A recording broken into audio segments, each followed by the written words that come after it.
And we are live. Hello, everyone. Welcome to the late night special. So, what this is the late night streams. I do early streams as well, but this is the late night special.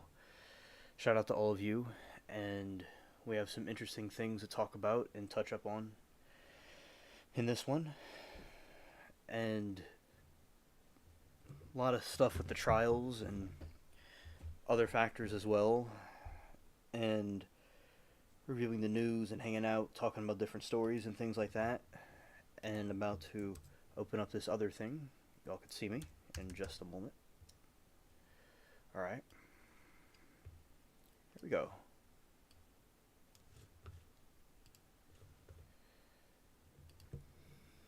Hello, everybody.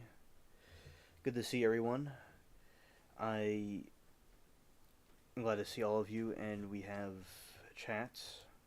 Amanda says, "See you soon, alien." Facts, Amanda.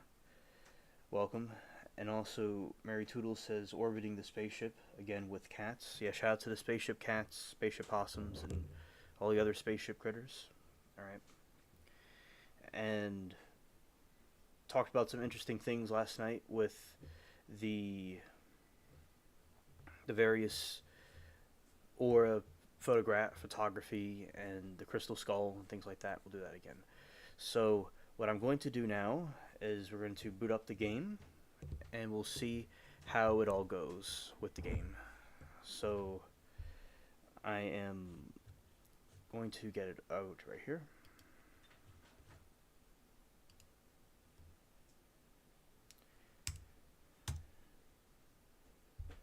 Alright, we'll see how this goes, and I'll play the game. I play the game and I talk about the different topics and things. And then later on, after the game, I go over articles and pictures and stuff and in a more detailed review. So it's kind of a combination of different things. So without further ado, the game is loading. It is, yes. I hope everybody had a great weekend, a great week. And here we go, we're going to be flipping over to the game part. Alright. Getting the chat window up. Right here.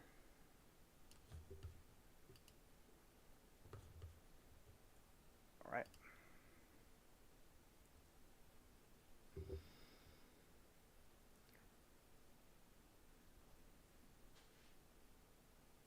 Excellent.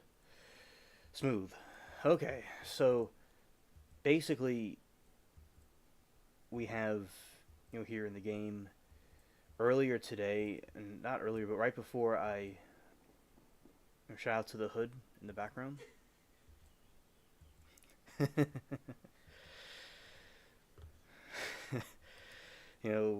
To Pew Pew and all the rats doing that. Alright, shout out to them. And it's like bubbles. They need to be heard. And here we are. Yeah, free sound effects. Yeah. Alright, so basically what happened was today we had the Carly verdict happen, and with Carly Gregg, and that was a crazy trial, and there was not going to be any good answer to it because it was a sad situation. And also we got that ship quickly sunk. That's great. Alright, so then I'm going to turn over this way and get this other thing right here. Also, they're getting the jury was going to decide if the guy that shot up the supermarket was guilty or innocent. They'll be doing that one on Monday. Very active day in chat, and at YSL they had Quidarius, Little D, on the stand today, and he got a heated debate with Miss Love, and he was just not having the nonsense that she was talking about. so that was a very interesting day, and I'll get right into it. And I was on this game earlier while I was doing the setting up the stream, and I went over and did a thing where I was sailing and I had the sound off. I don't think there would be copyright issues, but there could be, possibly. And so I had the sound off, but it's been so long since I haven't played the game for, I'm going to call it recreational use of the game, which means just playing it for fun, quite a while because of the stuff I do and been focusing on in recent times. But I was in the game and I could hear the sound effects and stuff again. It was really interesting because I always had the sound off, and I remember when I was a kid playing it, I used to hear the sound effects in the background. And as I said, very, very cool game. But what happened was when I was playing the game, I sunk because they hit me with heavy artillery. But it was within a couple of rounds. But in this, when I'm playing it on here, I last much longer if I do sink.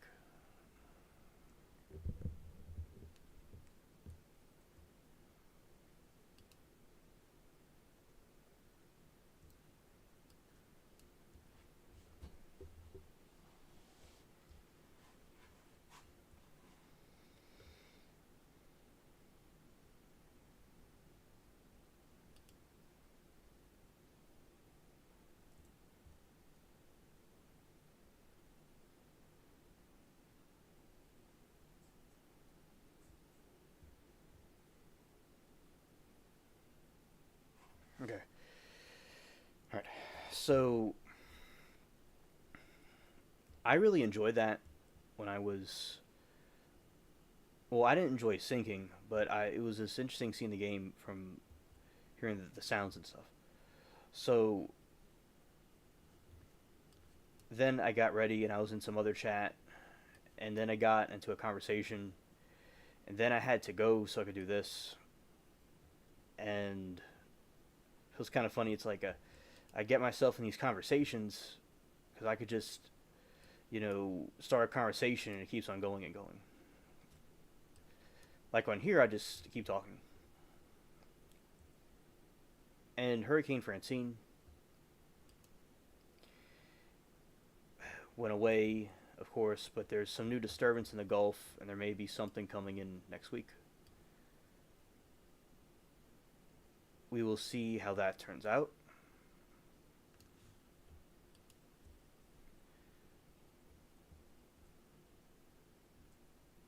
Hey, Kathy. Good to see you. Thank you for stopping by for a moment.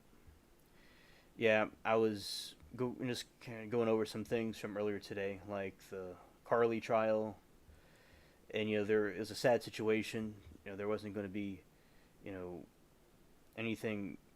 There's nothing good in that situation, and you were saying that that trial, you don't like that trial at all, and I don't, like it either. I agree. And chat was it was really intense today, and they were very quick with it, and there's a lot of different opinions and stuff. Yeah, and Kathy says, shout out to Amanda and Mary. Yeah. And then on Monday, they will have the guy that shot up the supermarket. The jury will be deliberating that one, and also earlier today, and also as I said with the YSL over there, one of the rappers, Little D, Quindarius, his name is really cool. I'm obsessed with his name. He was on the stand today, and he got into it got heated with Miss Love, and she was just real rude and condescending, and just it goes back and forth. And yeah, so I was watching a couple of different ones back and forth. But I was mainly focused on the Carly one today. But yeah, it was a pretty crazy day, and I was going into the yard at certain points and looking at the trees and stuff, and monitoring how they're doing. And I left the chat for a little while. I was still listening to it with the wireless headphones, but I was in some other area doing some things. Yeah, and soon I'm going to see the Beetlejuice movie, because they have a new version of it that came out. Last time I think I saw a movie was The Polar Express around Christmas. I think I saw one more recently, but that's the one that sticks out to me the most for some reason. And Kathy, I hope you have a good weekend. And I could ask you how your day was, but I was with you all day, so I know how it went. And also, I'll see about doing a live tomorrow. See, because like the Sunday stream, I'll be still doing those, I think, but there was like the football and stuff coming up, and some people might miss it. So I'll certainly do Saturday for people that can't see the two other ones. And right, and basically, with Hurricane Francine, there was two instances the power was turned off because of repairs, but there wasn't any mass outages or anything, and it just kind of came through. And now there's some new stuff in the Gulf trying to come through somewhere in the Gulf.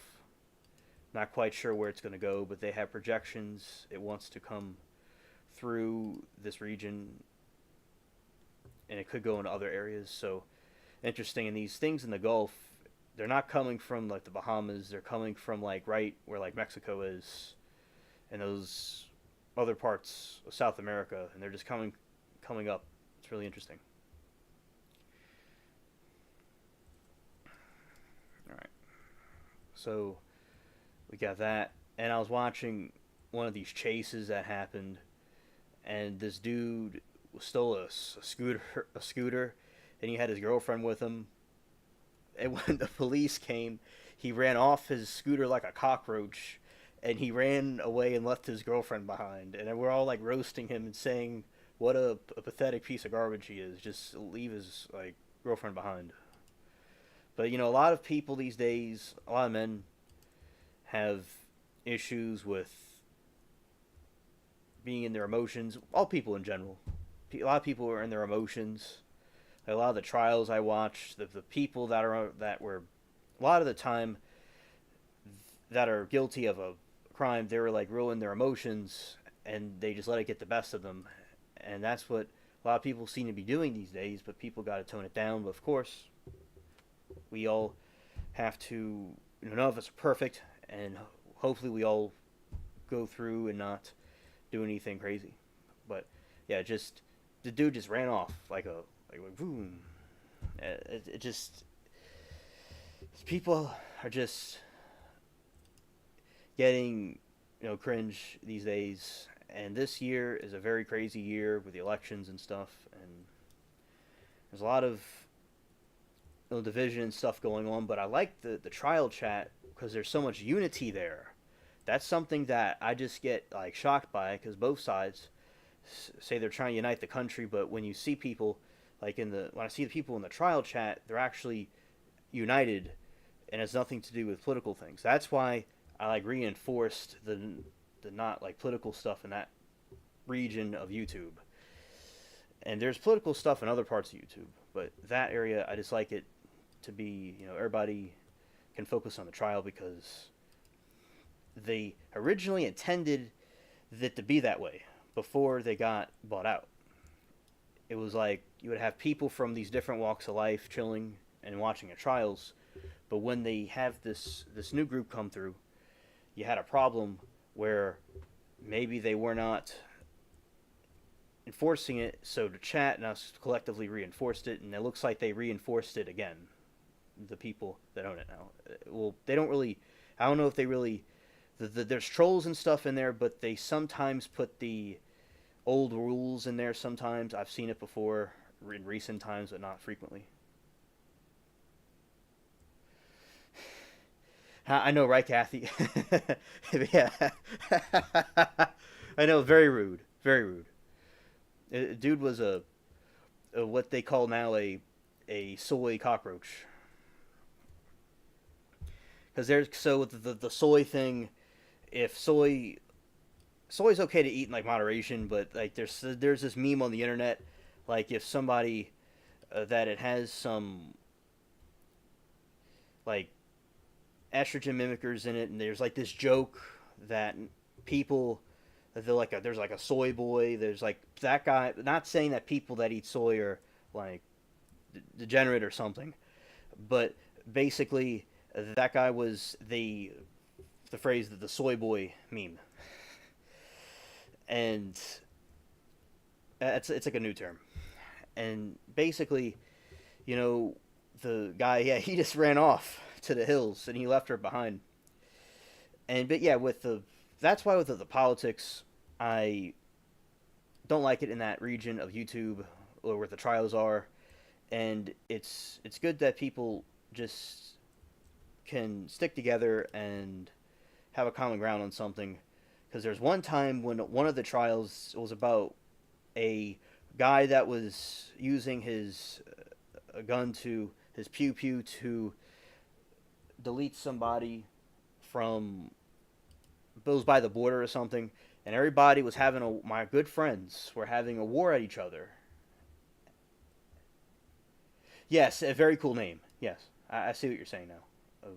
His name is very cool. Yes, Quindaria Zachary. I mean, wow, that name is like I said. I'm up. It's like I'm obsessed with it.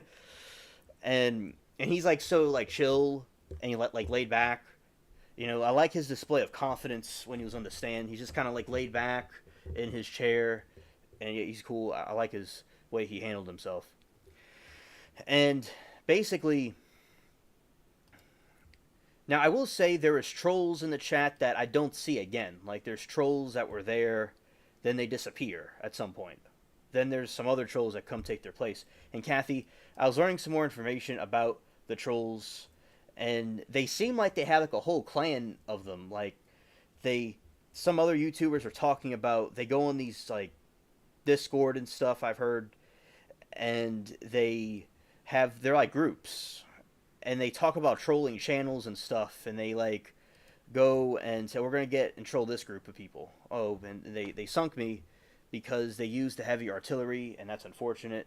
And this happens to any ship in the game. It happens to any ship. And this happened to me a second time today. So before I did the live, this happened, and it happened again. So I'm going to go back out there and get them and recollect what I lost.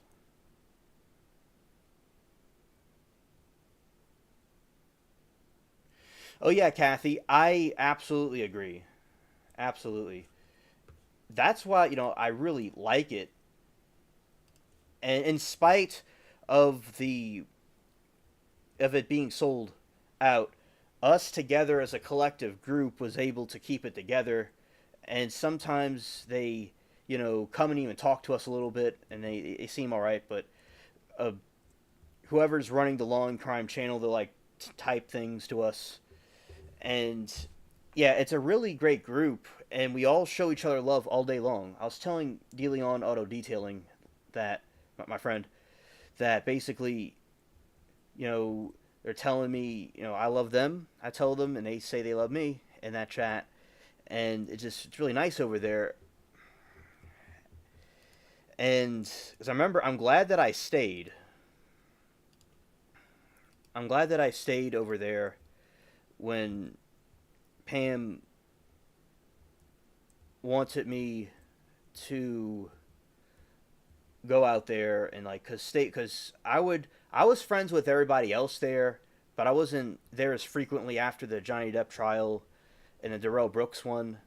I was just there here and there, and then Pam really wanted me to come back and I'm like I can do that actually, and then I was friends with all the other people, and I'm glad that I came back and I was there when I was there when the other people were there or the original people were there. You're one of the original people, Kathy, but they're the ones that left, and they, so as I said, I live each day as if it were the last day I was going to be here. That's why I go there, and I'm able to do it, of course. I'm glad I'm able to do it.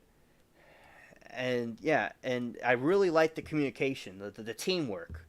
I really like the teamwork because a lot of people they'll get divided by all kinds of different things. And I'm on channels all over YouTube, on lives all over YouTube. And I'm like, Capri Law said when she came in here one time, she said, I'm everywhere. And that's true. I'm everywhere.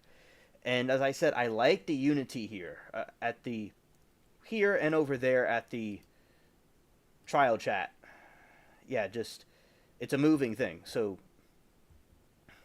because that's the point to bring unity to the country. And because I think we all had the same goals in mind, we all want the same thing, but we may have different opinions about how that happens. Also, even when we have debates or we don't agree and we'll have different discussions, it's a civilized discussion.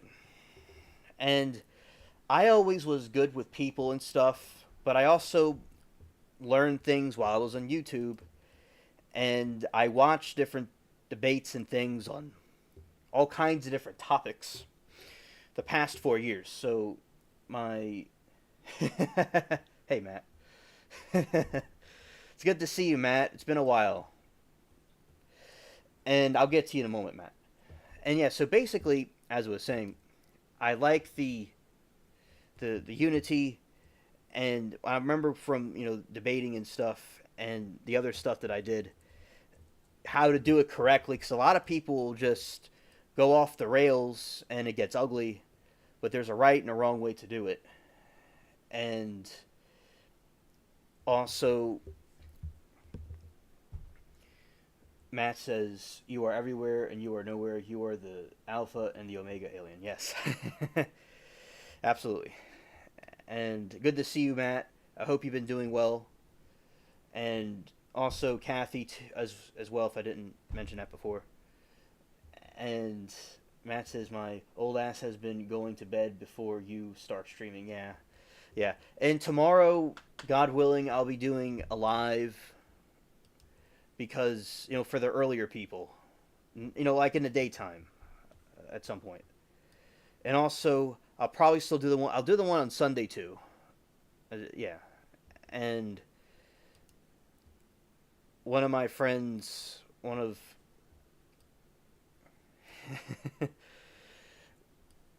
and Matt says, "I'm going to take a quick shower. I'll be right back." Okay, Matt.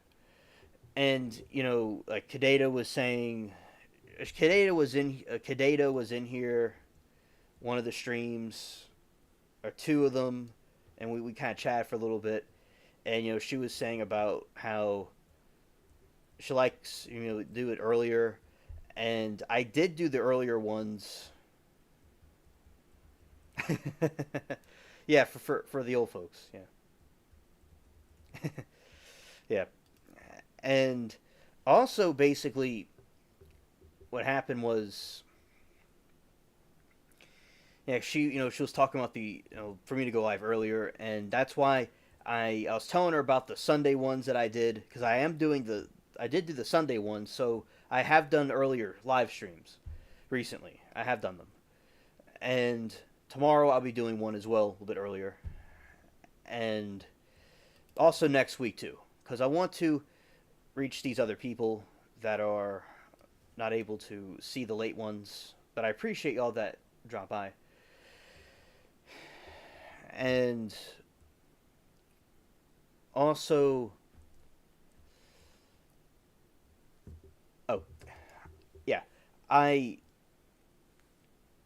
because these two streams that I do, these late night ones, it's because they're just it was for a certain audience that liked them,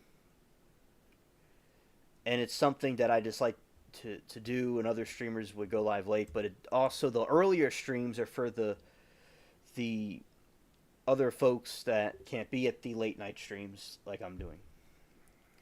Right. So let's see. I'm going to hit that ship. Yeah, so I'll be watching and monitoring how this tropical storm situation goes. And I was reading about being a YouTuber. And people are saying that when you're a YouTuber, you get a lot of criticism. I'm not talking about the streams. I'm talking about something else. But we could all relate to getting criticism, like Kathy, like in the chats, with the trolls and stuff. People are saying that's a notorious issue with YouTube, and that's true. There's a lot of ridicule, and there'll be comments about people. They'll criticize things that I did or said, or how I said something, and you got a lot of people that be tripping. Nothing wrong with constructive criticism, but sometimes people are just trolling, you know. And let's see,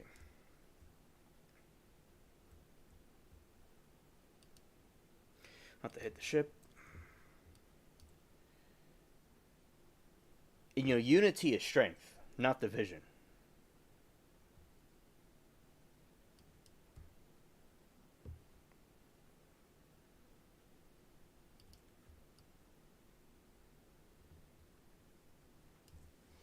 Almost got that one sunk. Yeah, and and Carly was found guilty with no parole. Somebody said that in 25 years she would be eligible for parole, maybe by the parole board. So I don't. There was that, but then they're saying that it was without parole. So there seems to be mixed opinions about it. But she's basically in there for life, and she shot her mother in the face. And a very good doctor the other day was talking about her psychological situation and things she was interested in. And then you had Doctor Talks a Lot before that was saying some goofy stuff.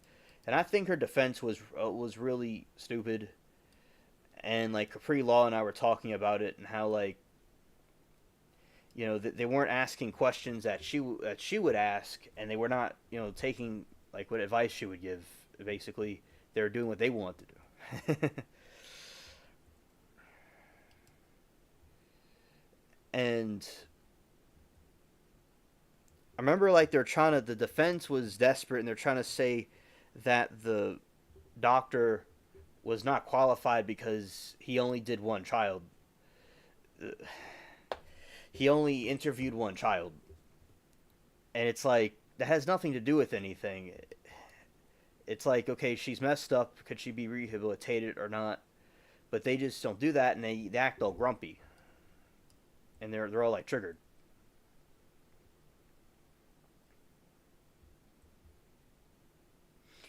Yep.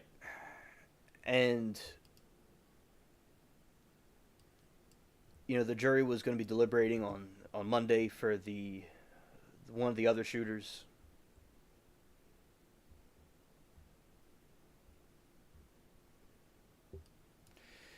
And Kathy said, "Yeah, I think it's for life, which can be a long time when you're 15." Oh, I agree, Kathy. I was thinking that too. And our friends, or the main friends, like we all agree on that. But there are some other people that had their own thoughts about it, and I wonder what exactly was going on. Like we will never know what was in her mind. She was very young. Yeah, it's quite a long time. I agree completely. I'm gonna go over to Tortuga probably. Ooh. Okay, I'm gonna go that way. Then we're gonna catapult.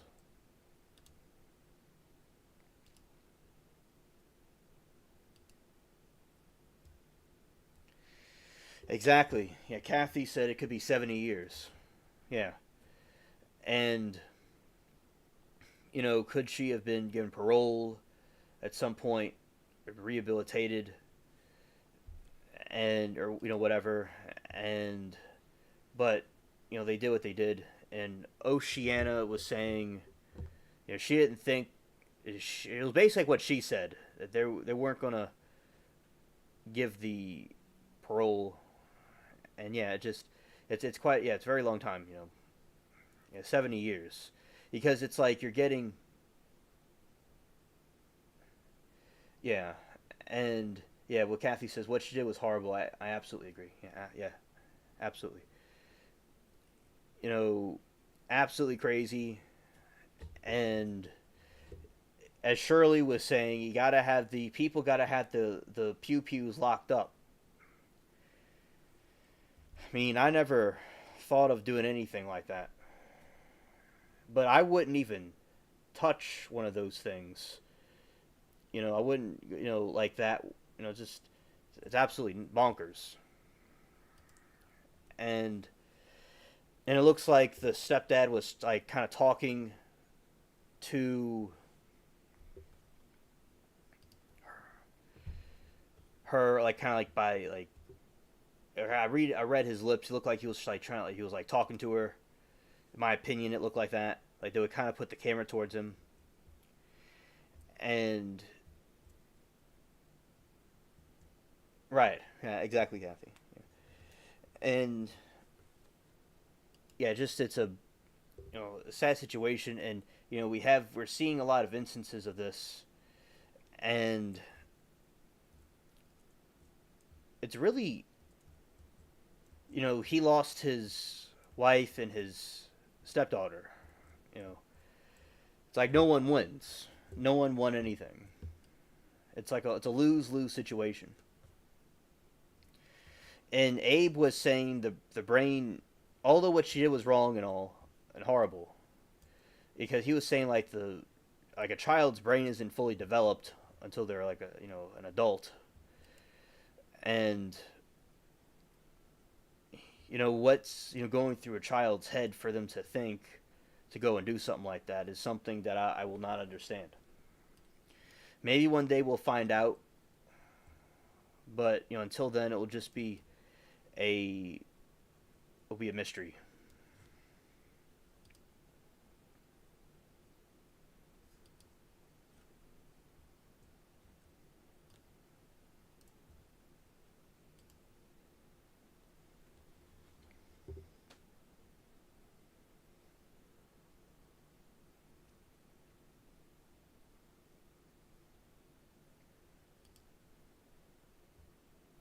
And also, I've been looking at the Wade Wilson tapes, the his phone calls with the girl, and the other things he was doing, and the police interrogation and all that other stuff.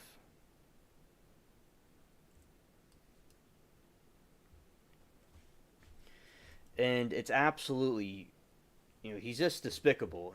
He wanted to. He told the police the, what he, where he, about he was confessing to them about what he did so he could get McDonald's. Then he was upset when he didn't get his McDonald's, and he wanted French fries, but they wouldn't give him anything. And it's like he wasn't really the smartest dude around. It's like another horrible person, Ted Bundy, would have been more witty than he was.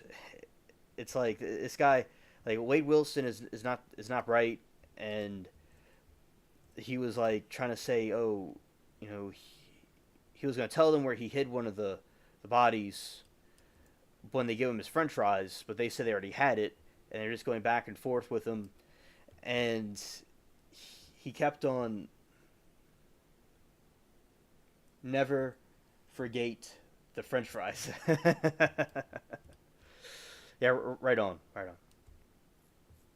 And he kept on saying that he'll never see a McDonald's again, and he just wanted it right now. But he gave the information before he got it, and he just never got any. He was being goofy, and he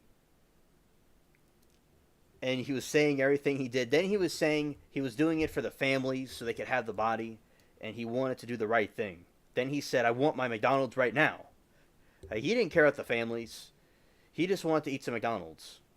And then he was talking about in the prison to his girlfriend.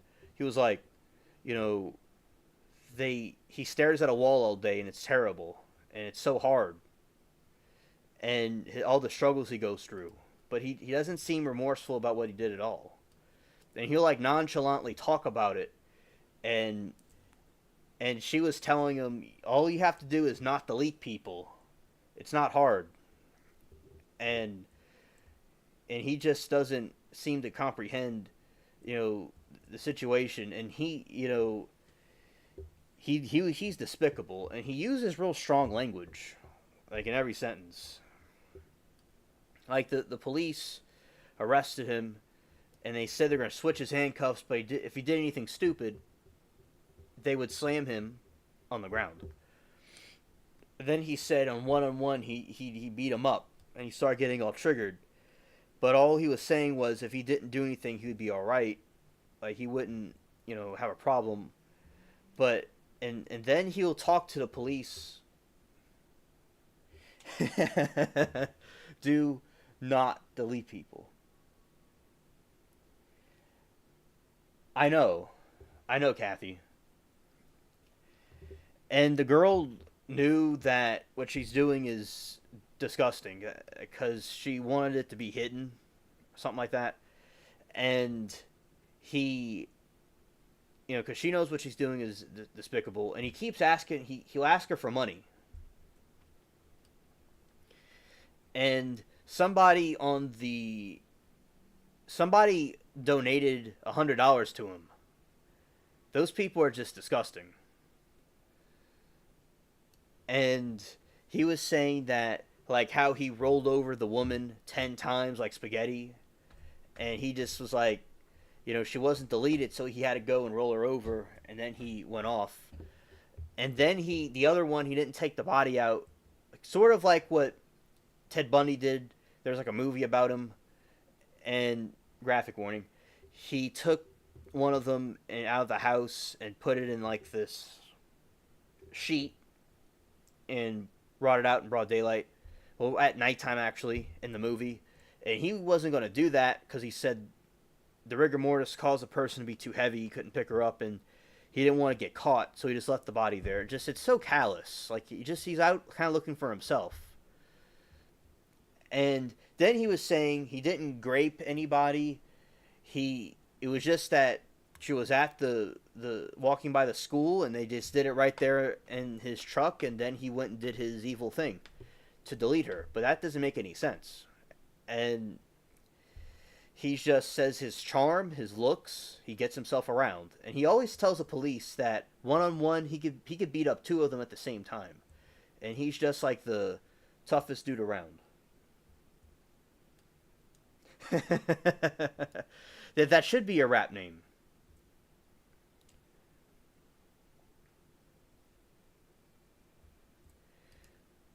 Wade Wilson is just a cap name. Because he always gets himself capped. No bow on top for him. He is dried out and rotting on the rack.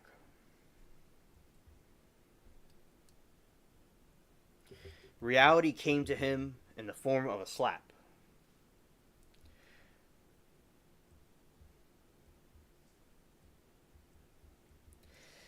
And and then there's no pity for Diddy. That's another one I talk about because I was watching the Diddy trial, and Diddy saw that he is inside a messed up, a deep woodpile of the mess he made. He caused the whole stable to fall on him. Because what he did caused many people to become unstable.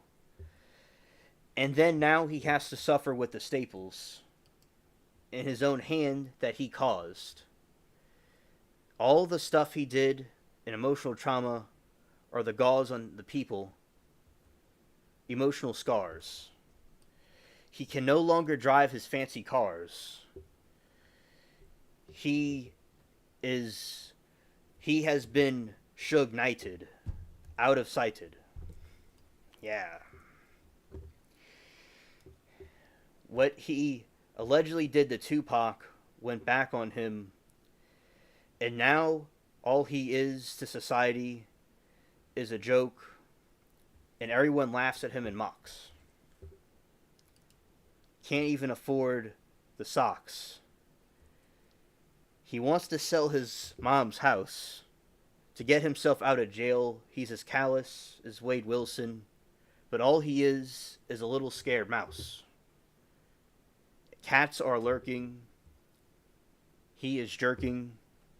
He might as well be Diddy Jerky.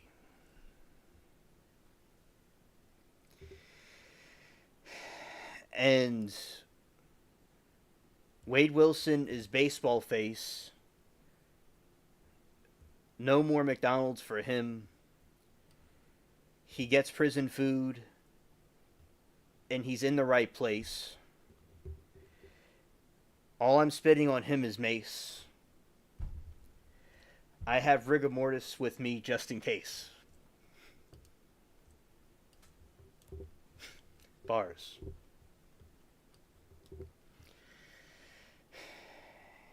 Yeah, I ended both of their careers. Right there. I just don't care. If it was something edible, it would be a pear. Thank you, Kathy. With my friends, like back when I was in school, I used to freestyle all the time. And also my friends in the hood, I did it often. I mean, my friends, they're a rap group. And, they're not criminals or anything, but they're a rap group. And my friend has said he had a recording studio in his room, and I used to go over there and chill over there. And well, I would go and order a pizza for everybody, and I would start to share. I was very generous. It was like Christmas every time I went over there.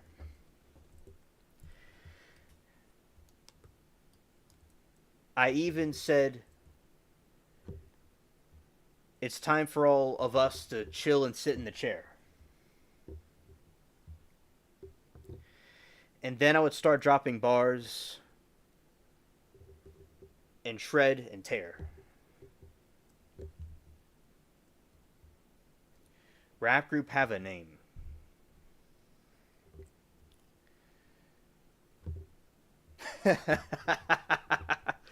Flying saucers of milk. That's a good one.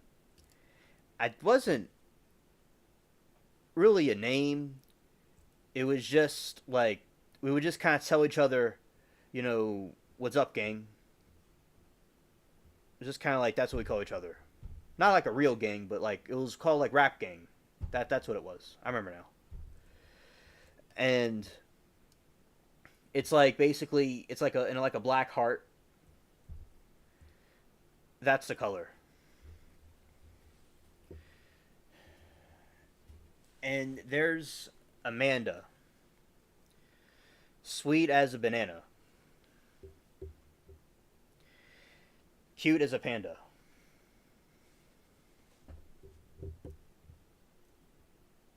Good night, Alien and Matt. Sorry to run asleep. Are you part of YSL? Is that the gang? Oh no. Oh no. I am not part of that rap group. And if it is a gang, maybe it could be. I am not part of that, no.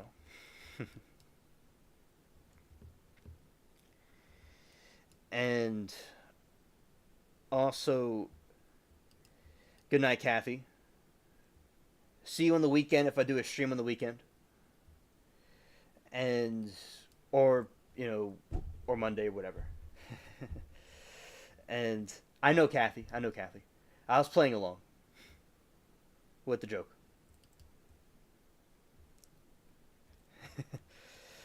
And, but I could be part of it. You never know. Because, as I said, I'm everywhere. And also, basically, thank you, Amanda. The gang that I'm a part of is the LC gang, the Law and Crime gang. That's the game I'm part of. The Law and Crime gang.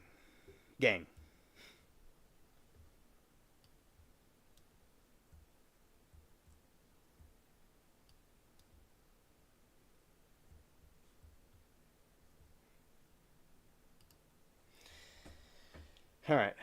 So, Amanda, how are you doing, Amanda? I hope you're doing okay.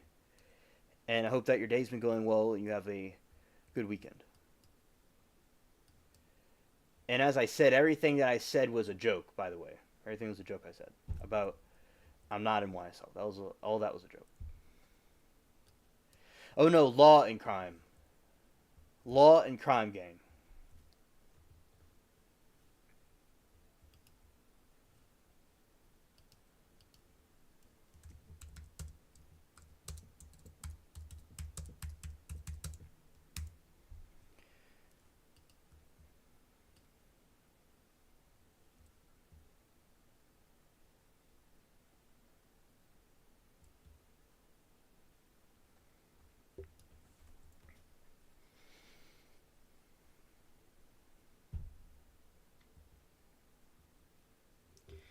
I think it's time to spit a ball of flames. Oh no, look, I just turned up all the propane. These verses I drop are hard to contain, but the composure's something I always maintain. Diddy, Wade Wilson, walk the halls of shame.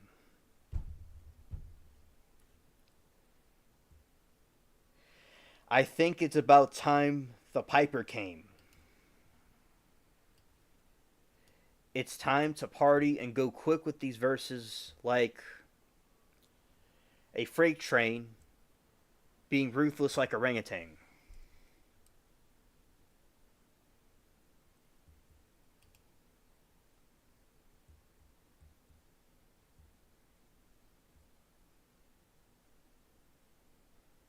Oh, Amanda, I'm glad that y'all had rain. I'm sure it helped relieve the pain. Pain.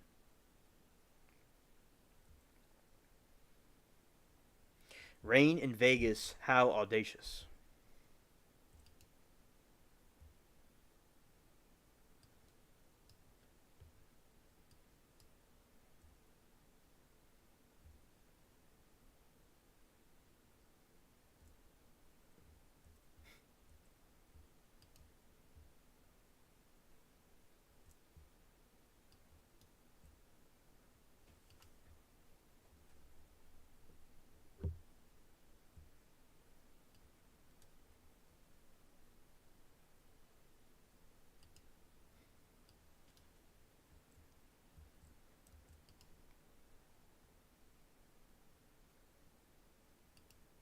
I sunk the stupid ship.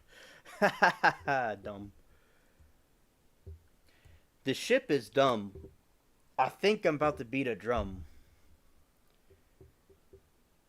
I think that the ship just fell underwater like Humpty Dumpty.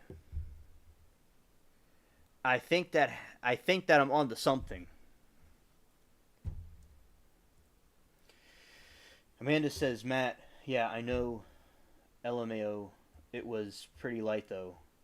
I wish it would have been a lot more. I wish it would have been a lot more. Should have definitely been a downpour. Rain that shocks deep down into the core, into the pores, and sizzle these rhymes like s'mores. Miss Hilton doesn't know how to talk. She's just washed up on the shore. Rain of rhymes. I call that a downpour.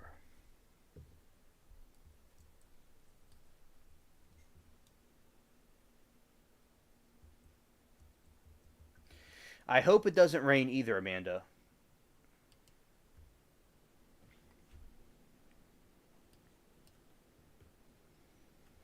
I hope it all goes safe.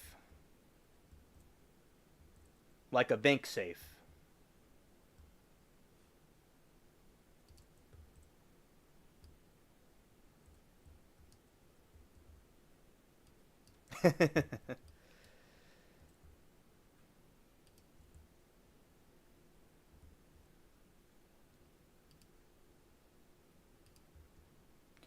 She is crafty and she's just my type. I understand the reason for all the hype. It's time to go and get that treasure. and take it straight out of sight.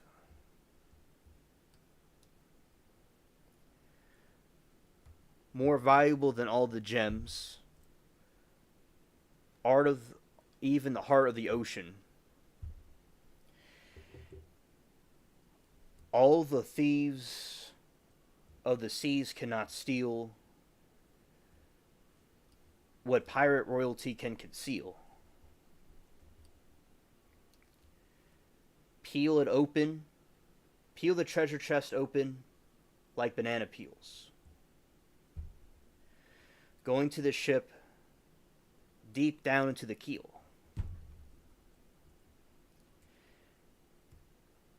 It's always good to keep it real because the trolls are garbage like dumpster fire. Time to get the assassins rigor mortis on hire.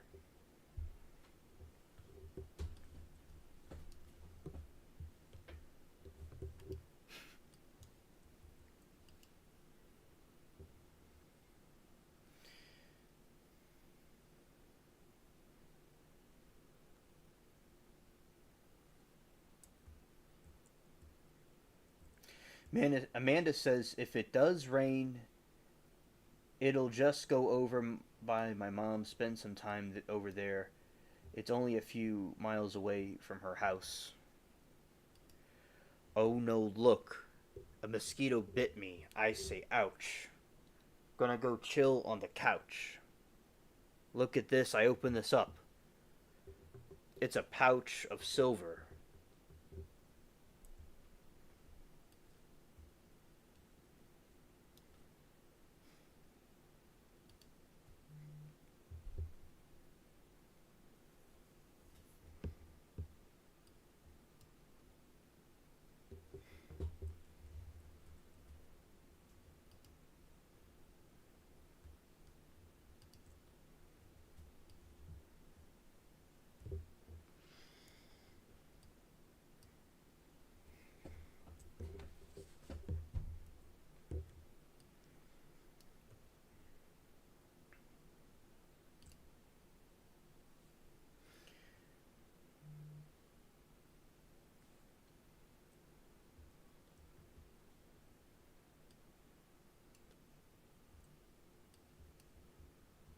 Sabotage and no sleep to Brooklyn are good places to start.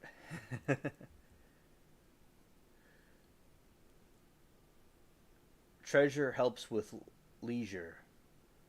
I hope the young people get my Beastie Boys reference. Beastie Boys reference. It's been a long time, Matt, since this youngster right here listened to the Beastie Boys. It was back in the early 2000s. I don't remember the lyrics that much. I have to go back and listen to it, but thanks for the reference. That was the first rap I listened to back in 2005.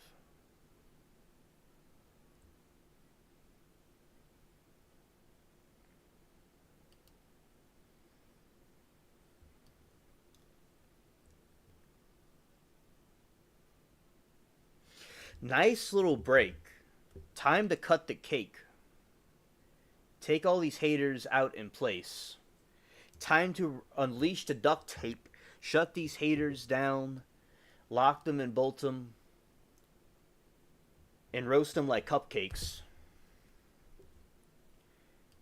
Lock them in the dungeon. Don't release them. Have no pity for them. And get them away. They will have nothing to say. It's the hour to pay. All of this stuff that's going on is cray.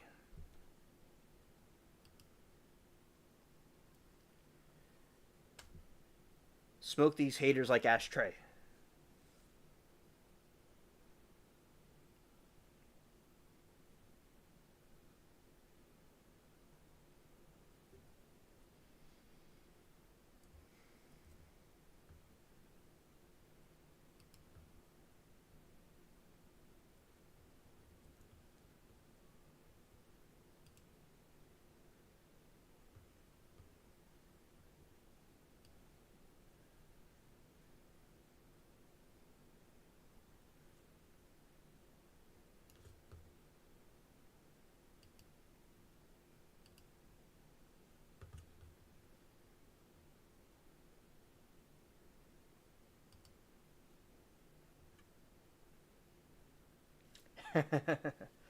Facts. I could go for some cake right now. That sounds amazing. As long as it's red velvet. Isn't red velvet? That stuff is nasty. Matt, I love red velvet. I like that stuff a lot. I got different tastes because I like the alien pastes.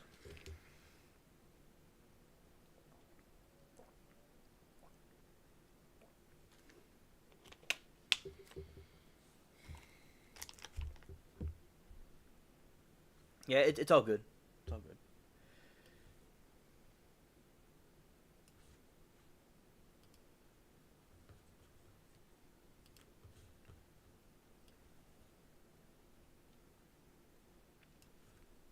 All right. So basically, what I'm going to do now is explain. So yeah, with the hurricane, Matt, the power was shut off twice for repairs.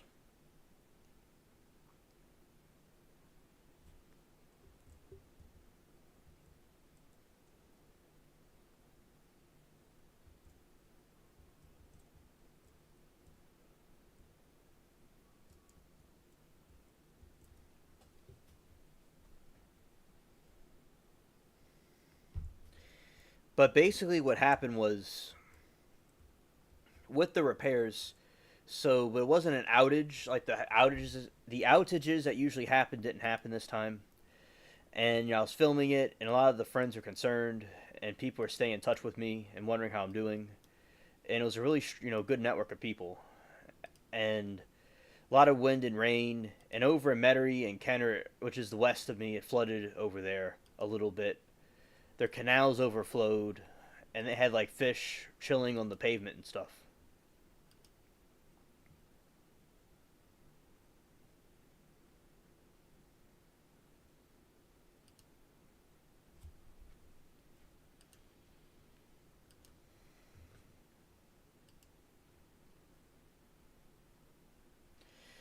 And then what happened was, went out in the evening, and then what happened?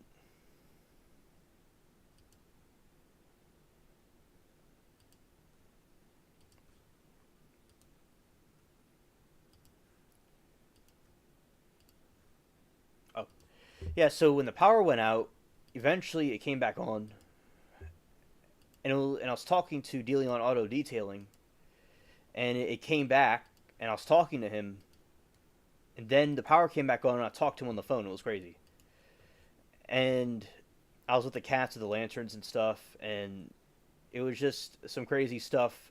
And it's apparently there's something else coming in from the Gulf, and I had my chargers and stuff ready, prepared when it was happening. It was quite wild.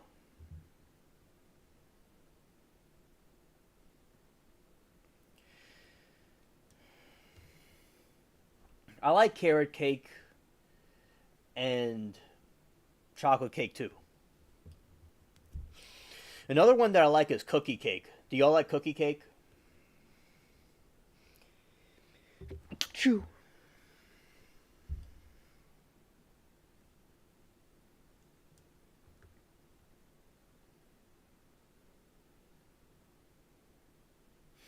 Yeah, yeah, yeah. And shout out to pecan pie.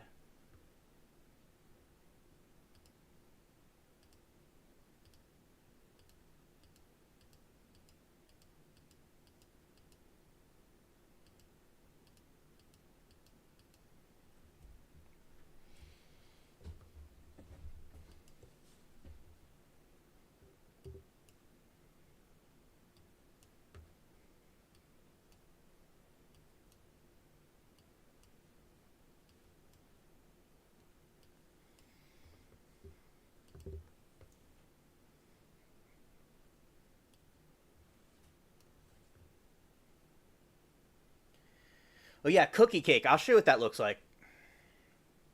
Yeah, but cookie cake is it's like a giant cookie with icing on it.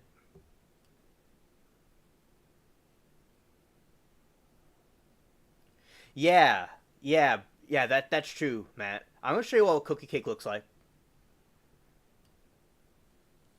Yeah, in a moment.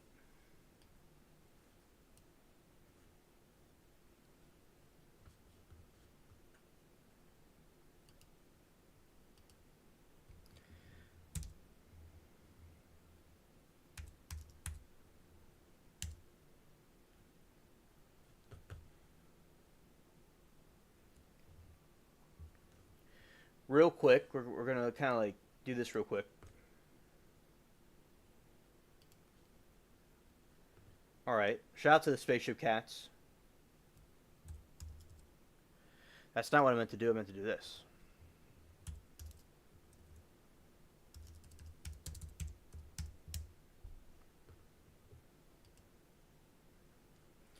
All right. This is cookie cake. Well, that's not really a picture. It's too small. This.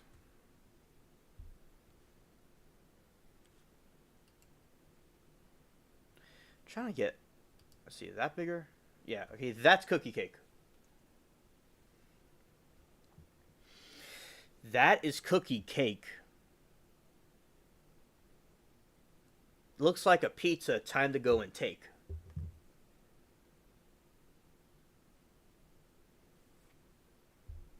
All right.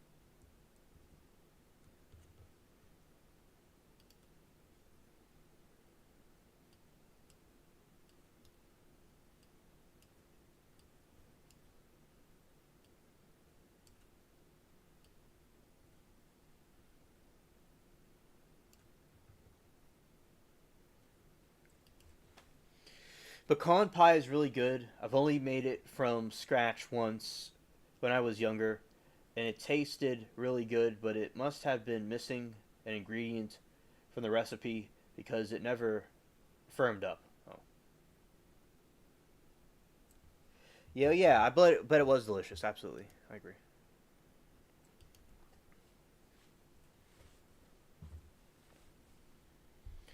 Yeah, I got one for my birthday too, and that became my favorite cake.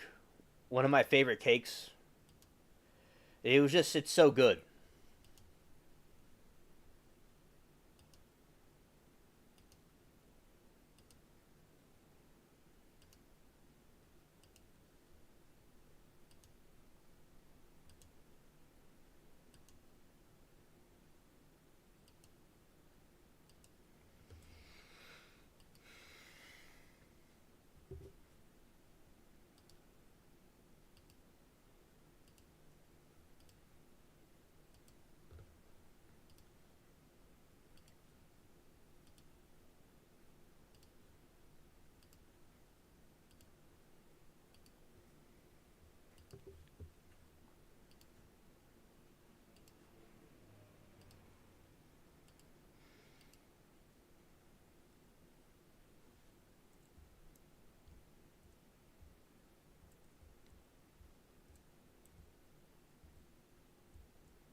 Yeah, so basically what happened was, yeah, I like those cakes.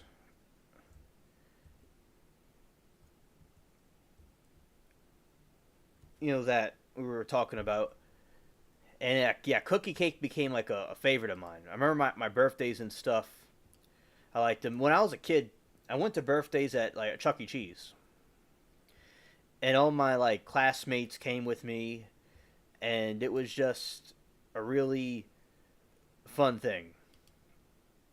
And remember, I was like in kindergarten, and that's when I had like my friends from kindergarten go there, and even at the time, my girlfriend in kindergarten was there too.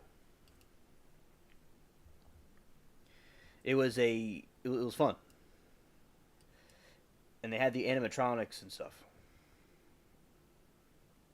I don't know if I had a cookie cake there. I don't remember what kind of cake I had. I know I had pizza there, obviously.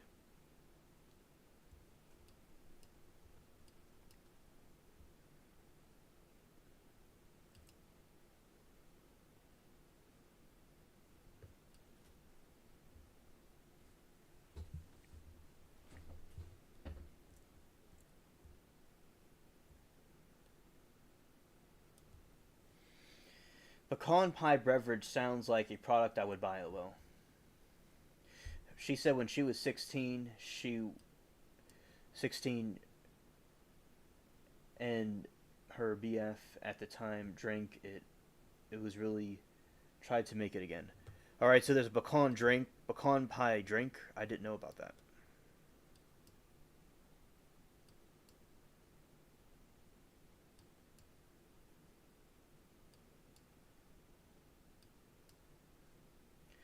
All right, so there's a pecan pie drink. That's something that I'd try too.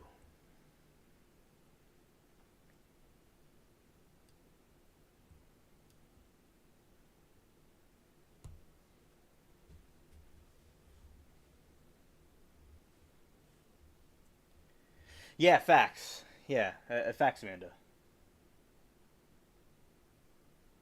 That's funny, Matt.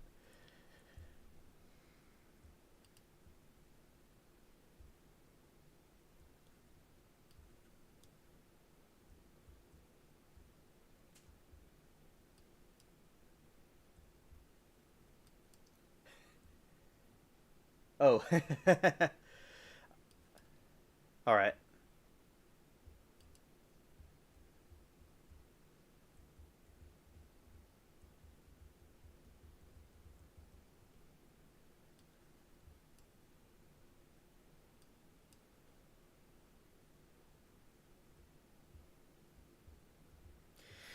Matt said everyone needs to do leave the house more and less online shopping.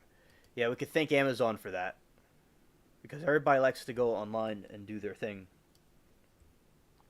Matt, I have a question for you.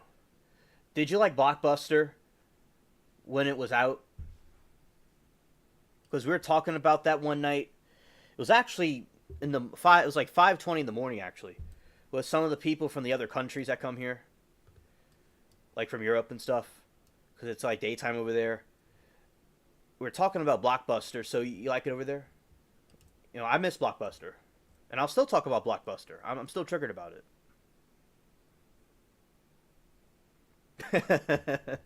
That's funny, Matt. You like that?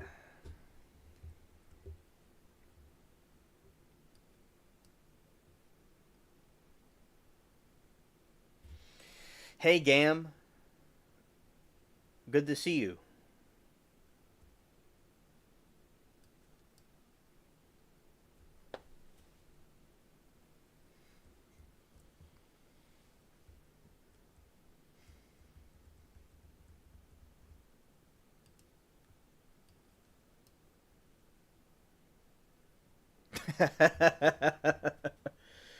Bro had a switch up, yeah. Shout out to you, man.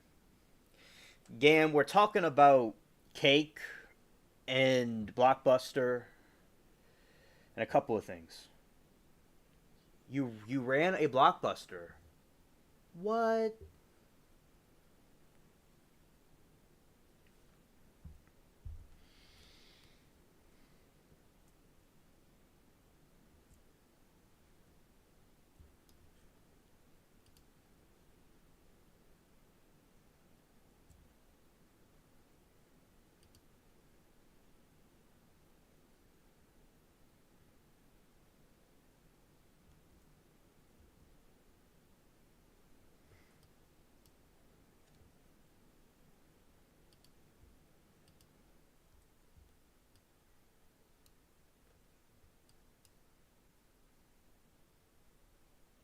In a GameStop. That's really cool. Wow.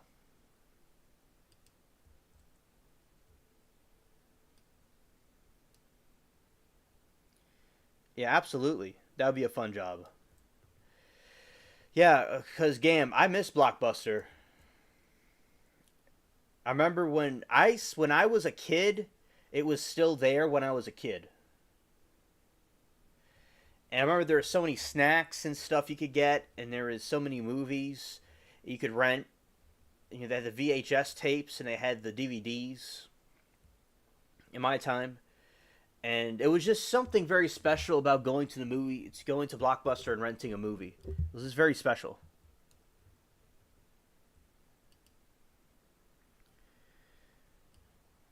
And I've been to GameStop before and reviewing the PS4s over there. Very good. And that was really cool over there too. I like a GameStop too. Though they're ripping everyone off. Gam says, "Yes, sir. I think my first or second stream I showed off my badges and the newspaper cover I was on for it." Oh, that's really cool. That's really cool. Okay, Matt. Good night. Have a good one. Thank you for coming. And Gam says it was cool, but they're ripping everyone off. Yeah, and also Gam, because I was doing research, and basically the reason why GameStop didn't work out, not GameStop, but the reason why Blockbuster foundered was because of Netflix, and they actually offered to sell Netflix offered to sell itself to Blockbuster, but Blockbuster laughed at them, and then Netflix took over and defeated them. And do you have any opinions about Blockbuster collapsing, which going out of business? I would like to know your take on it.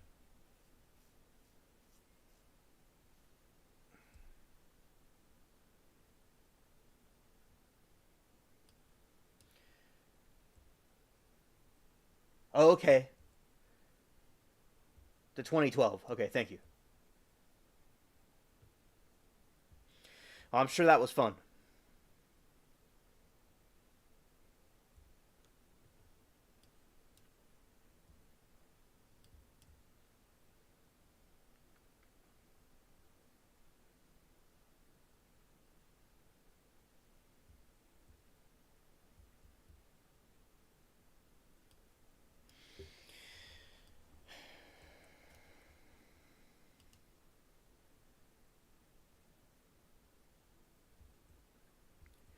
I remember my friend and I, one of my friends,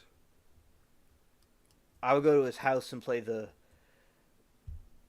PS4. I enjoyed that. Also, I played the Xbox, but the Xbox had some problems, so we just played the PS4. And yeah, very cool console. I like the different games and devices. It was very cool.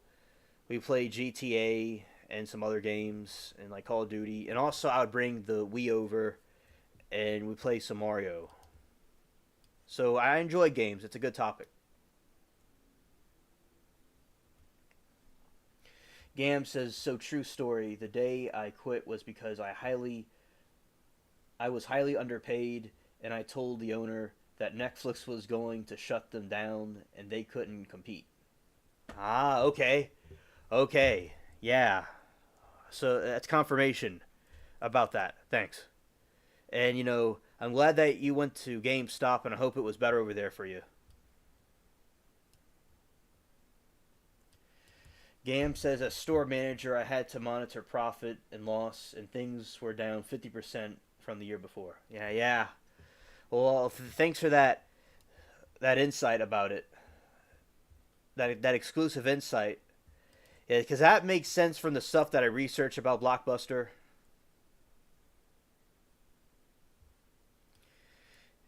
Amanda, I see what you're saying. I'm going to respond to you in a moment.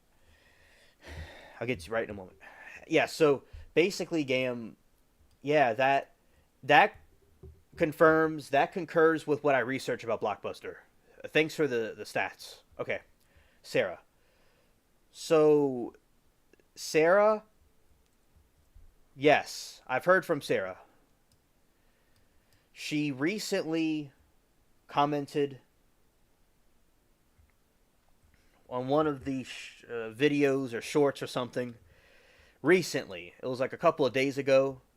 I could check exactly when it was. I'll do that for you. But yeah, she was looking forward to seeing us on the live stream again when the stream happens. They could be busy. They could be at the groceries the store or something.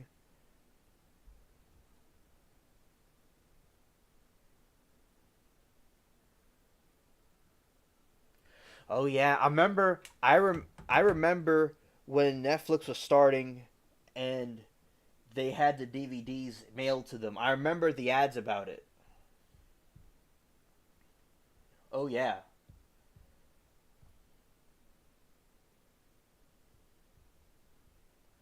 And what I'm doing right now, I'm checking the last time Sarah wrote me to tell y'all and Amanda, okay?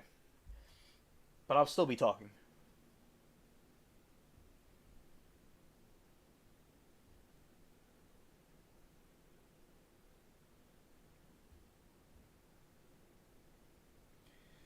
All right. Okay, 4 days ago, Amanda, Sarah said she saved the short I made about the train and the moon horn to the ASMR, which means like kind of like a out of body, experience. It's kind of like a wavelength from the head to the bottom of the body. It's like a expression. She was saving it to one of her collections, and she told me looking forward to the next live. So 4 days ago, Amanda, she told me that she was looking forward to the next live, and so she's okay. And I may she's probably watching. She should probably maybe listening to the stream, or maybe they're at the store. They've been going to the store a lot and doing different things. She may be kind of busy. But shout out to Sarah, especially if you're watching or seeing the replay. Amanda's wondering about you. All right, I got myself over here, so I have to see what else. Okay. Yeah, so it looks like Blockbuster was going downhill. And Gam says the owner told me that Blockbuster would never fold. Wished me well in whatever I did in the future. 2 months after I quit, the location went under. Yeah. I think you did a great job with what you could do with that mess, and I'm sure you leaving caused a domino effect in that specific one. And Gam, his comment when the owner told him that the Blockbuster would never fold, that comment aged like fine wine.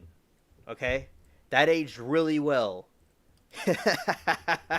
Oh yeah, it's never gonna fold.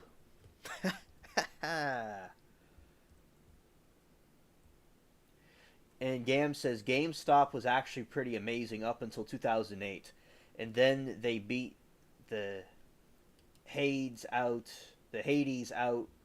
of all the employees to get numbers. TBH, GameStop started to go downhill when Bames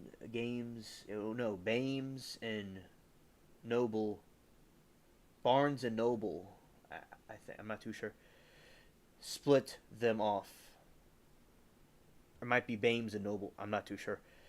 Split them off and let them become their own entity. Ah, okay. Thank you, thank you. You see, like what you're saying, they become their own worst enemy. As the Bible says, pride before the fall, like with Wade Wilson and all of them.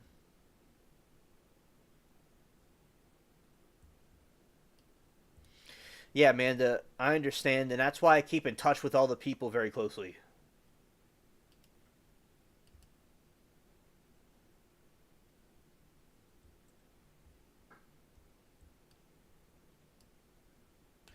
Oh, Gam, I because of the letters got me mixed up. see what he say. You said it right.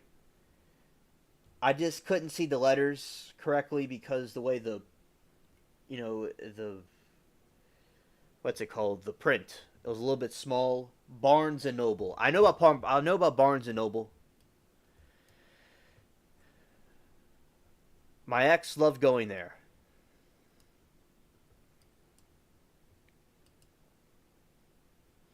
She used to go there all the time and get books, and she would see our mutual friends there.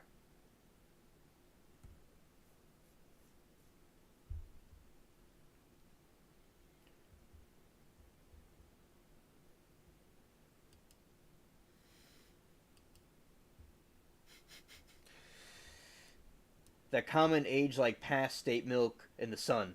Yes, it did. It aged like it aged like past state milk in the sun that was in Hurricane Katrina that was inside a freezer with mold all over it. Yep. I'm sure that the owner thought he was real smart when he said that, and he was real like real intelligent. But nah, they you know Blockbuster went on death's door. Last time I went to Blockbuster was in 2000, like 6 and 5, and probably 7 and 8. I don't know about 7 and 8, but certainly 2007, 6 and 5. I was a little kid, but I still went there.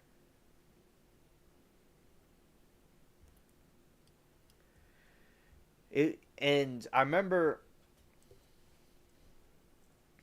we used to. I remember I got the King Kong movie from. I was watching it from there, and I used to wear the Superman costume, and I used to walk around the yard with a little Superman costume. Because there was a Superman movie that was out. Like when Spider-Man was out, I dressed as Spider-Man. So what happened was, with I was in the woods, and I felt something crazy on my arm, and it was a caterpillar. A caterpillar would dare crawl on Superman's arm.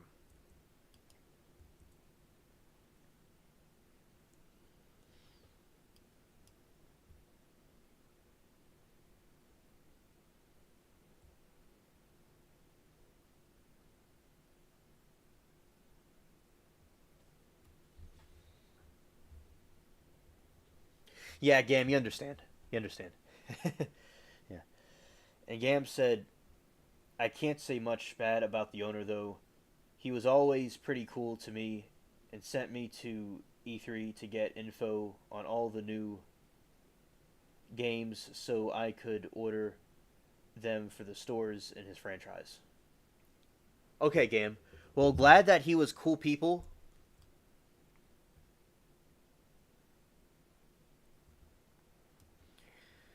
I'm glad that you had a good relationship with him, and you work together well. Man, it says all little Superman alien. Yep, and I still have the costume. I do not fit in the costume anymore. I don't fit in it, but I remember wearing it. Yeah, Blockbuster had all the cool movies and snacks and stuff. Yeah, it was really really interesting.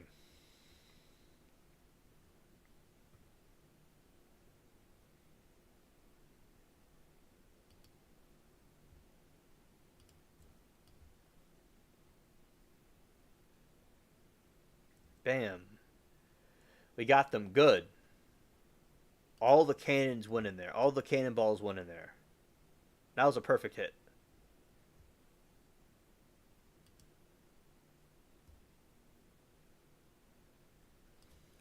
Smooth as butter.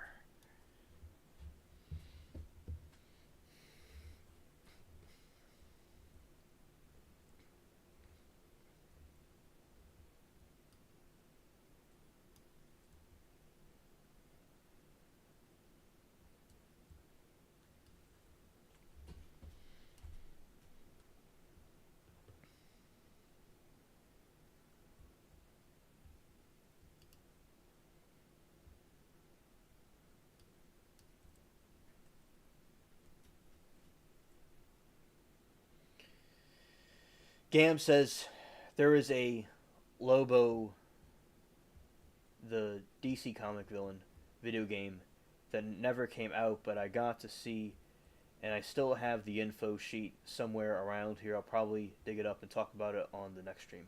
Okay, okay, Gam. Thanks for the info. That's really interesting. Thank you. I like learning about that kind of stuff. Six Flags' theme has to do with the DC comics, and that just brings good memories to me. Because Six Flags was a really great park before Katrina came and closed it down.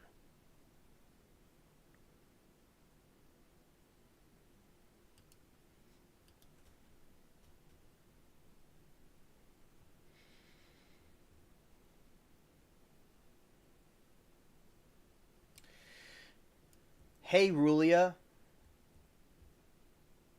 Man, it's good to see you. I was thinking about you. It's been a while since I've chatted with you. I'm having a really great evening.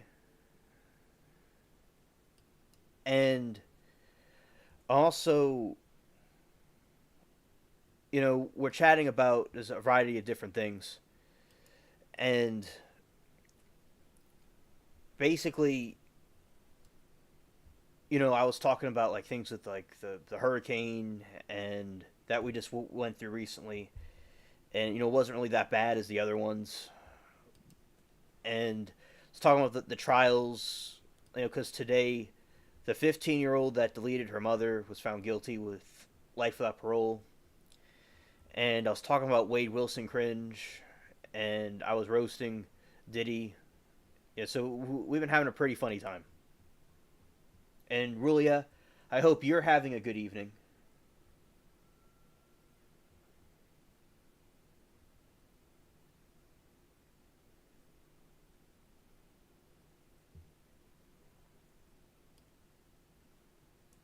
Hope you're having a good evening as well. All right.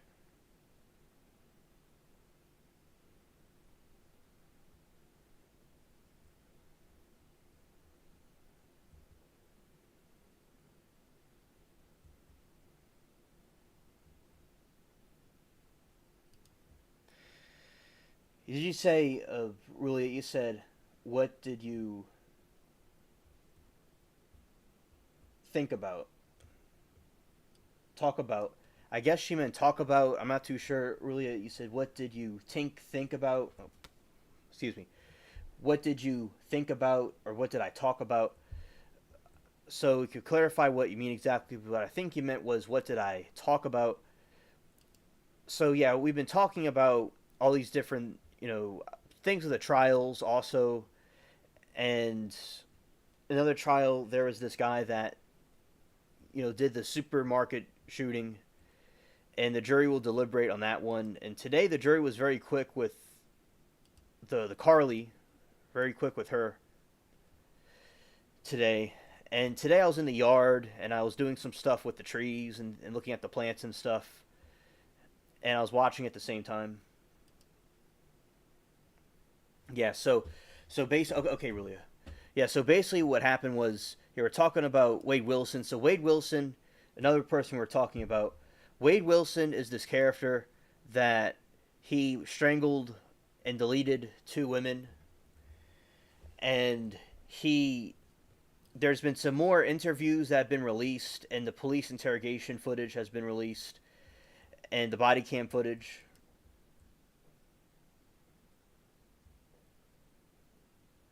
And basically, what happened? Okay, Rulia, what did I think about? Okay, I'll tell you that in a moment. Okay, so basically, what happened was with Wade Wilson, he was concerned about getting his chicken nuggets. I mean his hamburger and his French fries. So he went and confessed, but he wanted his French fries and his burger, but he didn't get any. So he really was not that clever, and all he cared about was getting the chicken nuggets. I mean, get not chicken nuggets, but getting the French fries and the burger. Okay, so Rulia, I was thinking about you. Yeah, basically, because it was a while because of the hurricane. I didn't do the live streams, And I didn't do the, and I was just wondering how you were doing, and I was wondering, just like, how you're doing, and thinking about you, with the you on the streams and stuff. That when we see you here, just how everything's going with you. That's what I was thinking about when I was thinking about you, and also because it's been a while since I've done the streams because of the hurricane, and I know you and the others like to see the streams, and I just wasn't able to do them. And I enjoyed the when we were looking at the stars and the other stuff we were doing. So yeah, that's something else I was thinking about the recent streams too that I saw you on was very fun. Yeah, everything is okay from the hurricane. There was two minor outages. Okay, there was no power outages, but the power was temporarily shut off because of because it was a pole was being repaired that kind of tipped over, and also, whoa, I've been gaming for a while. Another thing, what happened was, Rulia, it hit us from the west, so it didn't completely come through here.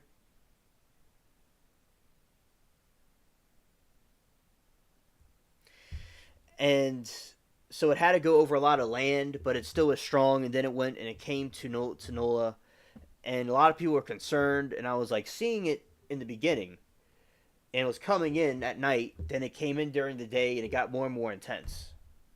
And everybody, a very good system of people. My chat was, and everybody was concerned. And I appreciate everybody that was concerned about me, which is all the subscribers. And also, Metairie and Kenner, which is west of me, they flooded. Their canals overflowed. So where I went to school at, it flooded a little bit over there. But over here was fine. And the power was out in the evening, but we didn't really know what was going on. But we saw energy repair stuff, so that's what it was. But basically, what happened, it was the first time it was off from like the evening to 10 o'clock at night. And my friend, he called me. Well, my friend and I, dealing on auto detailing, him and I were chatting, like texting, and then the power just came back on, and then we decided to talk on the phone. Friday, Friday the 13th, the trial was on thin ice. Not the trial, but the power was on thin ice. And there was Wi-Fi outages, really bad Wi-Fi outages that were going on. And it wasn't just me. The meteorologist Bob Breck was having issues with it.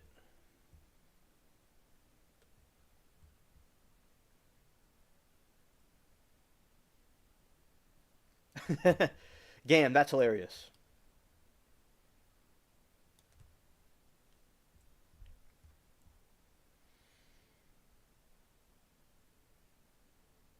Thank you. Thank you, Rulia. I, thank you. And Gam says it was in the sales pitch when the rep said that it was all of our reaction. His response was, "It's not bad talking, taking out Santa, but what you to the elves is rough part."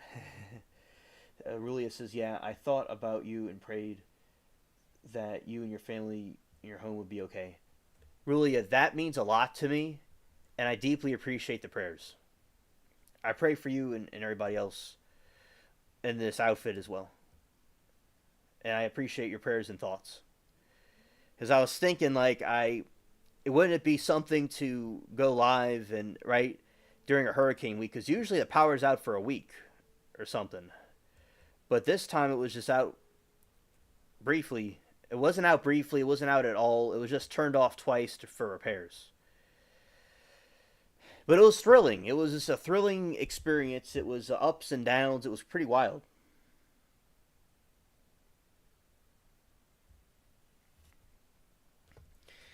And the trees were dancing, as you probably saw in the film I put out. It was dancing around and stuff. And now I will tell you, really, there's something else out in the Gulf, and these things are not coming from the Bahamas. They're coming from Mexico, and they're coming from those other parts of it, and the peninsula. And there's something in the tropical part of the Gulf, and there's something that possibly could come my way again. Possibly. I don't know for sure.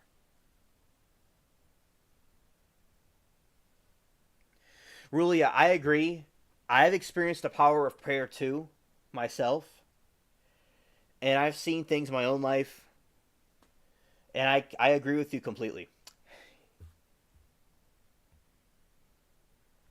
I prayed for a bigger backyard, and I got a bigger backyard after Katrina. Moved down the street.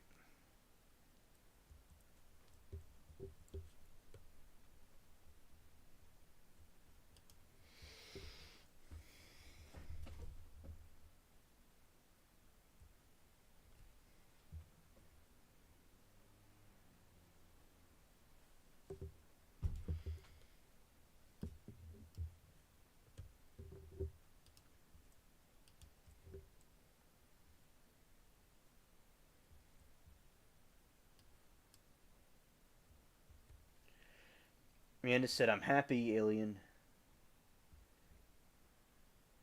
It wasn't as bad by you as other places. I saw videos of the hurricane." Yeah, yeah, it was a crazy hurricane for sure. Yeah, and thank you, Amanda. Rulia says, what? Nice. All right, so there's a, so my grandparents have like this house. They had some like rental properties, right? And they have houses that we live in. So basically, down the street is a house that they own.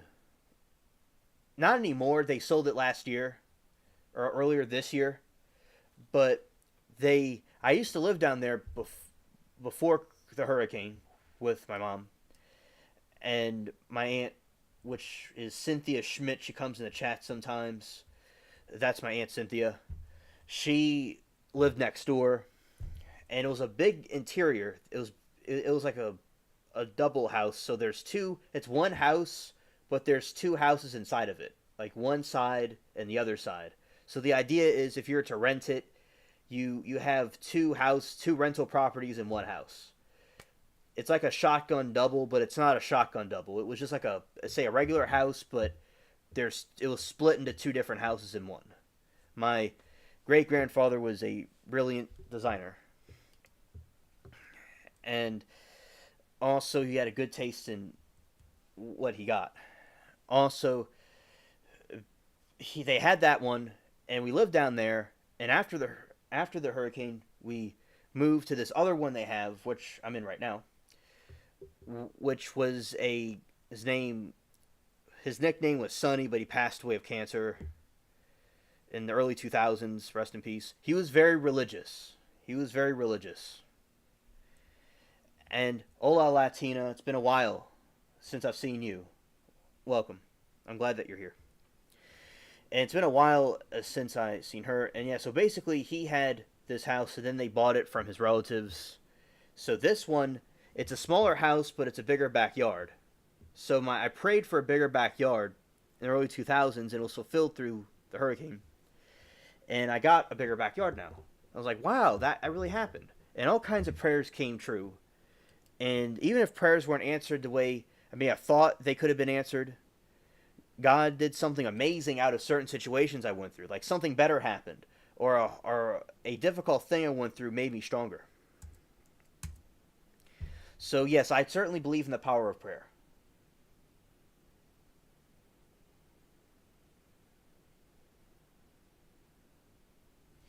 Amanda says, I know, right? I saw a video too. It was crazy during and after. That's why I prayed for Alien. It was so bad. Yeah, thank y'all for being concerned about me. It was a really crazy hurricane. It was only a category. It was a category 1, but it's not really hard to tell from a category 2. It's very similar to a category 2.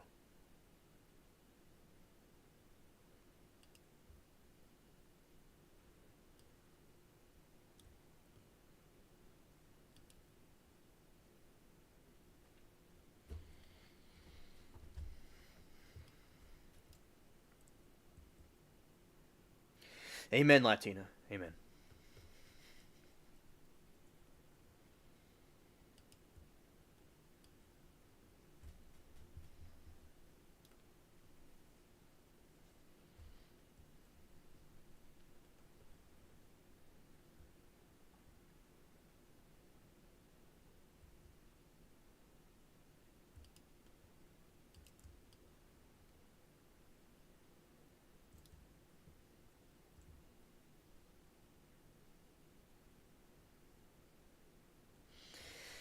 Yeah, I know Latina.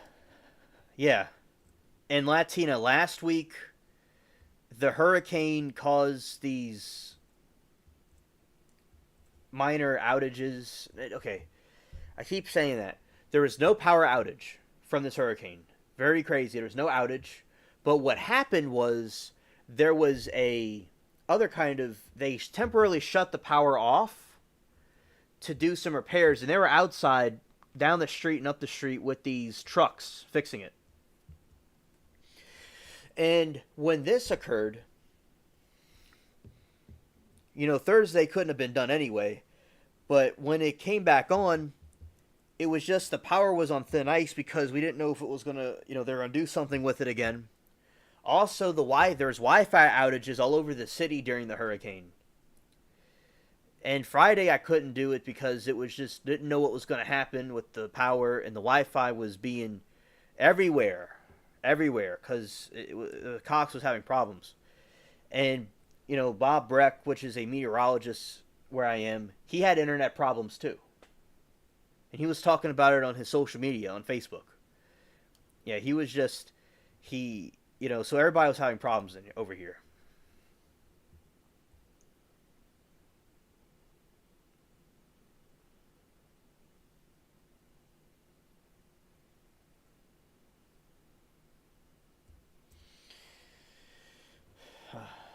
Latina says alien spaceship. A lady I know from YouTube lived in Alaska, and she said the water to shower stunk like rotten eggs or sulfuric. Yes, that's true. You're right. And during Katrina, it smelled like that down here when it flooded.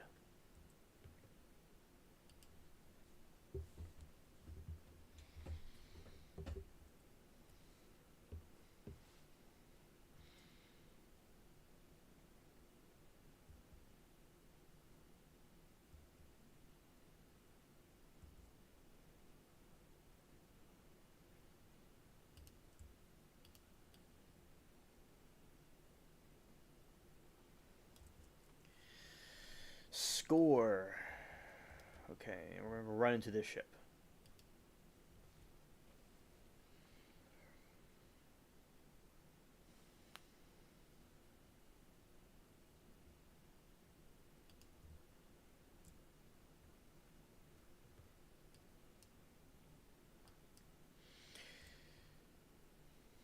Be careful here, because they got me. Again.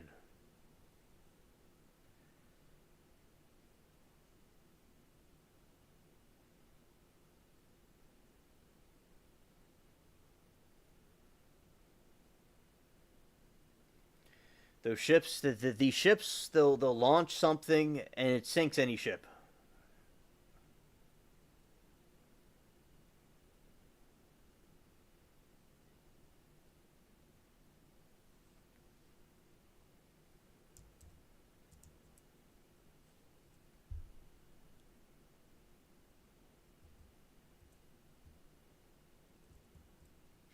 Latina thinks, I wonder if it's because of the volcanic earthquake activity in Alaska. Yeah, that very well may be, yes.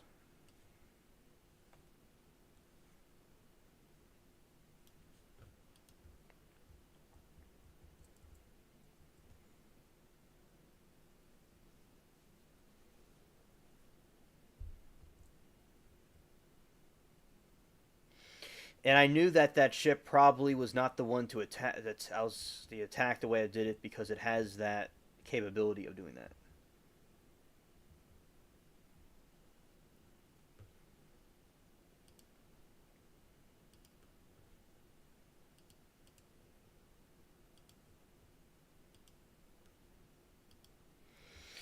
I have not done a movie stream. We would have to we would have to do it on something else, maybe, or make it private because of the copyright stuff.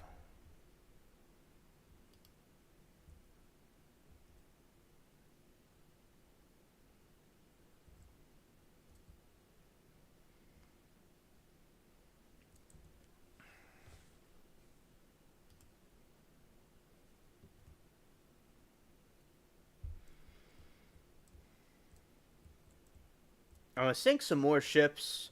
Then I'm going to go in these other topics I talk about. I'm just really triggered that I sunk again. And what the reason why I sunk was because I was getting too close to the ship, and they've launched something that could sink any ship.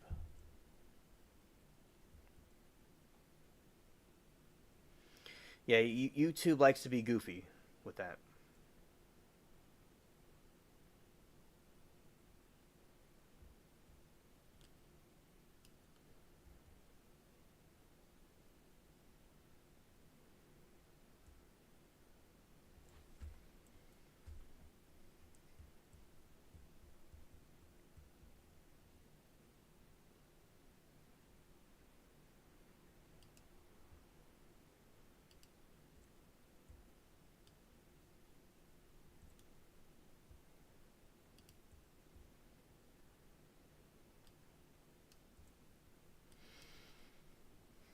All right, yeah.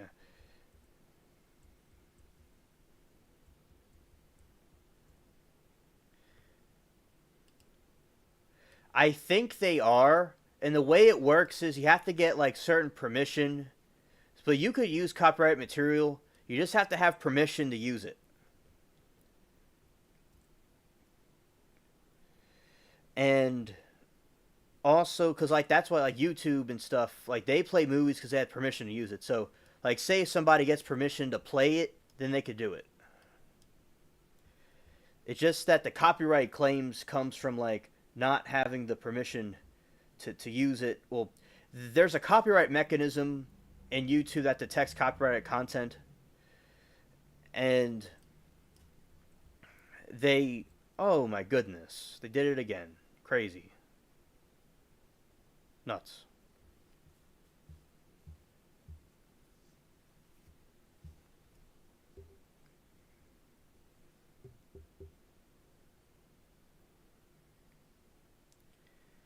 All right. Do that again.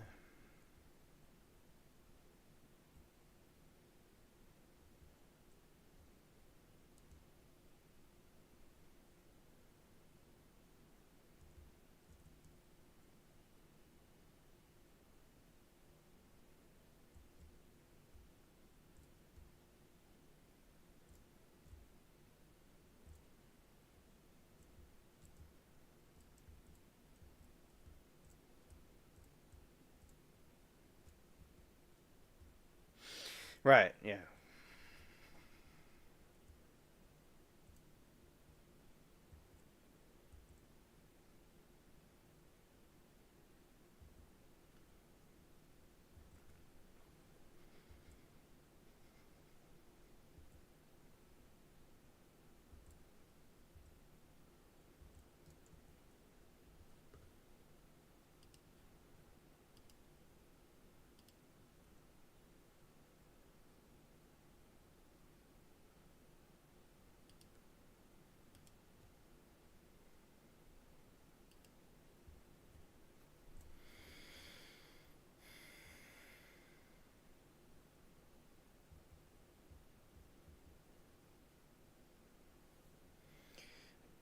LOL, Rulia. LOL. And Latina says alien spaceship. A very beautiful gray cat seems to not want to leave my property, and it seems to be okay with my outdoor cat, but sometimes they seem to compete for food and territory. With with fighting stop. Will fighting stop? Okay, so we have the situation here, Latina. There is Bubbles' brother outside, and sometimes he has issues with Tinsel, and Tinsel too.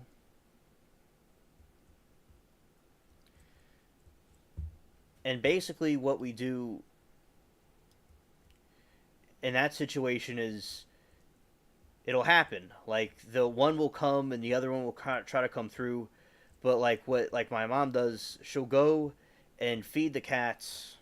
Like she'll put a food bowl out when that. So say that one the gray cat comes. Scared. Latina. Scared. So what happens with that one is when that cat comes, you go and put like some wet food out and watch the cat and feed it and make sure the other cat doesn't go and try to chase the other cat off. And also when you're feeding the other cat that isn't the gray cat, you would also give the cat its food regularly. And you probably have a cat that just stays at that around the house. Give the cat the food that it needs, of course. And when the other cat comes, just put out a separate food bowl and watch it. And there's going to be, and the cat will come back. There will be it'll keep coming. It won't chase. I don't think it'll chase the cat off completely, but there could be sometimes they'll, have little not like fights, but they'll have like some food, whatever you said. But having watching a cat while it eats and all, I think that would be good because we have the same situation.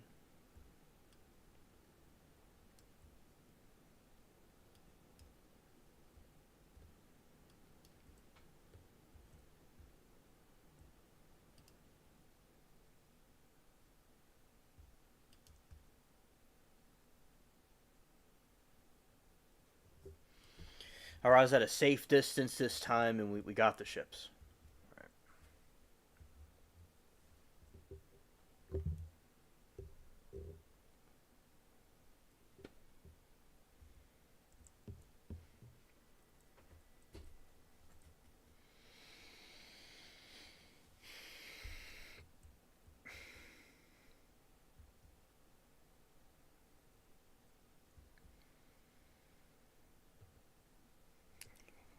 So, and Tinsel will come over and and he'll eat the food, but like we don't leave food out here because at night because of like my mom doesn't like the raccoons around. She feeds the possums, but she's not a big fan of the raccoons. And also, if some wild dog or something or some other kind of animal that could try to do something to the cats would smell that there's food around. So we don't really leave food out at night. There isn't coyotes. I don't want jinx myself, but like for instance, that's something that's aggravating in some areas that it's annoying. But I've not heard of any sightings of them recently. I think they got they're not here anymore. Let's put it that way. But yeah, their howls are really crazy. It sounds like being on death's door.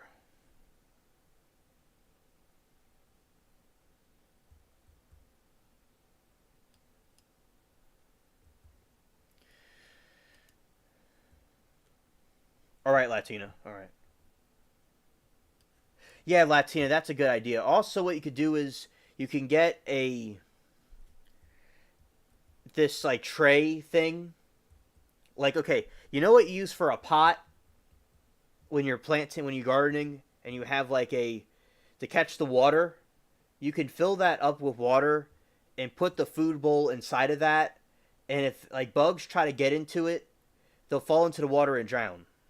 And put like soap in it. That's something we do. Rulia says I can't have any kitties because kitties to my house because I have three big dogs. Two are hunting breeds and one is a guard breed. I used to have kitties come to my home sometimes, but I had a big male tabby who used to fight. Scared. Well, yeah, I like dogs too, Rulia. When I was in Kentucky with my mom's aunt, which is my aunt too, as well, she had these. She had this hybrid between a like an indigenous American, Native American breed dog, and I used to run in the hills with it. I love dogs. I think dogs are great. And shout out to dogs. I like dogs as well. And my family rescues cats. And Latina says, "Alien spaceship. Do you take in all the bowls, or just make sure no food is left in them?" Oh, we all the food bowls are taken in at night. Sometimes we'll go out and feed them at night. Like say, like there's shorts of me doing this with Bubbles, his brother, where I'll stand there and watch him eat the food, the hard food or the wet food. Same thing with Mary Toodles, she'll do that and then take it in after they're done with it. And but there's water bowls outside for the cats all the time. But, we don't leave the food out at night. No.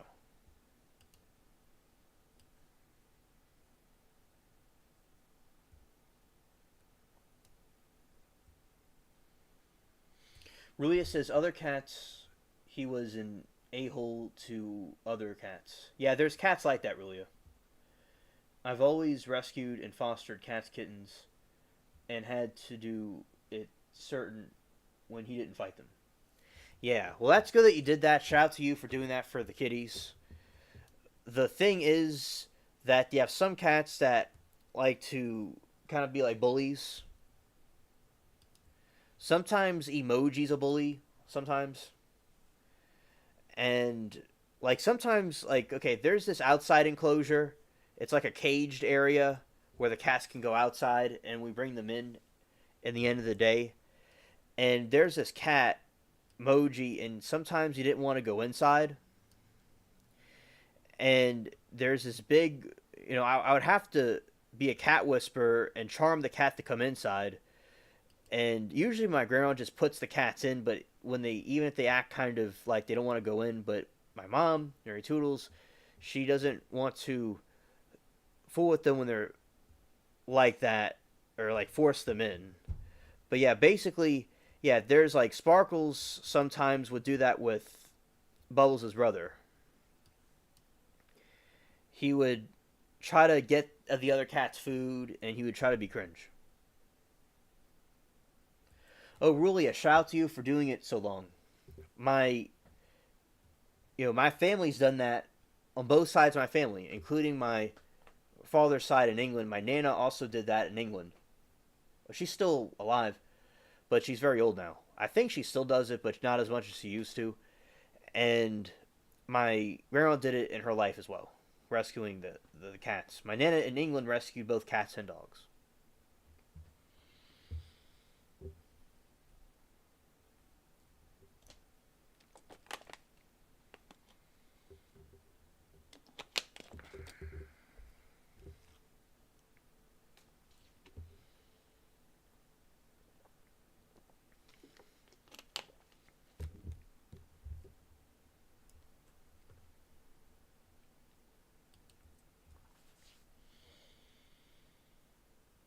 Rulia says he was a black, gray, and white tabby, and some of those males are full of fistcuffs. They come from East the European wildcats. I didn't know that. Thanks for sharing.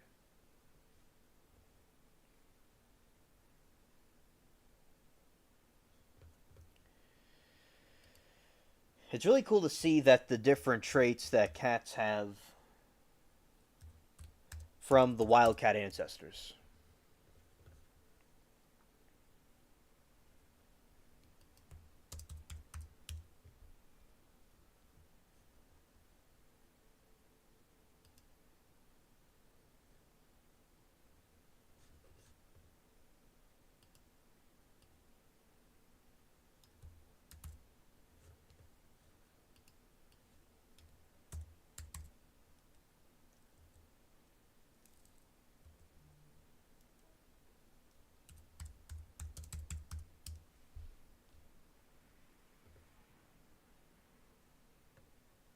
All right, we're still here.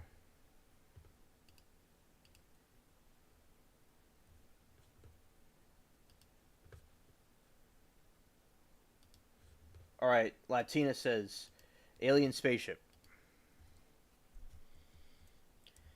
These cats go crazy for food that I feed them. I feed them regular cat food, but I add water to the cat food, so it's like a bowl of cereal for them.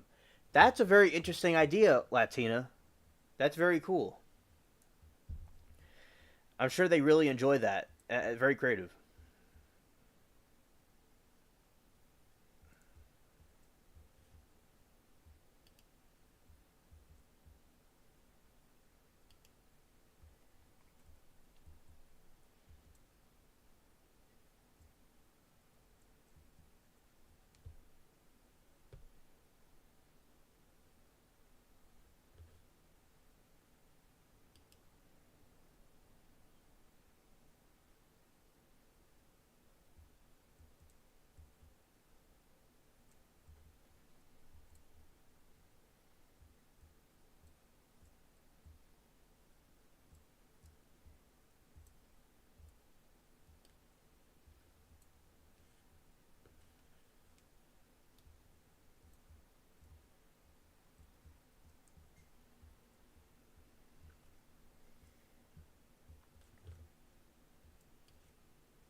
And soon after I do this, I'm going to go and do these other things with the stream.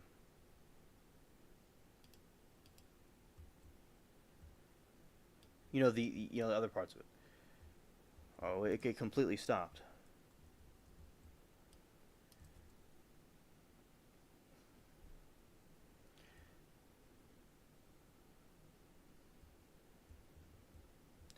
And rats too. Well, good for you.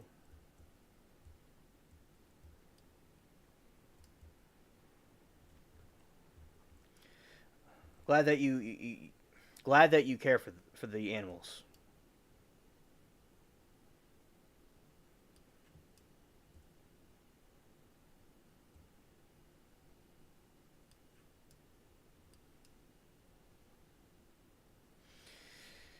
I wouldn't know much about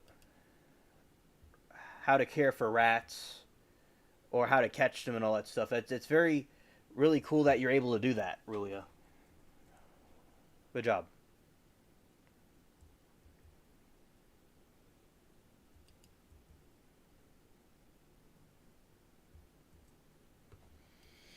Montana says alien spaceship. I usually add a few pieces of freeze dried beef liver to the water. I add to the dry cat food. The liver is very strong smelling. Only need a few pieces. Oh, that's very good. I'm sure those cats really enjoy it. That's really cool. You know, I want to be one of your cats. You certainly are spoiling them very well. All right. So we got this right here.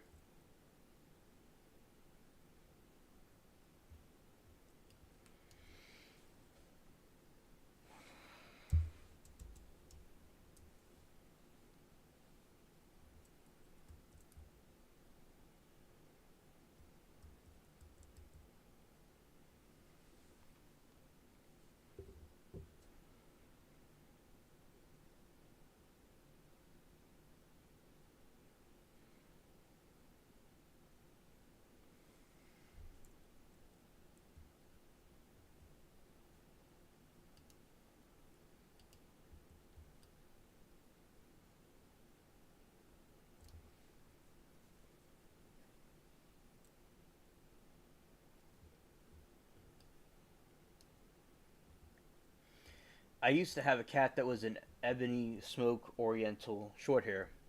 They were only recently domesticated.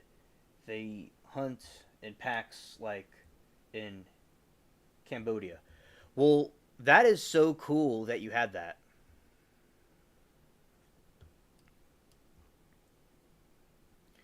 I love the name of it.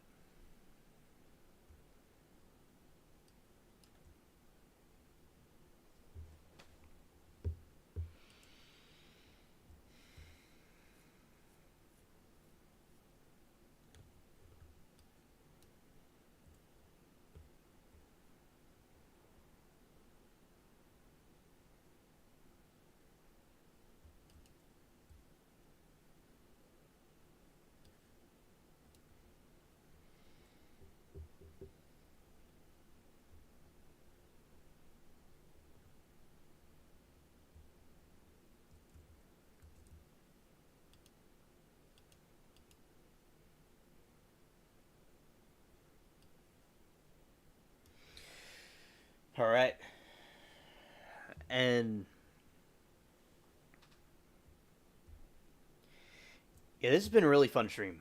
I've been enjoying it.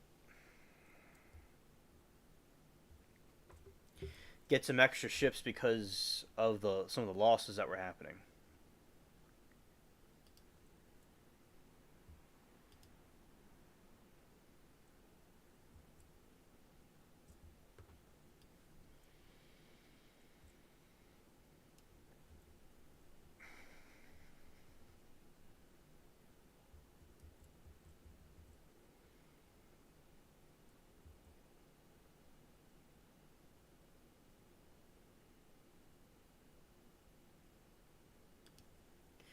There's a song that I discovered a couple years ago. It's an old song called Pet Cemetery. I know it's kind of dark, but because we're talking about pets, but that's a really good song. I didn't know it's a Stephen King book.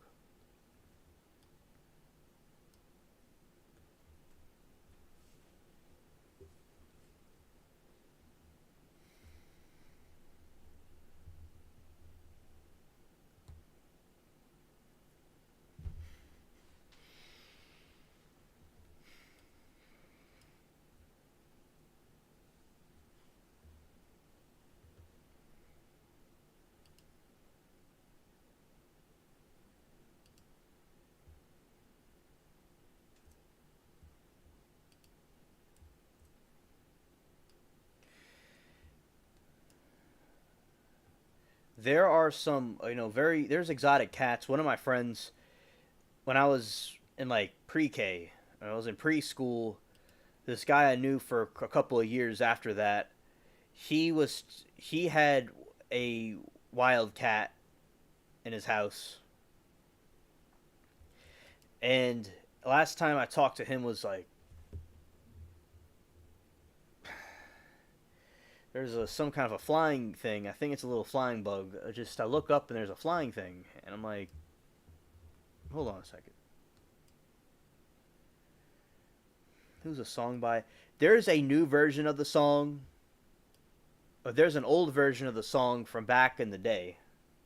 I'll tell you what it is in a moment. Okay.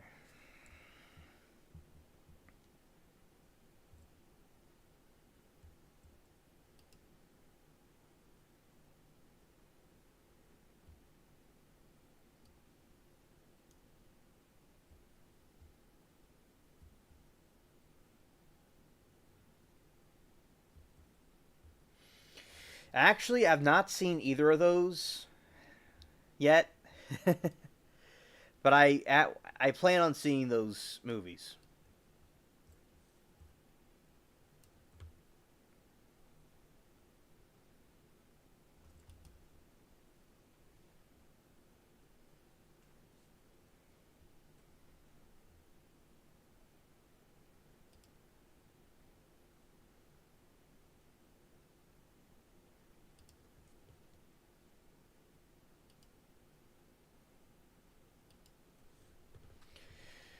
All right. Now we're gonna go to the other part of the stream.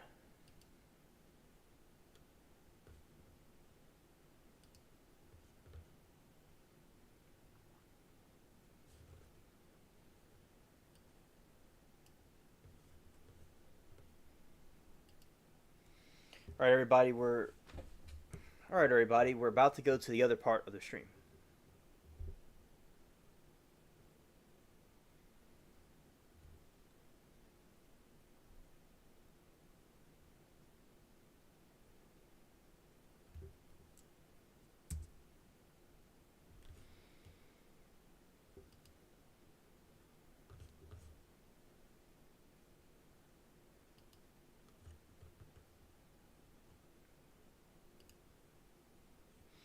Shout out to the spaceship cats.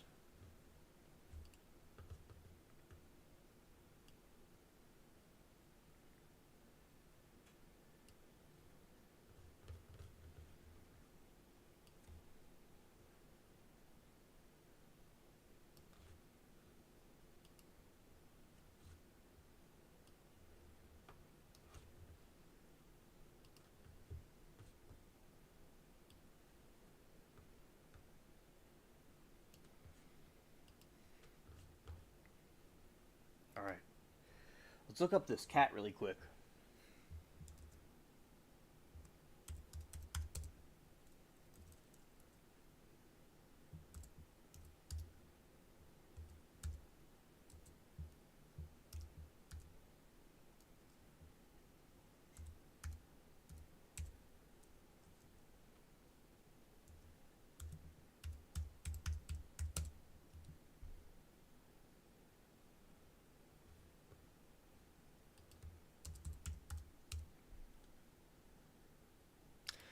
I've seen that cat on YouTube before.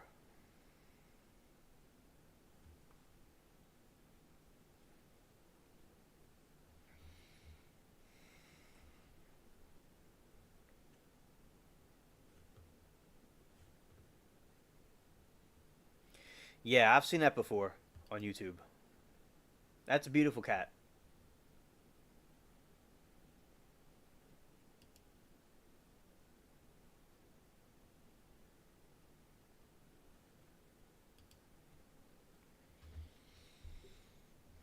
Yeah, so they're big floppy ears.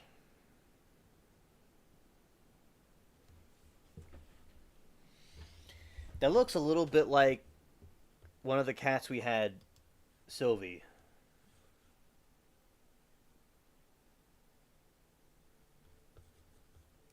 But it wasn't that type of breed, but it looked a little bit similar to that. Let's see.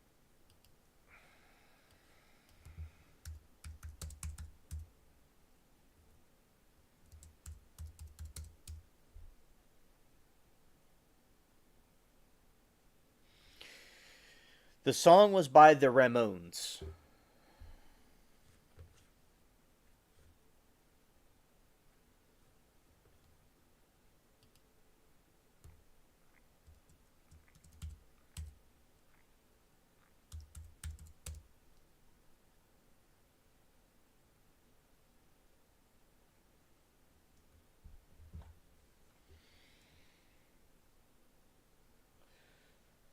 Okay, really, understood.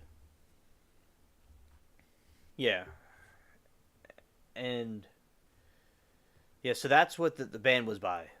Also, there's been a new version of the song from 2019. There's a new version of the Pet Cemetery song, and that's the one I've been listening to a lot. It's on YouTube.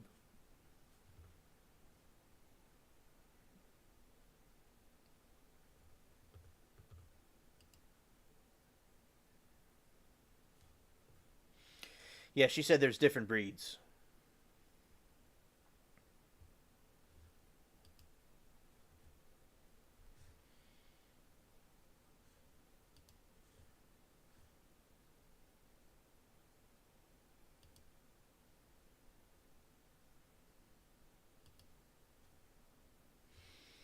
Yeah, Kitty's so cute.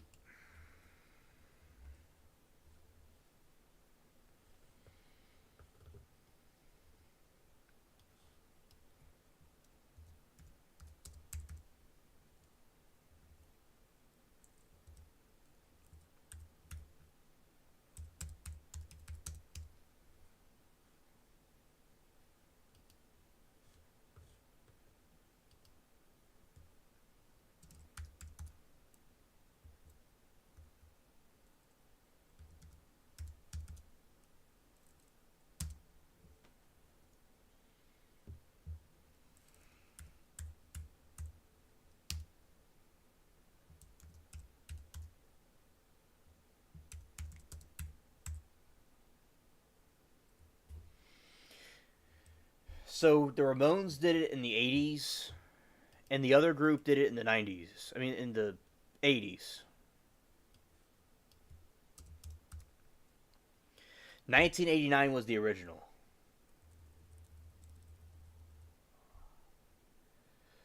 All right.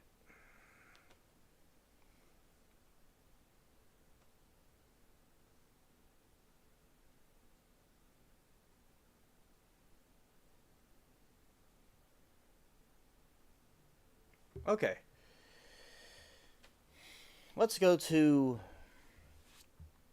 some of the trial stuff. And we'll also look at the look at the scary stories and things like that. All right.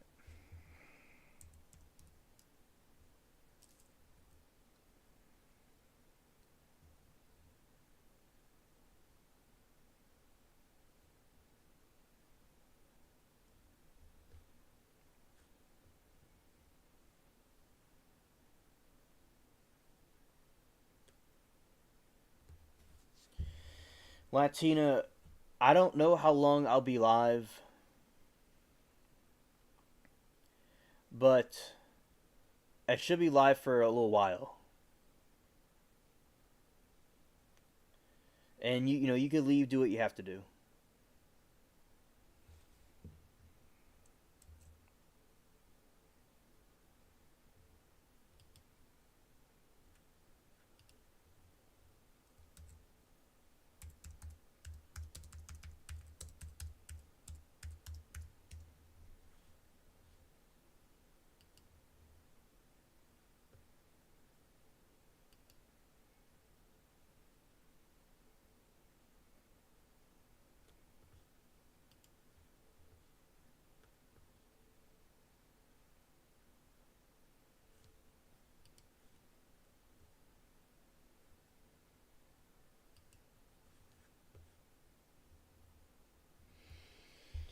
And Rulia says her name was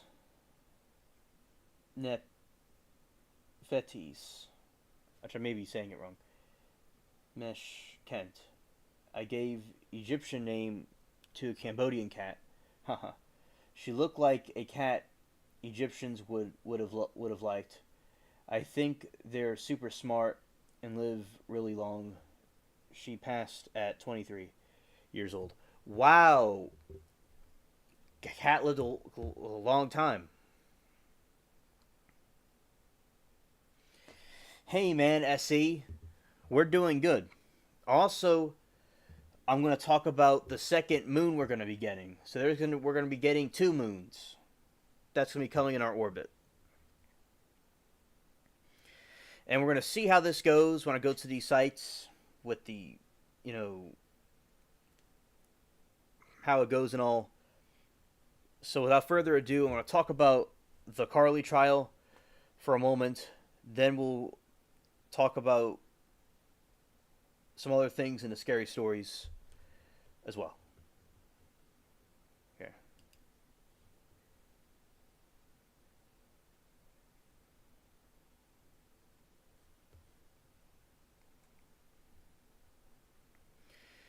A Rankin County 15-year-old has been sentenced to life in prison for deleting her mother and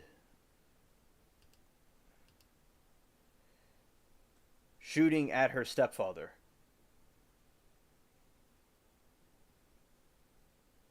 That's really cool, Rulia. Oh yeah, I'm glad that you also look at the moon as well. It's very beautiful. Okay, SC, I'm going to talk about the moon thing you sent me in the email. All right. So thank you for sending that to me, and I responded to you, SE. So thank you, SE. Shout out to you, bro. Thank you.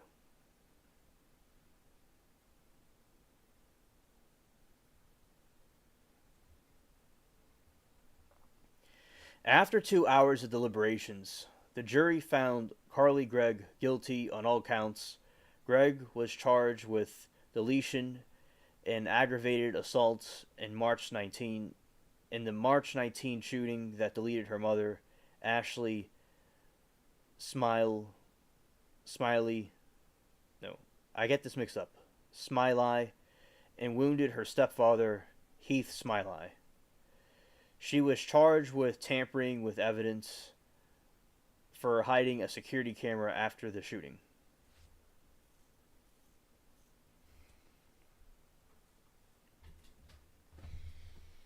The jury was given the option of finding Greg guilty or not guilty by reasons of insanity. That was the mother, and that's her.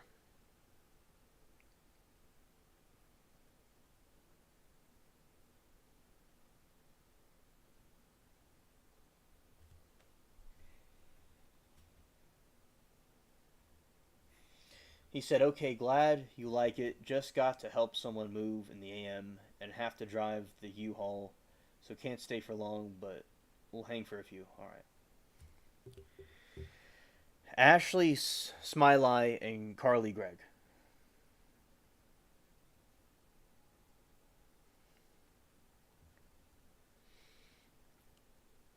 Long week, sad day. Carly Gregg is evil. That's not easy to say, but the truth of the matter is sometimes evil comes in young packages, small packages. And this is one of those cases, said Bubba Barmlett, a district attorney for the Rankin and Madison counties. Quote, "She's fixing to go to prison for the rest of her life. You hate that she's 15 years old, but that's exactly where she belongs," they say.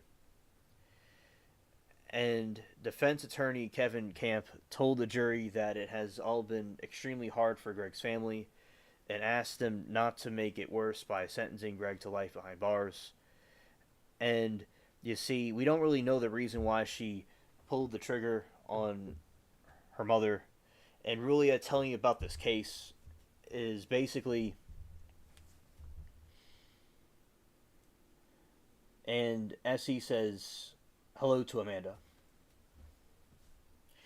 All right, so basically, what happened was she had one of the psychologists was saying, or I'll say one of the psychiatrists, one of the doctors said that he thought she spoke, no, he thought that she was not mentally sane, and he was kind of rambling and rambling about it.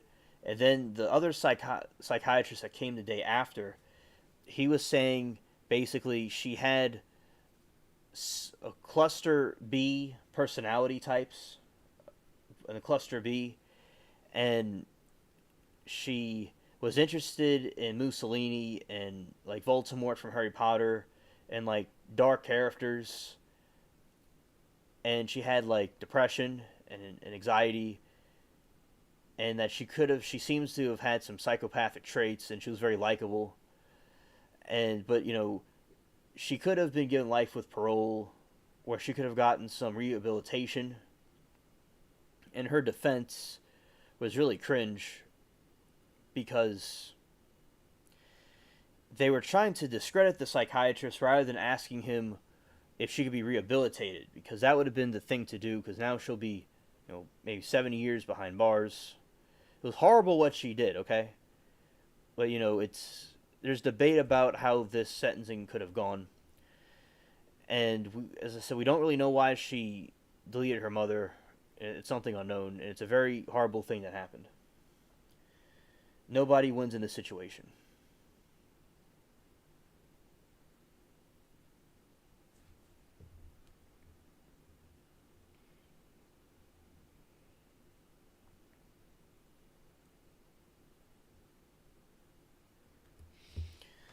Greg was crying throughout the reading of the verdict.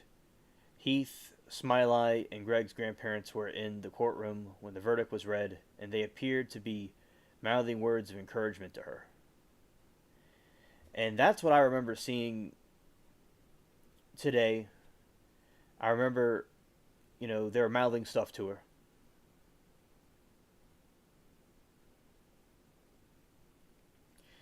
Greg was also given life sentence for shooting her stepfather and 10 years in prison for tampering with evidence. Attorneys said she was not given the opportunity for parole. Quote, "She's doing okay. She's hanging in there," Camp said after the sentence. Quote, "This is a tough case from the get-go. This jury had a very, very tough decision to make." Greg's attorney said they plan to appeal.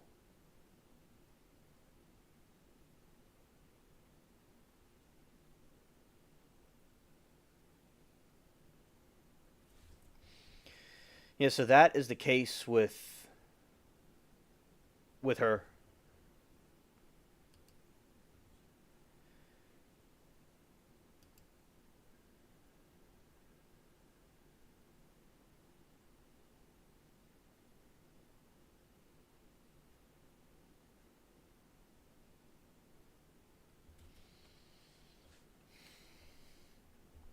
So they're appealing the decision, and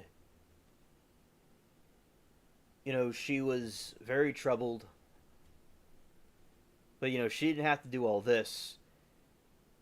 So people wonder, was she on the right medicine? Did something else like that cause this problem?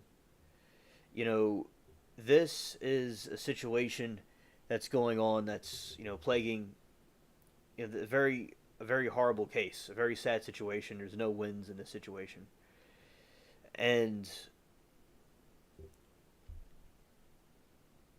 she will be behind bars. And so the stepfather, he was giving encouragement to her on the stand, and yeah, just it's a very difficult thing, and you just got to wonder, what makes somebody want to do that? What makes a child want to delete their parent? And really, I have a question for you.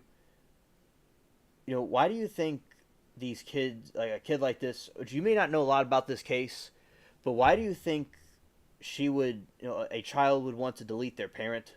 Because what happened was basically the mother was in her room looking for something or searching for something. Maybe she had like a vape pen she wasn't supposed to have, things like that. Then she took the pew pew out of the room that the stepfather had that wasn't locked up, and then went and deleted her mother by shooting her in the face. So if you have any thoughts on that, I'd like to know what your thoughts are on that.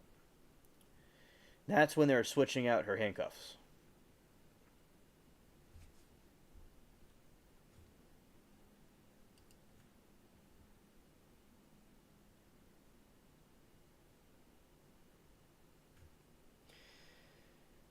And she's wearing the Nirvana shirt. Yeah, and yeah, that was her when they're switching out the handcuffs. And it's her there, and that's her with her one of the attorneys.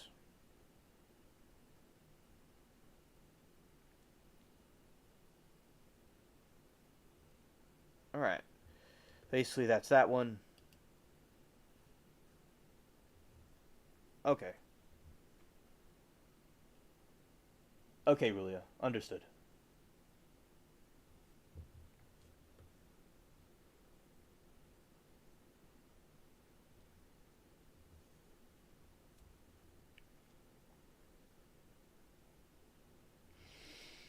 Yeah, and the trial wasn't long when the jury wasn't out long to find her guilty. And, they very shortly they found her guilty.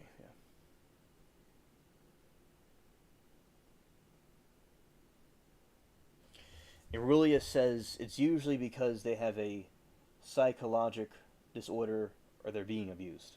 Okay, Rulia, thank you. And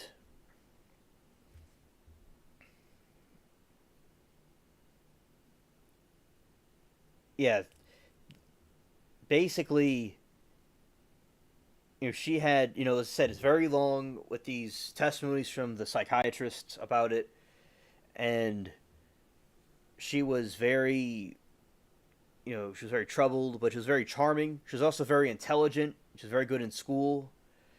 So it's unfortunate it all went down, the drain like that.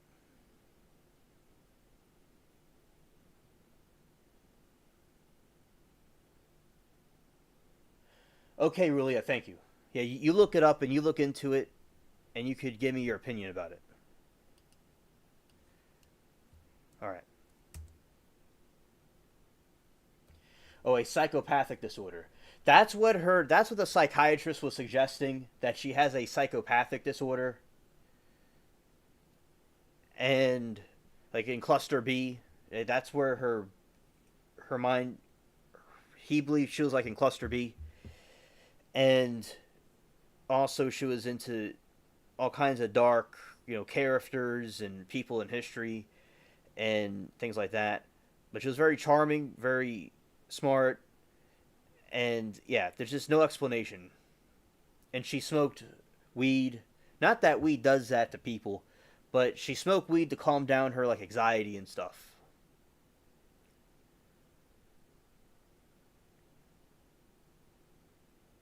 Right, but thank you, because you could look at the case and read up on this case and you could give your opinion.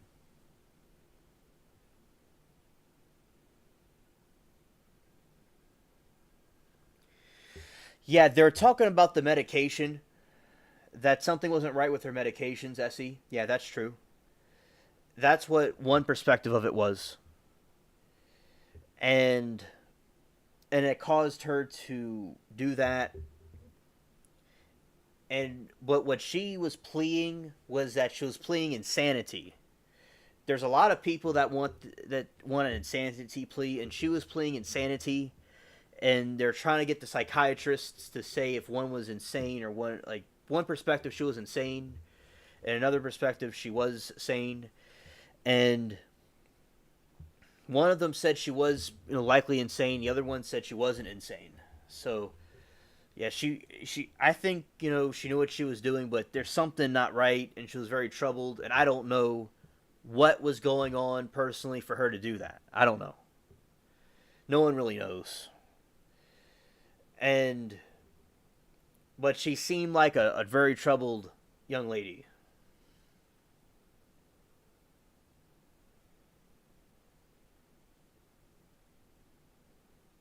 Right? Yeah. Yeah, really.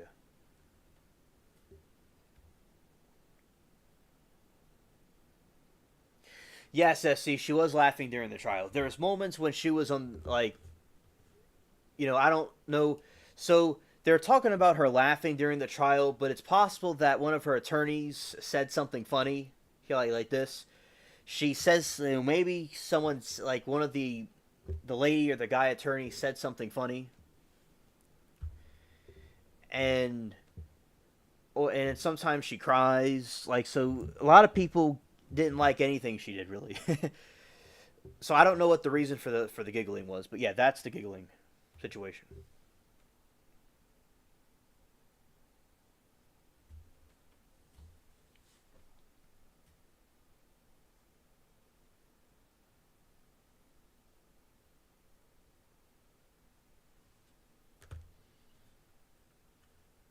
And they're talking about a medication, but they're saying she was given that after it happened. But that's what one person said. I don't really know if for complete. I can't confirm completely if the medicine was a medicine they named was given before or after, but I'll mention it in a moment.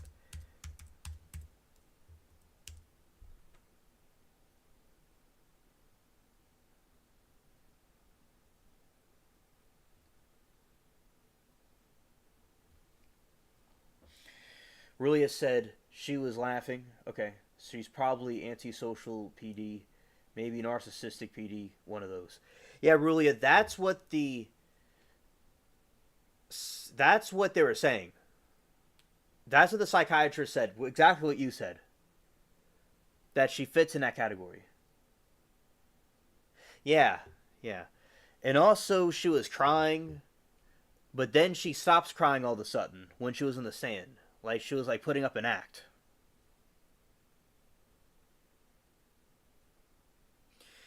And I'll read this article for you, Rulia, from yesterday.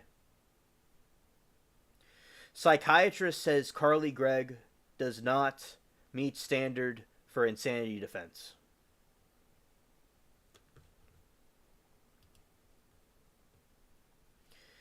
Mental health professionals testified Thursday in murder trial for Rankin County teenager accused of fatally shooting her mother.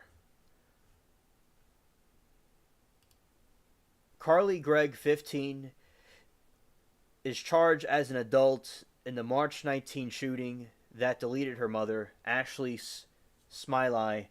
Gregg is also accused of shooting her stepfather, Heath Smiley, who survived with a graze wound to his shoulder. See, that's her smiling right there.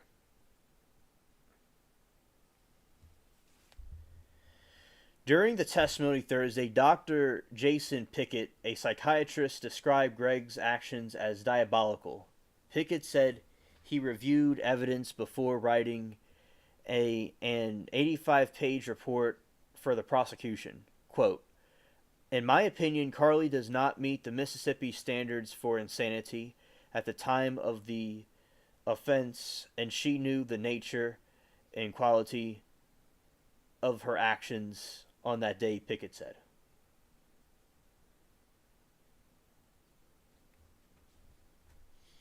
Aurelia says, yeah, because with those disorders, they know what the fuck they're doing, and they know it's wrong.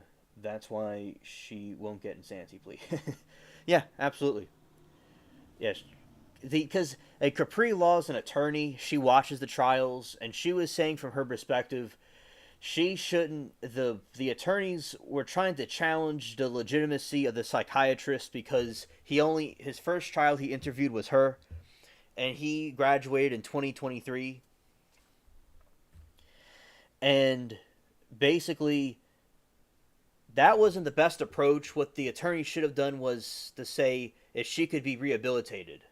That's what she would ask. Like, you know, that's what I would, do if I was the defense, and that's what Capri said because they're trying to say this guy was like didn't do a lot he didn't have a lot of experience, but basically it would be to ask him if she could be rehabilitated with the disorder. Like if she was given a plea deal, a parole, if she was given counseling and rehabilitation, could she be out in the normal world one day and act normal? Right. But they didn't do that. They did the stupid thing. Pickett went on to reference the testimony that Greg's father was diagnosed with bipolar disorder and her concerns about showing symptoms of the condition. Pickett said, based on his evaluation of medical records and what Greg told him, he questioned the bipolar diagnosis and treatment for her father, and therefore the possibility that she too may have the disorder. Quote, I highly doubt and do not believe Carly has bipolar disorder, Pickett said. And that was him on the stand.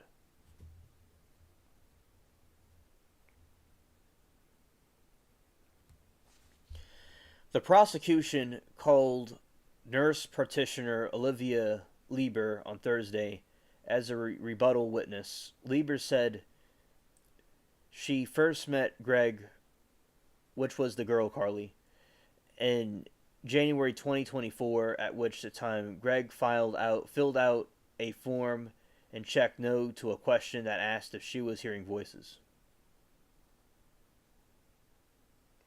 Rulia says there's meds that might help her. Most do, but too many people stop taking them. They go right back to the disorder. Okay, Rulia, thank you.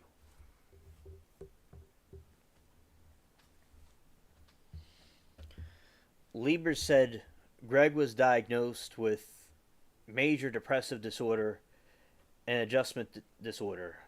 Greg had complained about being depressed, which Lieber noted wasn't chronic. Otherwise, Greg appeared to have normal responses during their appointment.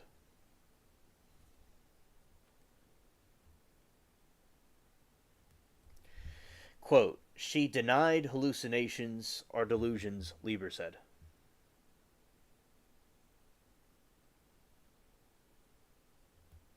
Okay, really, you agree. You agree. Okay. In a follow-up appointment on March 12th, Lieber said Greg complained of feeling like, quote, like a zombie. Lieber told Greg to tap her off the Zoloft she was taking. So she was taking Zoloft.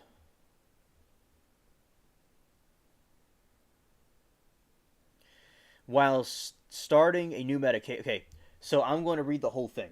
Okay, Lieber told Greg to tap her off the Zoloft she was taking while starting a new medication, Lexapro. Lieber said Greg never reported hearing voices or lapses in memory. So she told her to tap her off the Zoloft she was taking because she was starting the new medication, Lexapro. You're welcome, Essie. So Rulia, if you know anything about Lexapro and Zoloft, please tell us. Thank you. Lieber said she met with Greg 3 times bef- between January and March. Greg's mother was in the room during each appointment. Rebecca Kirk, a licensed professional counselor, met with Greg in January. Greg and Ashley Smiley.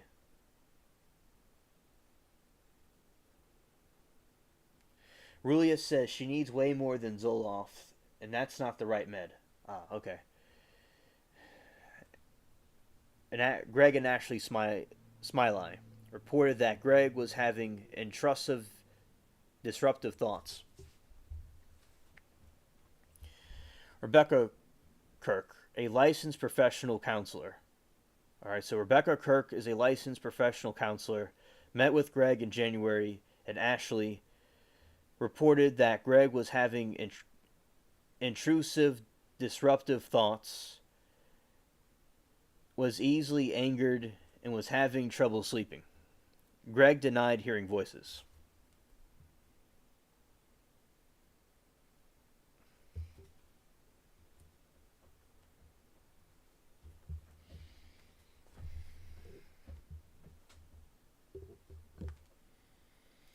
Rulia says Lexapro is for most psychopathic disorders. It's a really good med for that. Zoloft is for mood disorders, depressive disorders. Okay, thank you.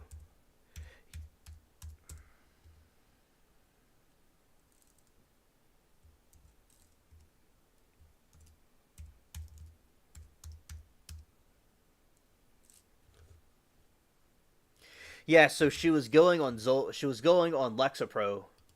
That would have helped her.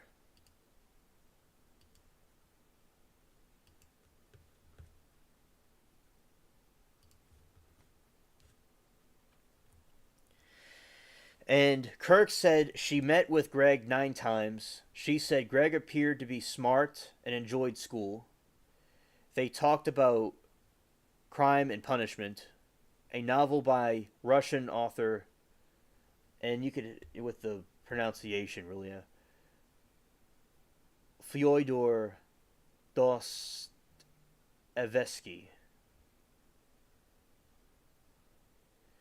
about a former student who is alienated from society because he feels superior.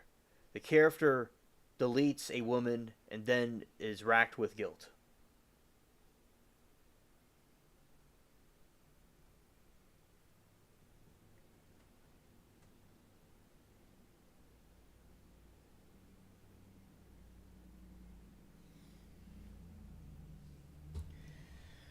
Rulia says, I'm wondering if her primary doctor gave her Zoloft and she went to counseling and the psychiatrist would have switched to Lexapro, the right med. Right, yeah, that's a good point. That's a good point. And I wonder if that had something to do with her behavior. You know, if that had something to, to if she wasn't given the right medication or something and it caused something to go downhill. And really, your assessment is excellent on spot.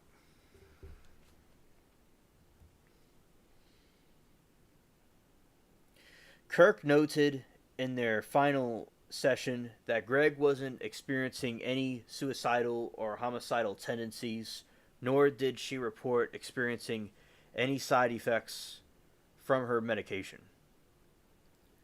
Dr. Amanda Gugliano, the director of forensic evaluation services at Mississippi State Hospital at Winfield, spent several hours evaluating Greg after she was arrested. Greg's attorneys was there during the session.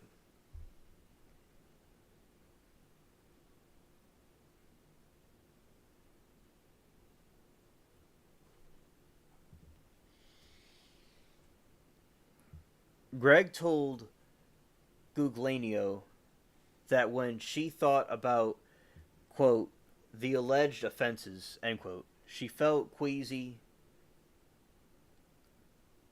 Guglielmo had a discussion with Greg about hearing voices.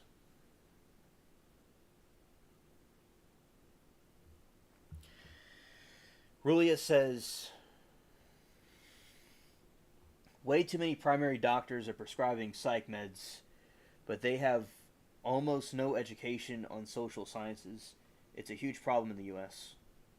Yeah, Rulia, I don't, I don't take any medicines, and I am, you know, a sane alien. But when I was a teen and a kid, yeah, the doctor prescribed me because they thought that had the ADHD that they thought. I told you that before, and they the doctor she gave me something called Focalin, but it made me feel kind of weird and kind of like paranoid, so I stopped taking it and then I felt normal. But I don't take any like medicines or anything. But yeah, I know what you're talking about. I think it's best for the people that are in that field of social sciences to prescribe that, in my opinion. Thank you for highlighting that problem. And continuing, quote, she said she had been hearing one voice, a male voice, since she was young. So now she's contradicting herself and she's saying now she did hear voices. Yeah, and she's saying hearing voices is a type of schizophrenia. She said she had been hearing one voice, a male voice, since she was young, maybe around 5 or 6 years old, which is unusual. Guglielmo said, quote, she said she heard voices every day, but it was always in the background, and she was able to tune it out. Rulia said they need to refer patients to counseling centers.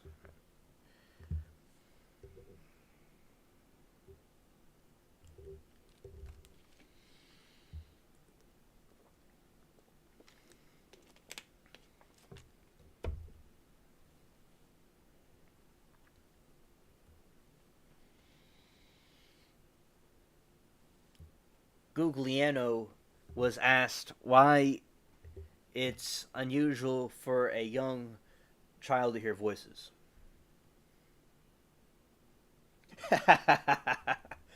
Rulia, and she says that the schizophrenia is hearing voices. Rulia said she's probably just saying that to get the insanity plea. First, she didn't, then she did. Yes, correct. She said she didn't hear voices, then later she said she did hear voices. So she changed it. Yeah, it's inconsistent.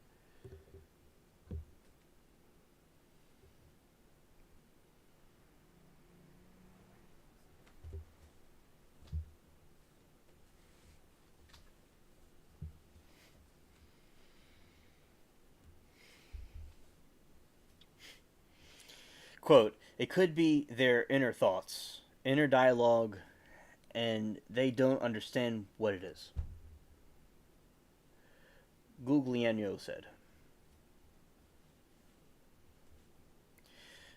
Greg told Guglielmo that the voices never told her to do anything. Excuse me. Read that again. Greg told Guglielmo that the voices never told her to do anything.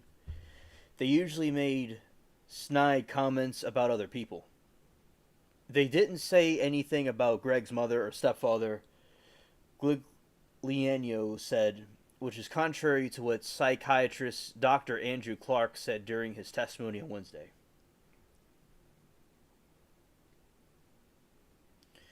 Rulia said, it's very unusual. The onset of visual and auditory hallucinations is about 13 years old or about 19 years old. Ah, thank you, Rulia, for the insight. Yes, absolutely.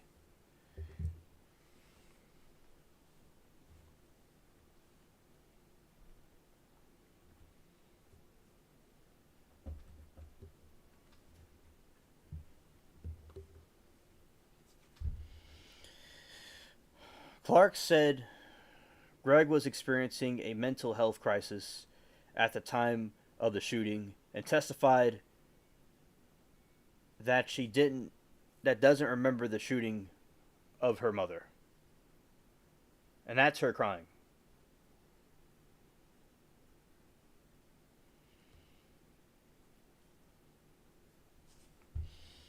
Carly Gregg was 14 years old when the shooting took place at the family's home in Brandon. Security video shows Gregg and her mother returning from Northwest Rankin High School, where Ashley Smiley was a teacher and Gregg was a student. Yes, SC, the trial is over. She was found guilty and she gets life without parole, but it's being appealed. Rulia says they have no training in it, but they think because they're registered med doctors, they automatically know psychiatry too. Right.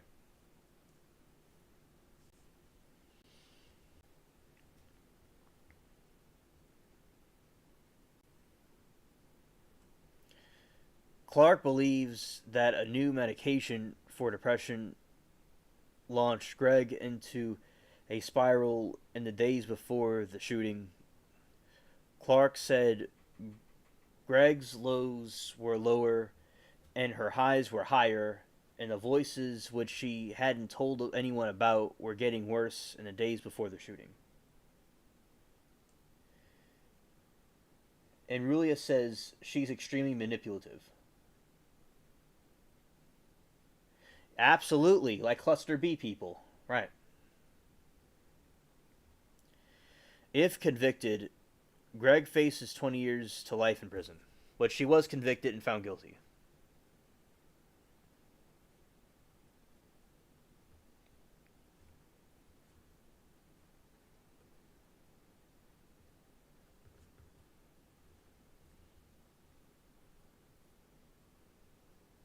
Okay, I see. Thank you. Peace.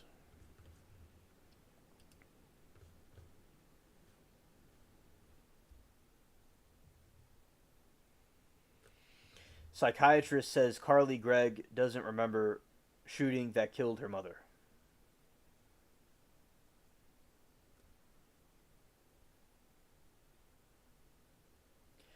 A psychiatrist testified in the trial of a teenage murder suspect, saying she was in a mental health crisis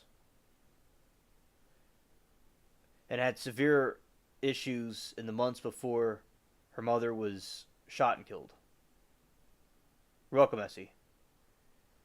We appreciate you too. Carly Gregg was 14 years old when the shooting took place on March 19 at the family's home in Brandon. Gregg is accused of fatally shooting her mother, who was a teacher at Northwest Rankin High School, where Gregg was also a student.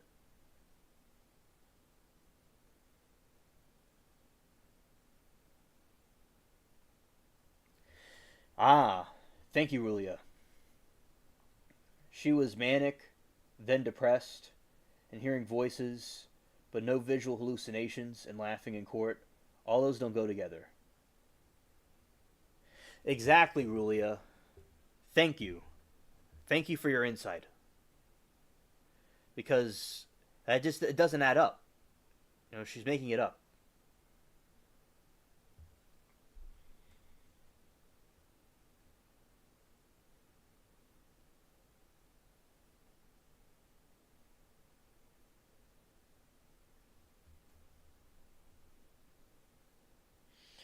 Yes, in Jesus' name, praying for Essie's family. Amen. Praying for you, Essie.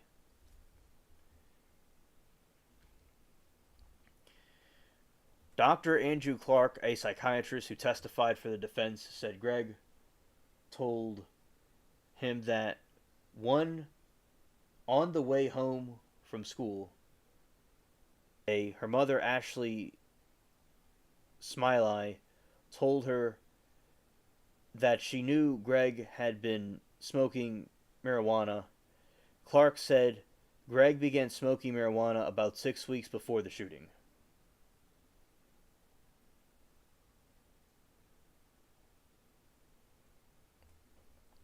Greg told him that she remembers letting the dogs out, but then her memory went blank.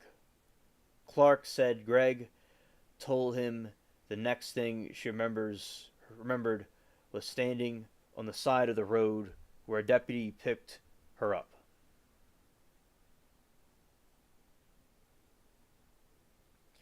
And that was her with the dogs, and the mother was in the other room, out of this world. Yeah. Tony Shack, a K-9 officer with the Rankin County Sheriff's Office, testified earlier on Wednesday that he found Greg walking down Fringington Boulevard after the shooting. Quote, "Is my stepdad okay?" Greg asked him. Shack said Greg never asked about her mother. Clark said Greg was experiencing a mental health crisis on the day of the shooting. He said Greg was having a significant mood swings, which were made worse by medication. The voices she was hearing were getting worse and becoming problematic for her, he said. Also having this page jump.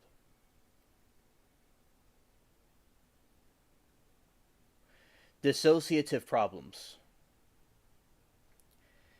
And then, quote, and then her mother finds out she's smoking marijuana, Clark said. For Carly in particular, she so cared about her mother's approval. Page keeps jumping. Alright, going back to where I was. Quote, and then her mother finds out she's smoking marijuana, Clark said. For Carly in particular, she so cared about her mother's approval. So for her, this was a crisis.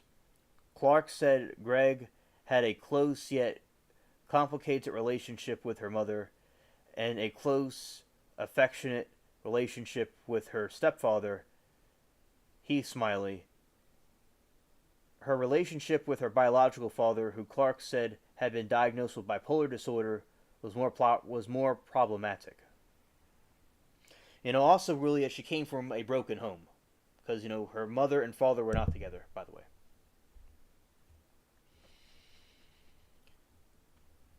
Clark said when Greg was 11 or 12, she started cutting herself, not in an effort to delete herself, but to feel better by taking her mind off of her depression and anxiety. Clark said her parents learned of the self-harm in December 2023.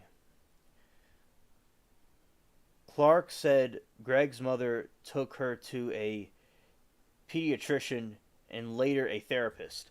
She was prescribed medication, which Clark said didn't seem to have much of an effect, so the dosage was increased. Greg complained of feeling numb or flat, Clark said. Quote, she was having mood issues, eating disorder issues, cutting herself, hearing voices, and sleeping difficulty, all leading up to January of 2024.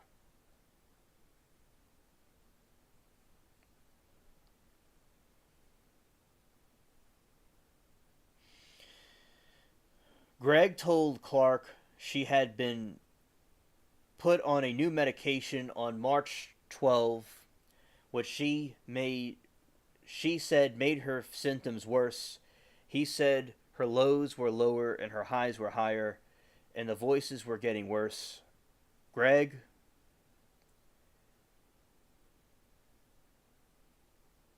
the page jumped, so I have to go back to where it was. Greg is currently on a mood stabilizer and on an antidepressant, which Clark said seems to work for her. During cross-examination by prosecution, Clark said he spent about 4 hours interviewing Greg and had a Zoom call with her stepfather. Clark told prosecutors that Greg had not told anyone about the voices until the day of the shooting.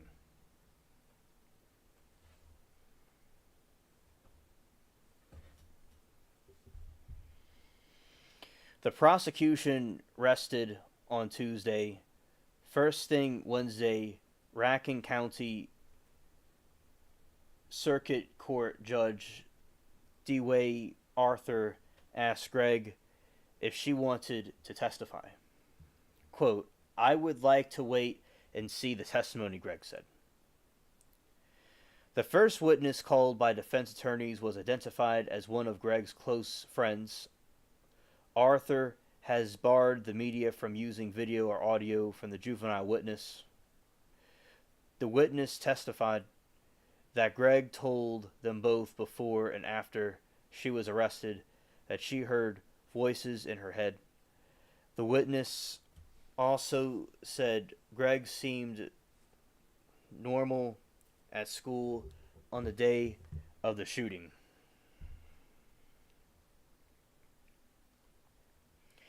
And yet that was her. They were changing her handcuffs out because it was hurting her. Also on Wednesday, the jury watched Shaq's body camera video from inside his vehicle, and after he had Greg arrived in the back of the house in Brandon. The video also shows an officer swabbing Greg's hand for gunshot residue. He said Greg admitted to him that she fired a gun with her right hand.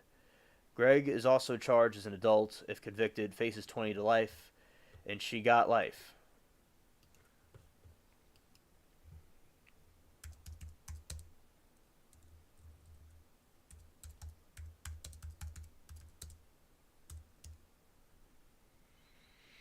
All right, so that is the situation with Carly.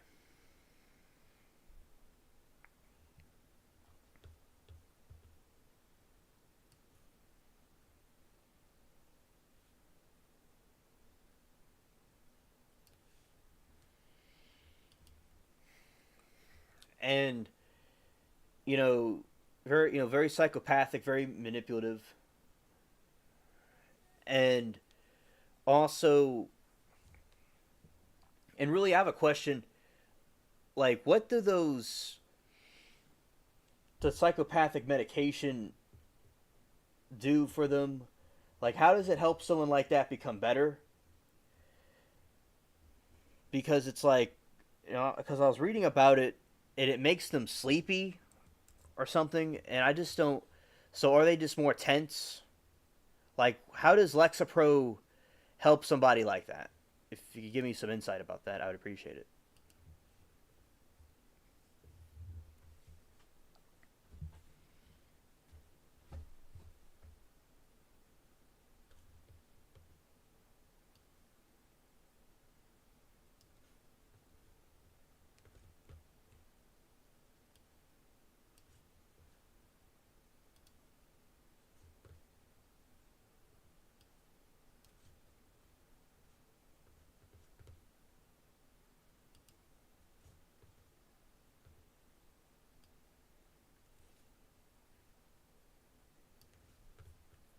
All right. And also,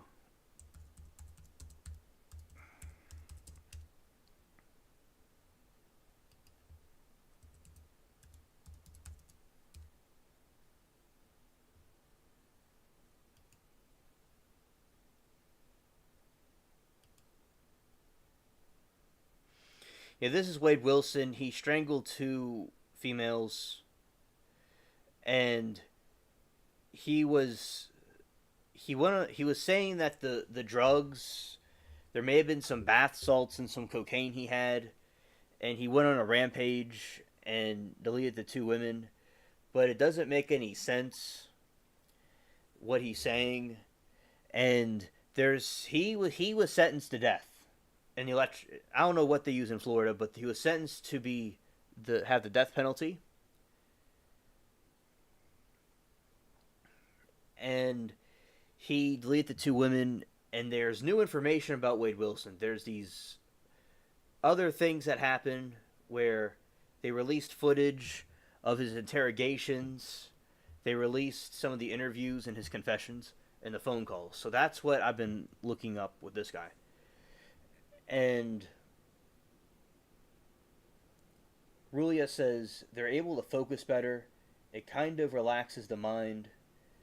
It helps lower the intrusive thoughts, makes them able to look at a situation in a calmer way. Thank you, Rulia. Thank you.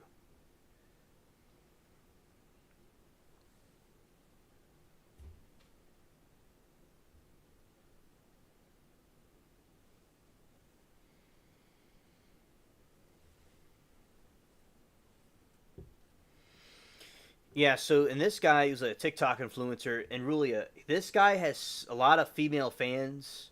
And when his trial was going on, so many women were spamming the chat, saying he was innocent and all. And I don't know why these women were obsessed with this murderer. You know, it was really, uh, they didn't, they thought he was innocent or something, and they liked him, but he did some bad things. And there's like, we're talking about how inconsiderate those people were because of what he did. And also, as you could see, he has some sketchy tattoos on his face. And yeah, he went to life with no parole. And guess what? He was saying in his interview that he was trying to confess, and he was confessing so he could get McDonald's. He could get some French fries and some hamburgers, but they didn't give him any of that because he confessed, but they didn't give him any McDonald's, and he was very triggered.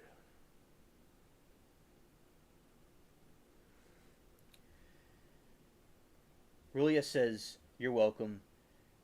It does more than that, and in differs depends on the disorder of the person." Rulia, thank you so much. I'm glad for the extra information about it. And Rulia said those tats look crazy as fuck. Yep, they are.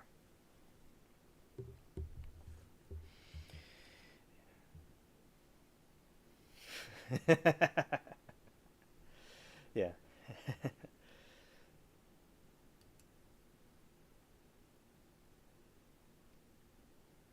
Yeah, in the chat they would spam "Save Wade Wilson." They would spam that over and over again.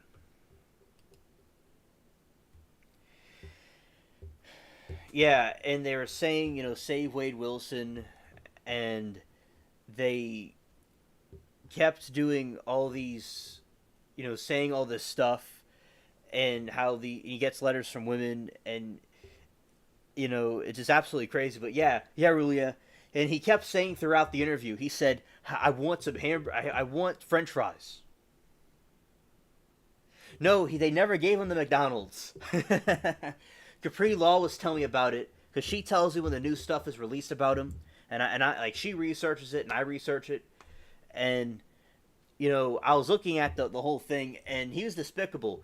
And he was saying that he wants some French fries, and they said they would give him some McDonald's, and the guy said he's done it before. They have to go ask their supervisor, and he kept confessing and confessing, and then he would say, when are we? I'm getting hungry. Are we getting the French fries?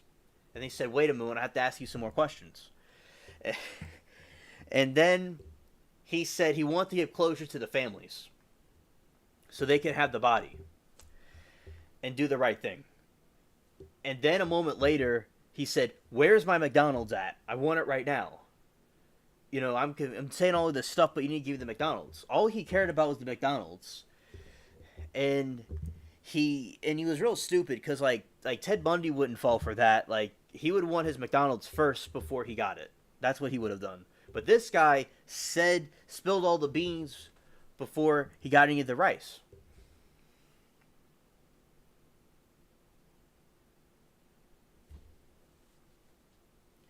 Exactly, Rulia. Just like Ted Bundy. Right. Rulia said, "OMG, it's like the Ted Bundy thing where the guy is nice looking and weirdo women like him, regardless of their crimes. It's so gross. Right, exactly. Yes, the cops mess with him hard. Yeah,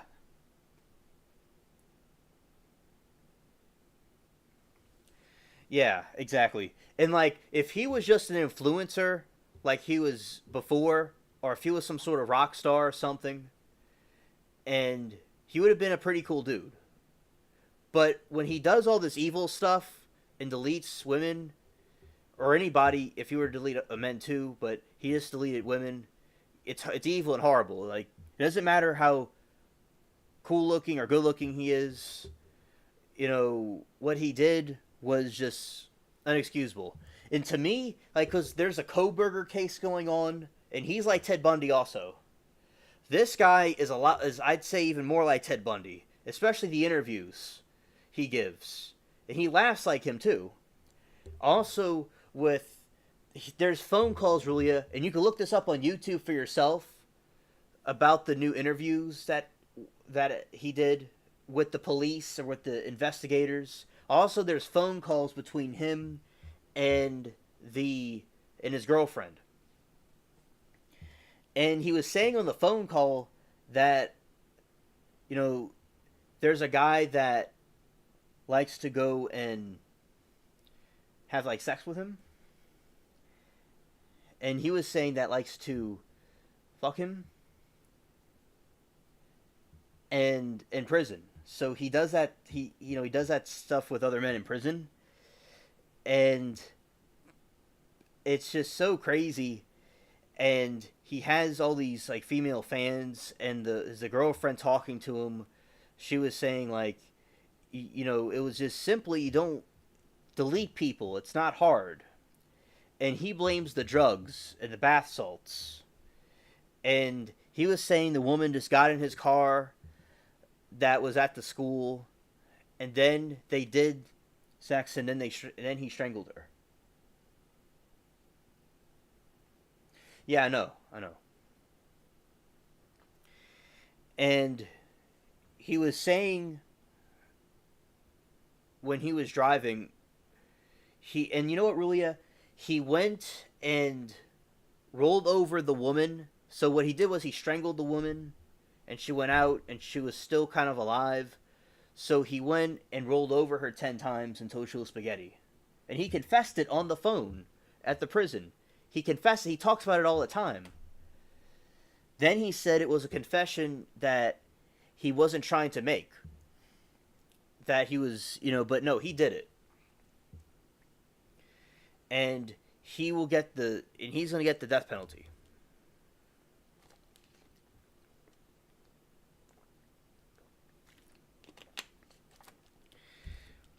When he was first, and yeah, absolutely.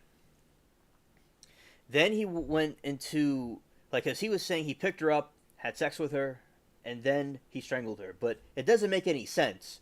The police think he went and raped her, and then did all that stuff. And the other woman, they went to her house with her friend, and he went and did the, sex with her, and then he went and strangled her and deleted her in her house, but he didn't take her out the house, similar to what Ted Bundy did, at least in the movie, where he took the woman and wrapped her up in like a sheets and this rug. He was going to do that, but the rigor mortis set in and made her heavy, he said, and he just left her in the house. And then he was talking about where he like hid the body, and then he said he wanted his McDonald's. He's so callous and no regret or emotion to him, because they were saying like, where's the body? He said, where's my McDonald's? Yeah, it was absolutely crazy. But yeah, and he said that when he takes the drugs, he turns into the devil, he said. And he said that to his girlfriend, that it's really horrible that he stares at a wall all day. And there was a woman, Rulia, not women, there was a woman that sent him $100 donation. and he has all these female fans everywhere. It's absolutely nuts.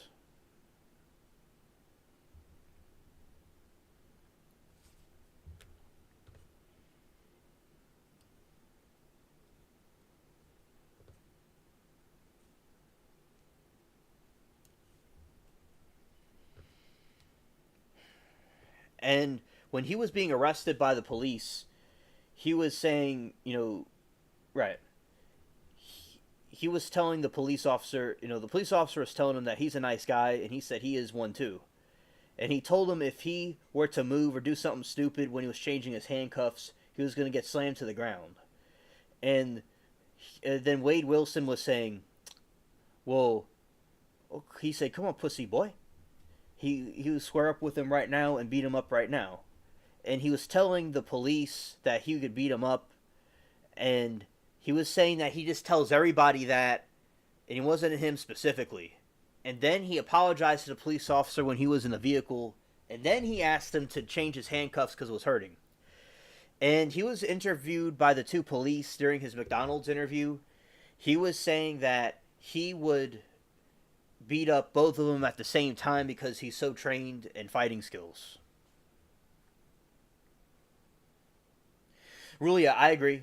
I agree. Yeah, he was saying his claim is that he was taking cocaine, and he said there may have been some bath salts in there, and then he did the stuff.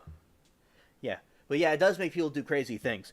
There was a case where they had a situation where a dude turned into like a zombie and ate some homeless person's eyes out when they were on bath salts. Yeah, and also Wade will this guy he's 6'5".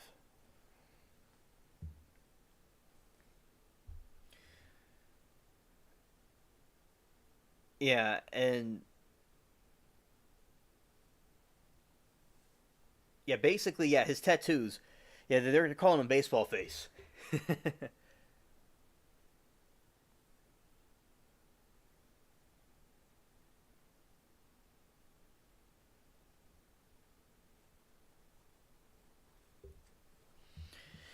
Yeah, and he's going to get the death penalty. And they were trying to say he was insane. They're also really they're trying to say with him. Yeah, right on Rulia. They're trying to say with him that he would be given the. He was trying to get the insanity plea. This is another guy. He was trying to get the insanity plea. So they did a scan of his brain. Yes, yes, they do really absolutely. And they determined that he was sane when he was doing this stuff. That he was not insane. Like they're trying to get the insanity plea, but he didn't get the insanity plea. The insanity plea seems like a desired plea these days. It seems.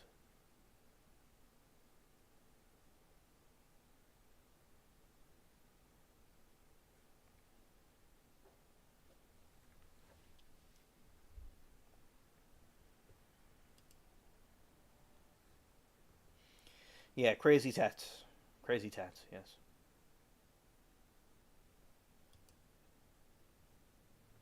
Yeah, that's like him, like when he was a kid, and that's him now. Yeah.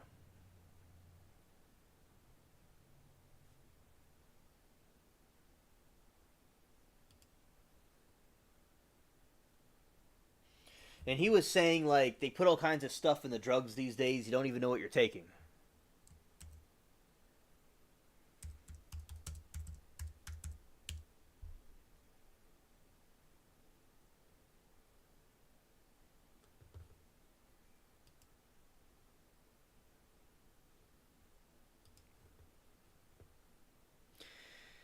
Yeah, and he was saying that the bath salts, he went crazy and he started doing this stuff.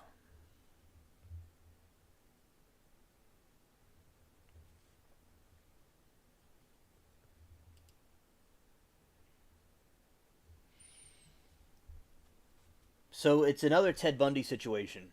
That repeating itself. Yeah.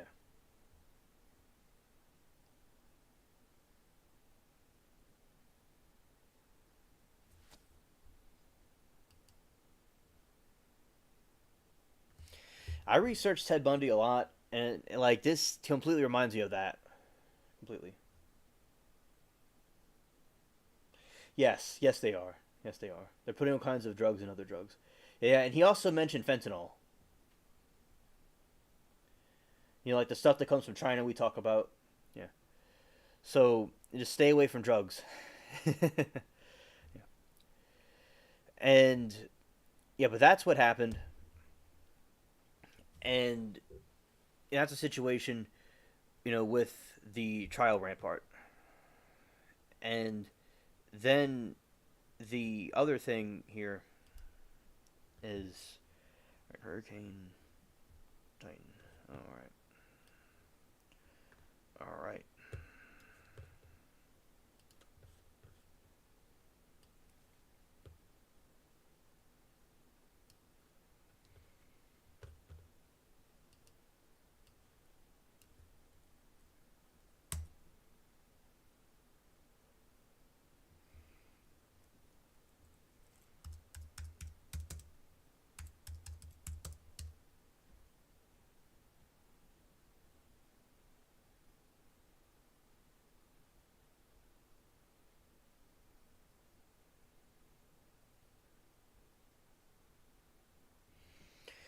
All right, so Titan. This is the Titan sub.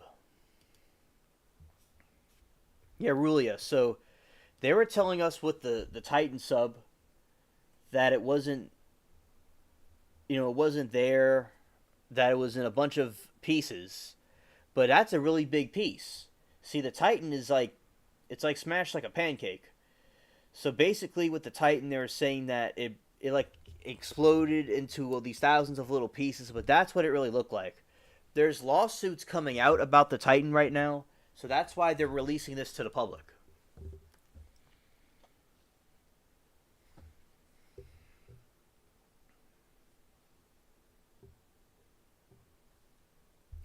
Yeah, that's what they found.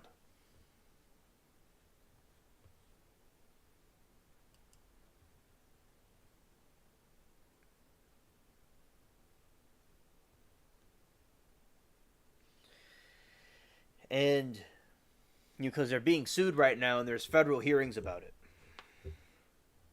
And Narjalay's daughter, Narjalay was one of the people that perished in it. She was talking about it and about the lawsuit against him if she wanted.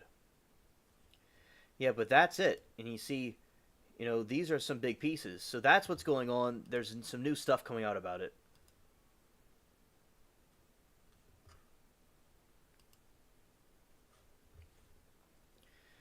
First image of ill-fated Titan submersible wreckage revealed at hearing into tragedy.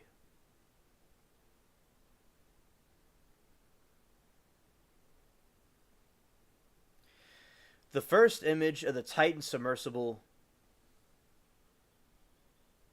sitting at the bottom of the ocean, following its catastrophic implosion last year, was shared by the U.S. Coast Guard on Monday as investigators opened a hearing into the tragedy. All 5 people on board the vessel were deleted last June in its final ill-fated dive to the Titanic shipwreck.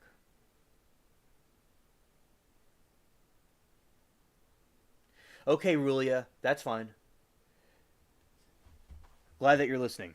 Okay, here I go. All 5 people on board the vessel were deleted last June in its final ill-fated dive to the Titanic shipwreck, after a desperate search mission that gripped the world. In the photo released Monday, the submersible, and not this thing popping up. Okay. In the photo released Monday, the submersible's broken tail cone is seen on the hazy blue floor of the North Atlantic Ocean. The tail cone was severed from the rest of the vessel, its edges ragged, while a ripped fragment of the vessel is seen nearby. And you can see it's like looks like a white cork just kind of sitting there on the ocean floor. The wreckage was found several hundred yards from the location of the Titanic after days of searching, according to investigators at the hearing in North Charleston, South Carolina, which is expected to run until September 27. In its opening presentation, the Marine Board of Investigation said, you saw that? Yes, yes, understood. Said that the tail cone and other debris, debris were located by a remotely operated vehicle on June 22 last year, providing a conclusive evidence the submersible experienced a catastrophic implosion, a sudden inward collapse caused by immense pressure. This thing was just not designed to handle what they're trying to do. It wasn't designed to handle it. And basically, they had to bring those deep sea submersibles, the unmanned submersibles, down deep underwater to go and find it. The Coast Guard's resources and all, wasting all that stuff and costing all that money. That is absolutely insane for them to do that. It claimed the lives of Stockton Rush, the founder and CEO of the vessel's operator, businessman Shahzada Dawood, and his 19-year-old son.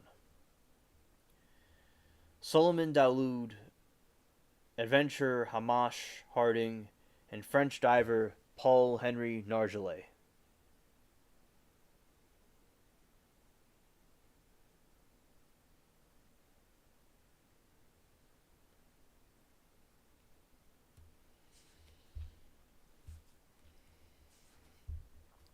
Remains found were matched to the 5 men on board through DNA testing and analysis. The Marine Board of Investigation confirmed Monday. So they found all 5 of them. The board on Monday called its first witness, including former employee of OceanGate, the firm that developed the operated submersible.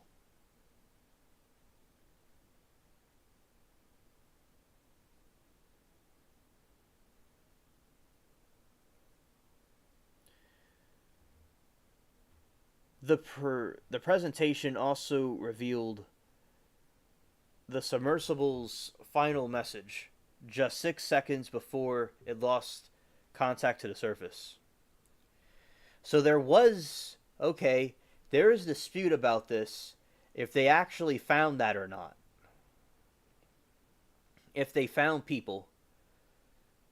Or they're saying that there are some transmissions from them, but they're saying it wasn't true. But now they're confirming it was true. So the last communication to the surface was dropped to TWS. So they're trying to lift off to go back to the surface.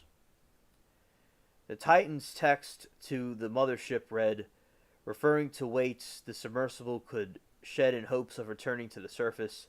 Seconds later, the Titan was pinged for the last time, and the mothership lost track of the vessel. Yes, from all 5.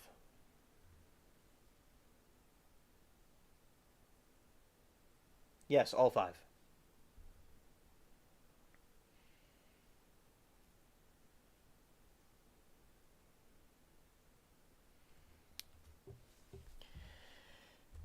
An international search and rescue mission unfolded in the following days in remote waters several hundred miles southeast of Newfoundland, Canada. The hearing will continue pre-accident historical events, regulatory compliance crew members' duties and qualifications, mechanical and structural systems, emergency response, and submersible industry. The Coast Guard has previously said, while the hearing's main aim is to uncover facts surrounding the incident, end quote. Board Chair Jason Neboir acknowledged Monday that the group is also tasked with identifying misconduct or negligence by credential Marines, end quote. Quote, and there is any detection of any criminal act, we will make a recommendation to the Department of Justice, end quote, he said.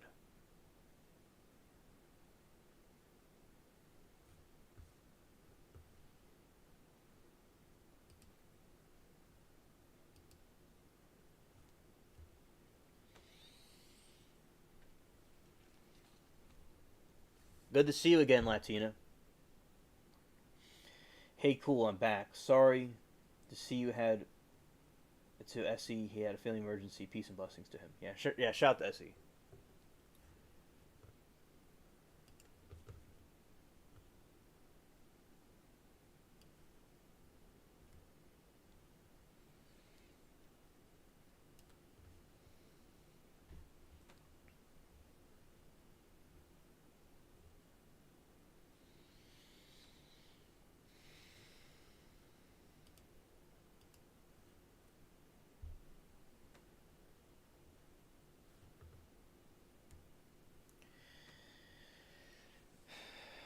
And you see that right there. You have, Latina. That's the submersible. It's a big piece of it. It's a big piece of it, and it's bigger than what they said. And that's the other part of the piece.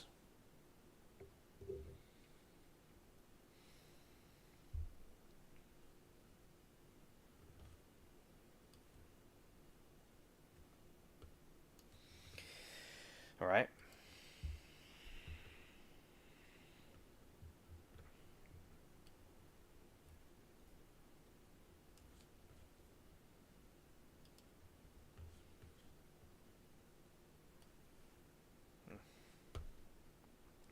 All right.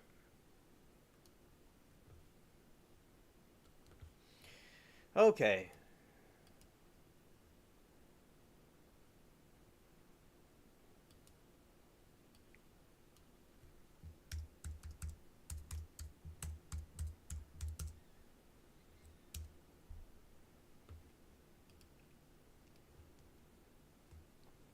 Now we're in the part of the show we talk about some scary stories because we're in the time of close to the Halloween season, so we talk about some scary things. All right.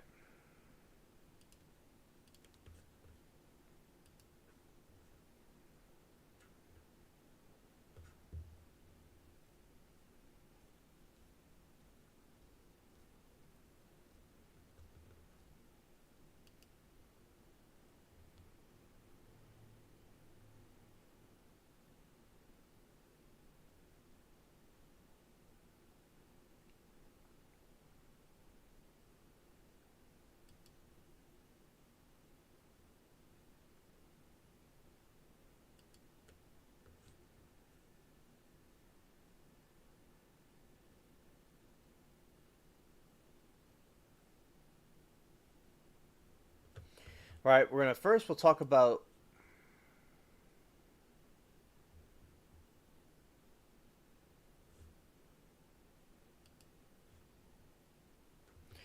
over here we have some paranormal hoaxes.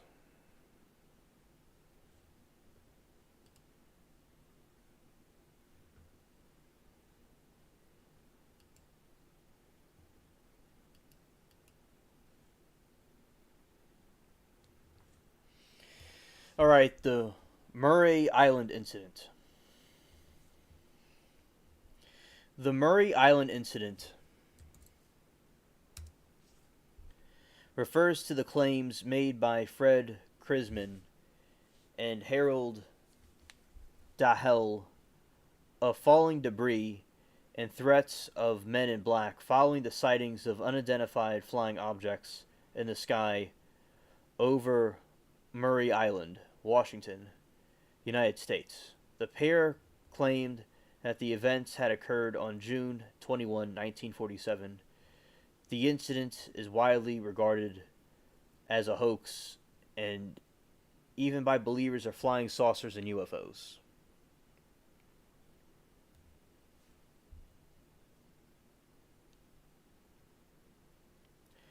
On August 1, 2 Air Force officers tasked with investigating the incident were deleted when their plane crashed outside of Kelso, Washington.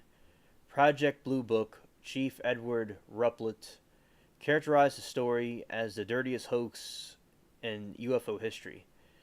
The Island incident has inspired an anonymous film artwork and local celebrations in Des Moines, Washington in 2017. Washington State Senate acknowledged the 70th anniversary of the event.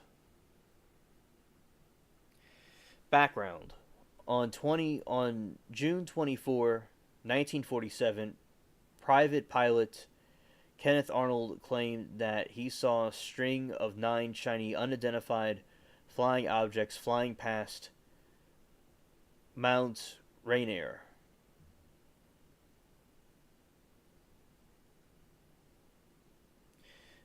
Thank you, Latina.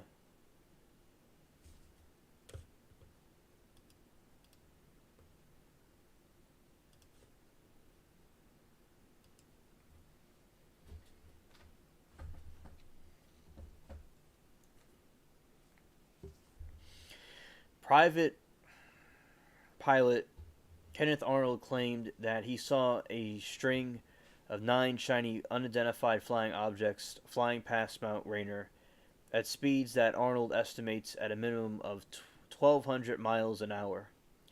Arnold's report garnered nationwide news coverage, and his description of objects also led to press quickly coining the term flying saucer and flying discs as popular descriptive terms for UFOs. 10 days later, Captain E.J. Smith and his co-pilot and stewardess reported witnessing unidentified objects in the Pacific Northwest. After his story was publicized, Arnold was contacted by Raymond A. Palmer, the current editor of the science fiction magazine Amazing Stories, who is often credited with investigating the concept of the UFO.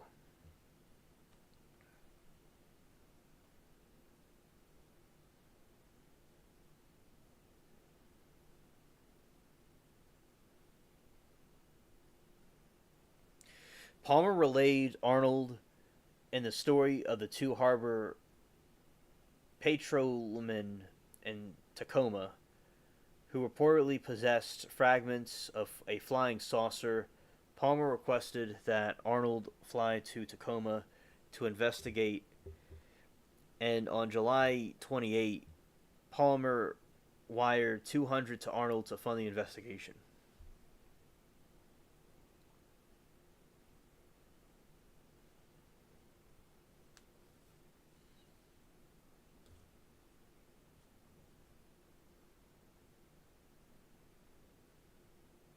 Facts, Latina. Facts. Initial story. On 29 July, Arnold interviewed Harold DeHaul, who reported, quote, on June 21, 1947, in the afternoon, about 2 o'clock, I was patrolling the east bay of Murray Island. I, as captain, was steering my patrol boat close to the shore of a bay on Murray Island. On board were 2 crewmen, my 15-year-old son and his dog. As I looked up at the wheel on my boat, I noticed 6 very large donut-shaped aircraft.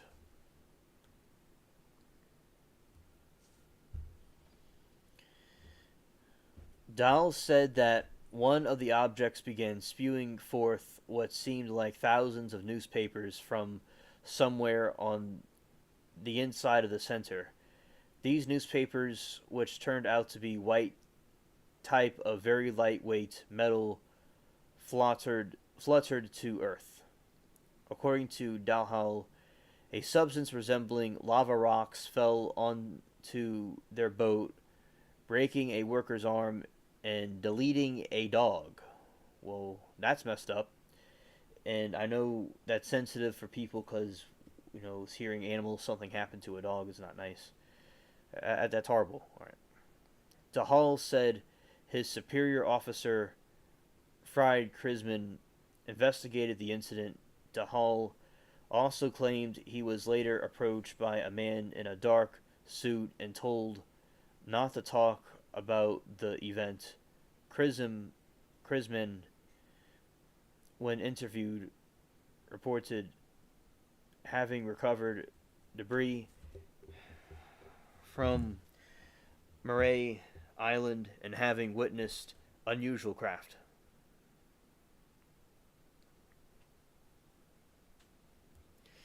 Further investigation. Arnold first recruited Captain E.J. Smith, United Airlines, who had reported witnessing a flying disc on June 4. Krisman showed white metal debris. Arnold and Smith, who interpreted it as a mundane and inconsistent with DeHall's description. Arnold then decided to contact Lieutenant Frank Brown of military intelligence. 4th Air Force, Hamilton Field, California. Brown arrived at Arnold's hotel in Tacoma along with Captain William L. Davidson. Davidson and Brown conducted interviews, collecting fragments, and prepared for the return to California out of McChord Field. In early hours of August 1, B-25 Mitchell, the two officers were piloting, crashed outside of Kelso, Washington, deleting both men. The FBI then began a formal investigation into Dahal and Krisman's claims and quickly determined that they were false, noting Dahal, quote, if questioned by authorities, he was going to say it was a hoax because he did not want any further trouble over the matter. FBI files also detail a few alternate stories communicated by Krisman and Dahal to local newspapers and other media outlets, and concluded that the two men had contacted a variety of publications in the hopes of building up their story through publicity, point where they could make a profitable deal with Fantasy Magazine, Chicago, Illinois. So this is a depiction of it. Kind of like Raining Cats and Dogs. Put myself out the way for a second.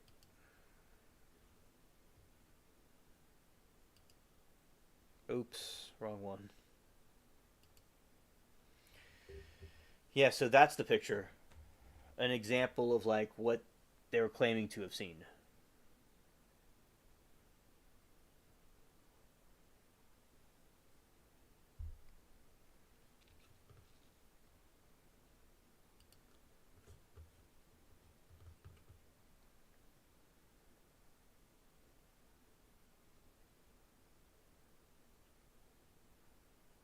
Oh.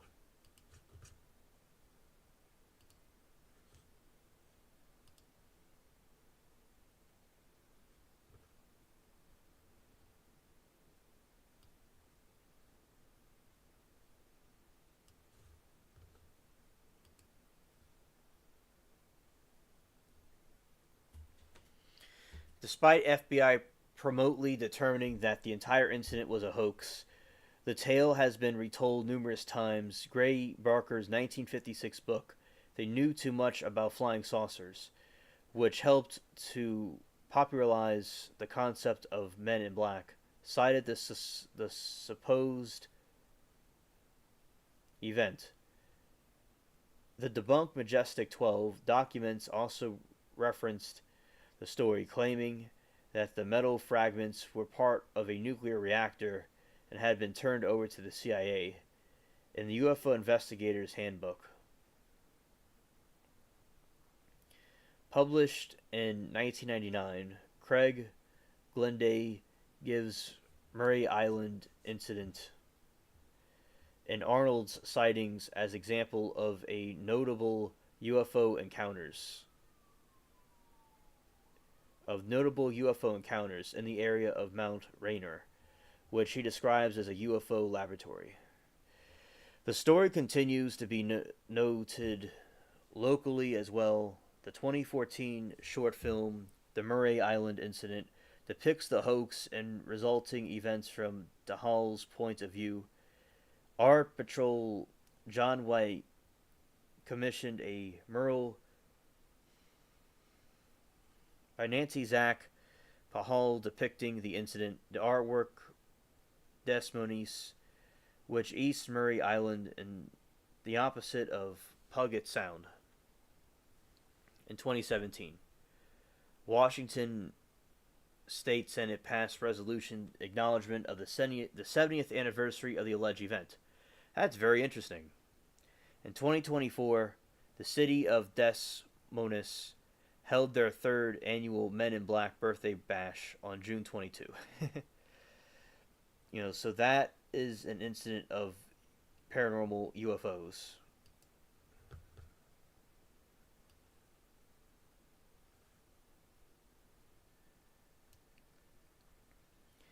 And that's it right there.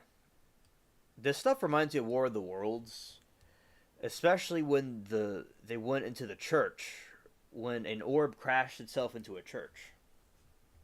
In the 1400s or something like that, in England, a giant orb UFO thing crashed itself into a church and incinerated people. And people that think it's like these aliens are not that nice. And you can see from these stories, people don't really have pleasant experiences with them, with these watchers, these fallen angels. And also, we have more. Briefly, we'll talk about the Bermuda Triangle. And Hurricane Katrina came out the Bermuda Triangle.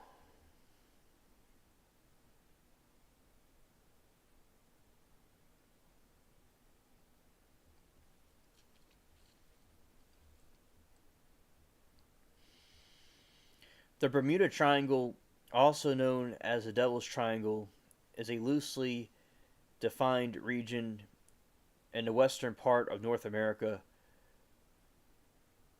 the North Atlantic Ocean, where, according to urban legend, a number of aircraft and ships are said to have disappeared under the mysterious circumstances. The idea of the area as uniquely prone to disappearances arose in the mid-20th century, but most reputable sources dismiss the idea that there is any mystery.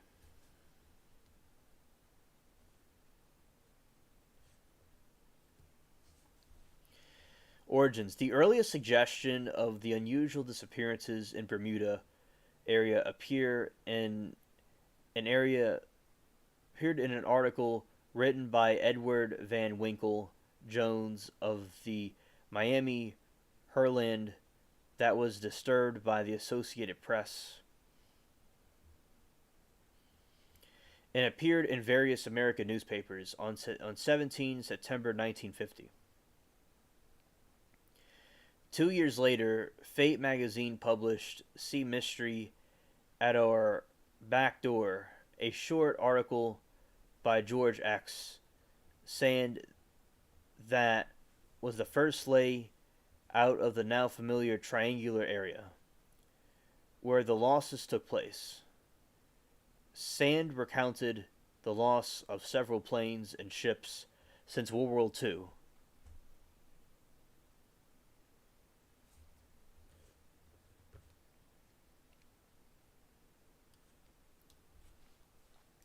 Rulia asks, what do you think about the government admitting aliens come here? I think that, you know, for many years, and, I am, younger, of course,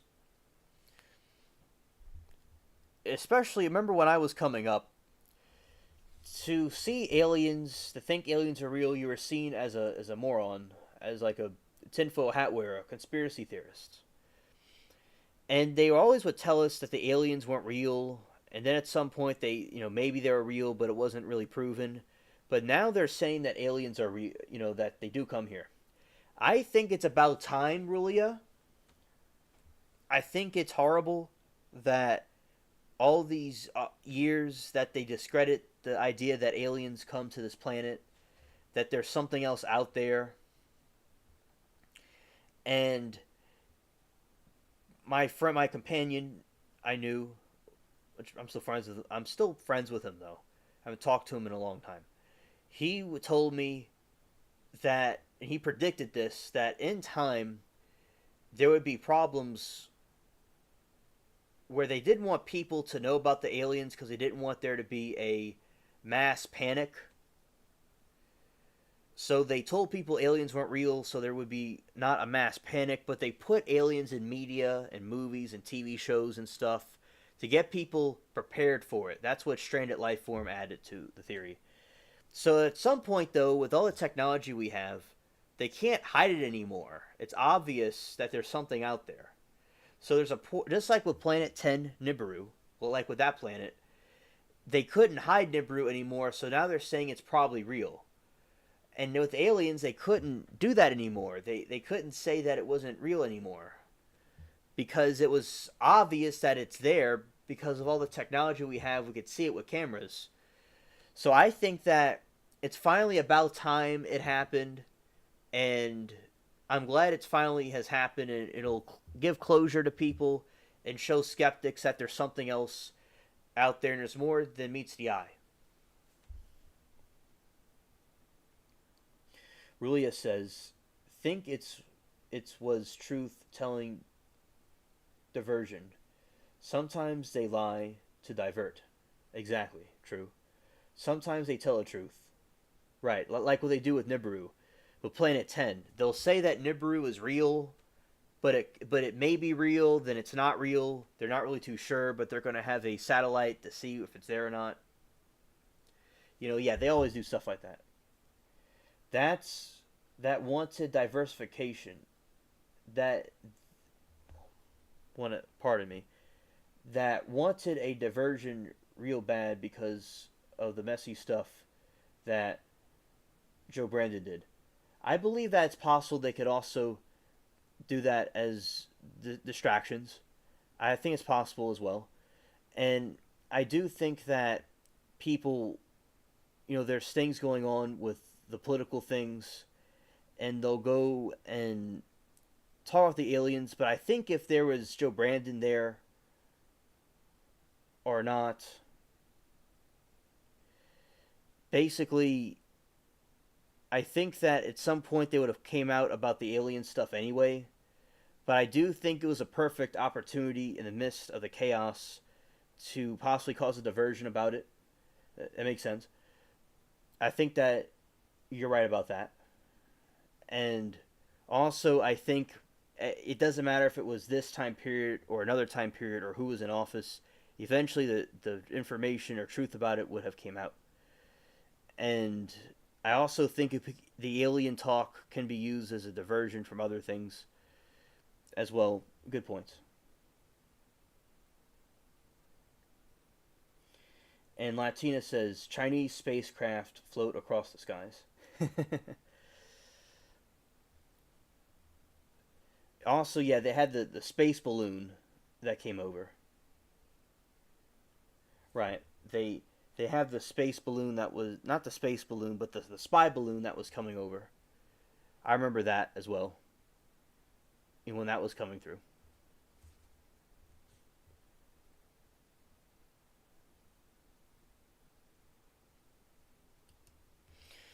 But I do.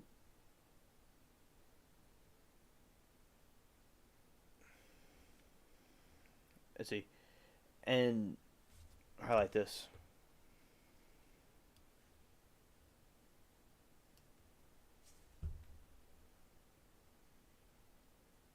Latina says enemy drones or something that burned down Lahania, Maui.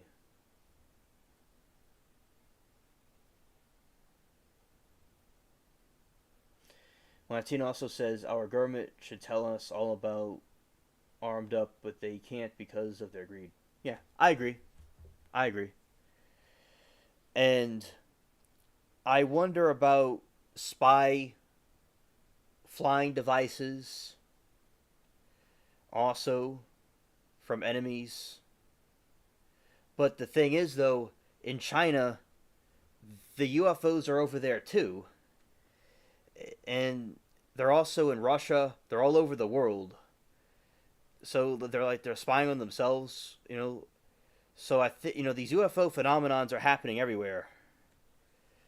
Whatever they are, and I don't deny that the other countries could have technology we don't know about. Our own country has technology we don't know about. But I do think that there is something else out there. And I do think that a lot of aliens we see could be fallen angels or the watchers the scripture talks about. I think that the aliens are, evil.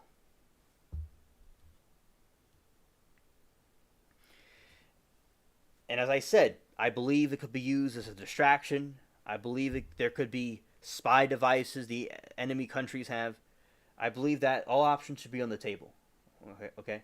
But I do also believe in concurrent to that, there's these other paranormal things that we can't explain, but I do believe there's other life forms and other planets, and I do believe that other things we see can be demonic apparitions and stuff, like the Watchers, the Fallen Watchers, and things like that. So that is my opinion about that whole topic, and it could be anything. I'm open to different ideas, and I do have my opinions about things and evidence and proof to back up what I say.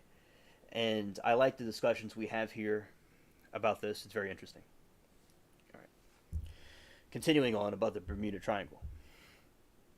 So Sand recounted the loss of several planes and ships since World War II, the disappearance of Sandra, a tramp steamer, the December 1945 loss of Flight 19, a group of 5 U.S. Navy torpedo bombers on a training mission,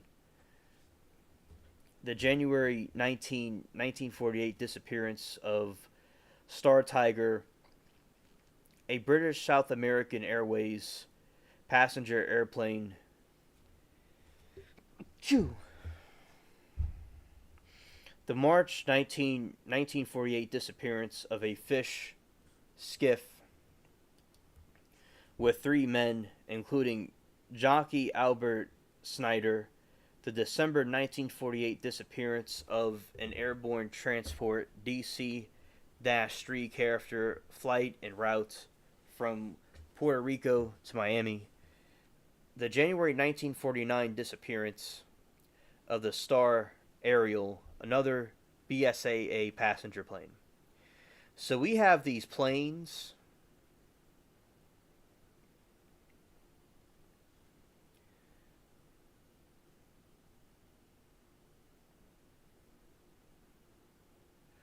and these people that were fishing, these people that were in these ships, and they all just disappeared.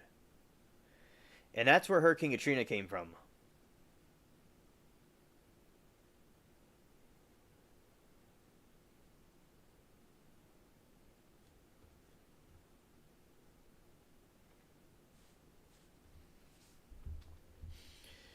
Flight 19 was covered again in April 1962 issue of the American Legion magazine.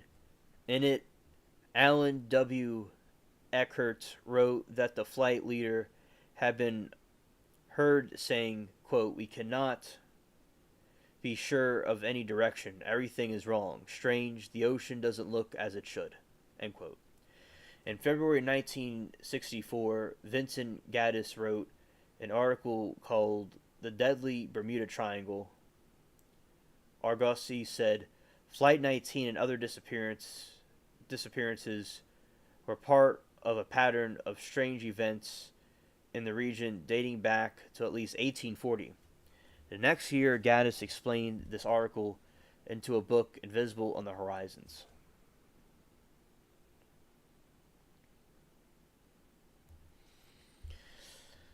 Triangle area. Sand's article in Fate described the area as a watery triangle bound roughly by Florida, Bermuda, and Puerto Rico. The Agrassi article by Gaddis further delineated the boundaries. Given its vertices as Miami, San Juan, Puerto Rico, and Bermuda, subsequent writers did not necessarily follow the definition. Some writers gave different boundaries and vertex into the triangle, with the total area varying from 1.3 to 1.39 million kilometers. Indeed, some writers even stretch it as far as the Irish coast. According to 1977 BBC program, consequently, the determination of which accidents occur inside the triangle depends on which writer reported them.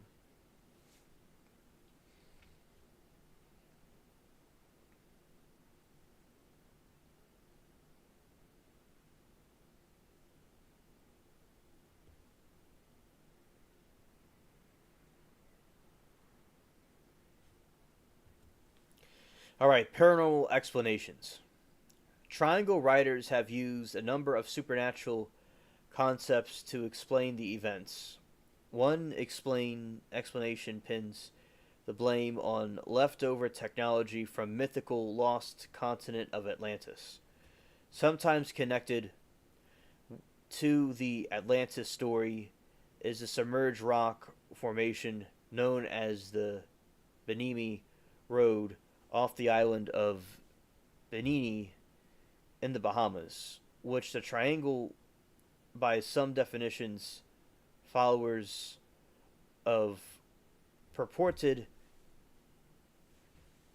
psychic Edgar Cayce take this prediction that evidence of Atlantis would be found in 1968 as referring to the discovery of the Bimini Road. Believers describe the formation as a road wall or other structure, but the Bimini Road is of natural origin. And aliens were being talked about for many, many decades, and it was always questioning the government if they knew something about it or not. So the alien question has been up in the air long before, the recent elections. It goes on way back. And it's interesting, these stories about the Bermuda Triangle, about stuff that happened, how these people went missing and things like that. It's very, very mysterious. Some hypothesize that a parallel universe exists in the Bermuda Triangle region. They did a Twilight Zone episode about that. They went to another universe. Some hypothesize that a parallel universe exists in the Bermuda Triangle region, causing time and space warp that sucks the objects around into parallel universes. Others attribute the events to UFOs. Charles Berlitz, author of various books on anomalous phenomena, lists several theories attributing the losses in the triangle to anomalous or unexpected forces or unexplained forces. This is the natural explanation. Compass problems are one of the cited phrases in many triangle incidences. While some have theorized that unusual local magnetic anomalies may exist in the area, such as anomalies have not been found. Compasses have natural magnetic variations in relation to magnetic poles. In fact, which navigators have known for centuries.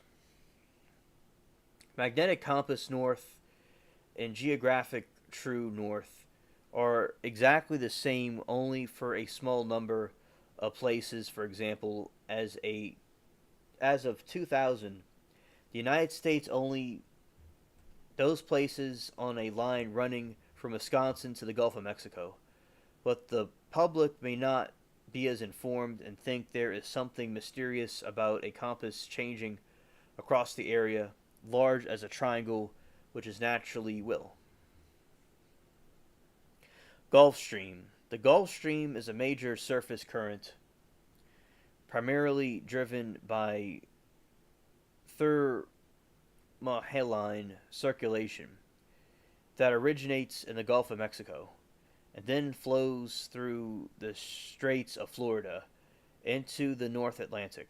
In essence, it is a river within an ocean, and like a river, it can does carry floating objects. It has maximum surface velocity of about 2 meters. A small plane making a water landing or a boat having engine troubles. It can be carried away from its reported position by current.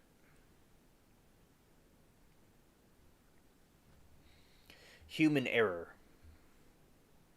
One of the most cited explanations in the official inquiries, also the loss of any aircraft or vessel, is human error.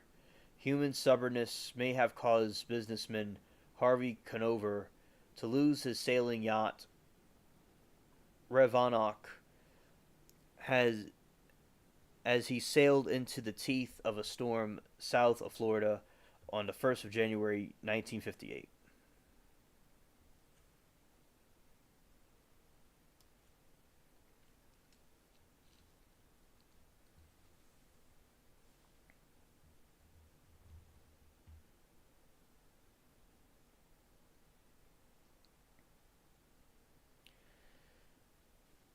Violent weather. Hurricanes are powerful storms which form in tropical waters and have historically cost thousands of lives and caused billions of dollars in damage. The sinking of Francisco de Boabdillas' Spanish fleet in 1502 was the first recorded instance. Latina says they went through a time tunnel, and Latina said some other things I didn't notice. Alright, so I'm going to get to that in a moment.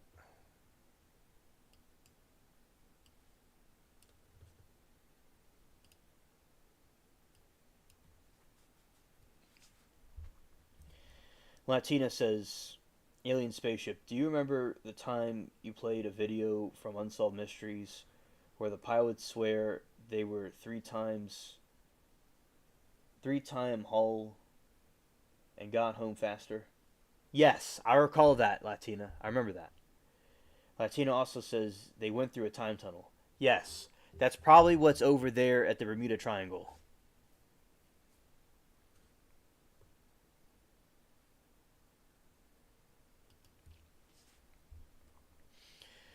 Hurricanes are powerful storms which form in tropical waters and have historically cost thousands of lives and caused billions of dollars in damage. The sinking of Francisco de Boabdillas' Spanish fleet in 1502 was the first recorded instance of a destructive hurricane. These storms have in the past caused a number of incidents related to the triangle. Many Atlantic hurricanes pass through the triangle as they recurve off the eastern seaboard, and before the advent of weather satellites, ships often had little to no warning of hurricanes' approach.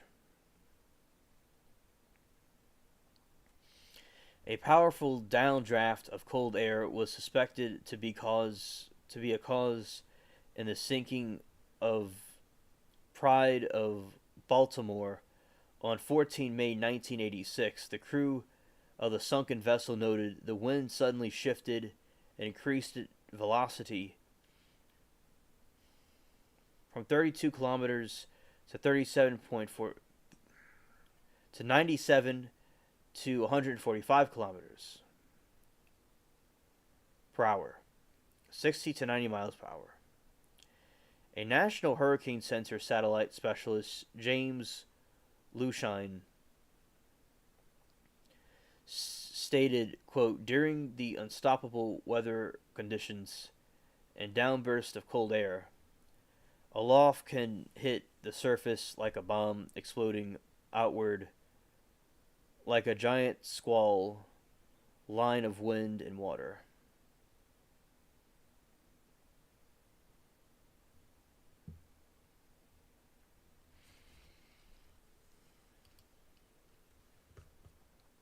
This is a hurricane map of the hurricanes since 1851 to 2019.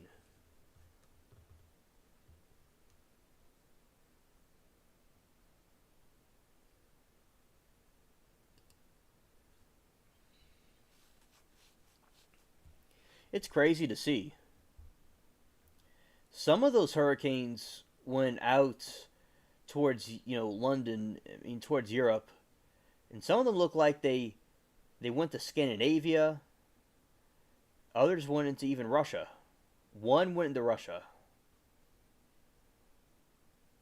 One went into the Nordic Iceland, like where Santa Claus is. LOL. And yeah, some of them went pretty far north.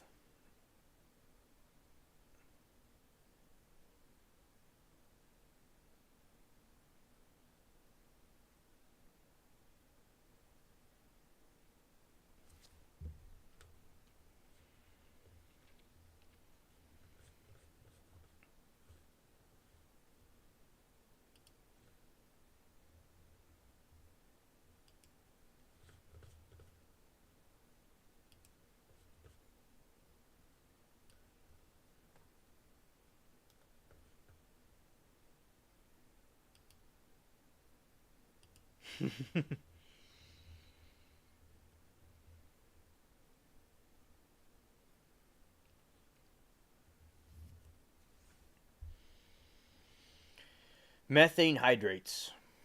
An explanation for some of the disappearances has focused on the presence of large fields of methane hydrate, a form of natural gas on the continental shelf. Laboratory experiments carried out in Australia have proven that bulbs can indeed sink a scale model ship by decreasing the density of the water, and any wreckage would be deposited on the ocean floor or rapidly dispersed by the Gulf Stream. It has been hypothesized that the periodic methane eruptions, sometimes called mud volcanoes, may produce regions of frothy water that are no longer capable of providing adequate buoyancy for ships. If this were the case, such as areas from around the ship could cause it to sink very rapidly without warning.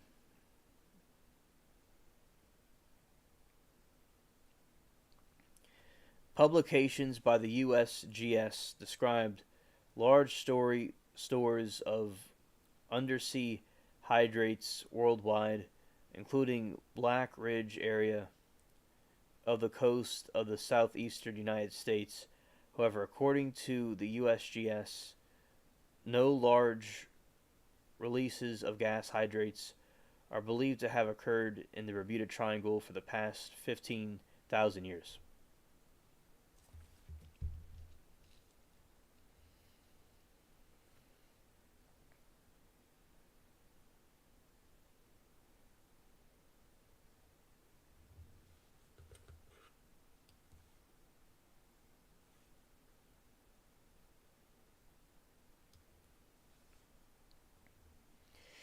HMS Atlantia.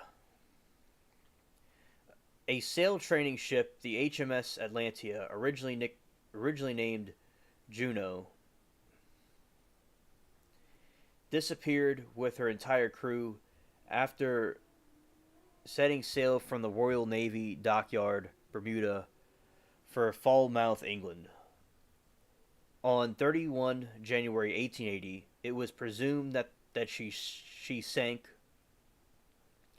in a powerful storm which crossed her route a couple of weeks after she sailed, and her crew, being composed primarily of inexperienced trainees, may have been a contributing factor.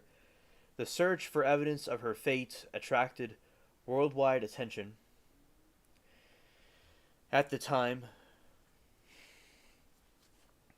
connection is also often made in 1878 loss of training ship HMS Eurydice, which foundered after departing the Royal Navy dockyard in Bermuda for Portsmouth on 6 March, and she was alleged, decades later, to have been a victim of mysterious triangle, an allegation resoundingly refuted by the research of author David Francis Rain, 1997.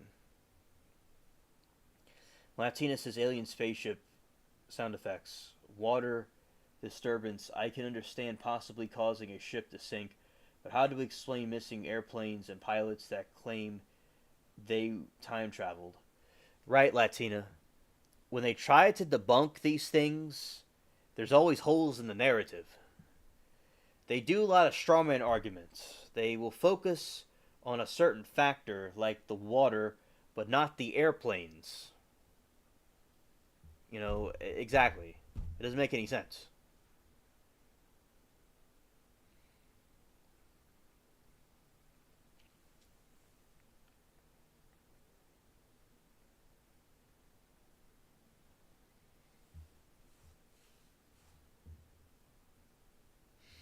Another thing they try to use to debunk the theory is that the number of ships and aircraft reported missing in the area was not significantly greater, proportionately speaking, than in any other part of the ocean.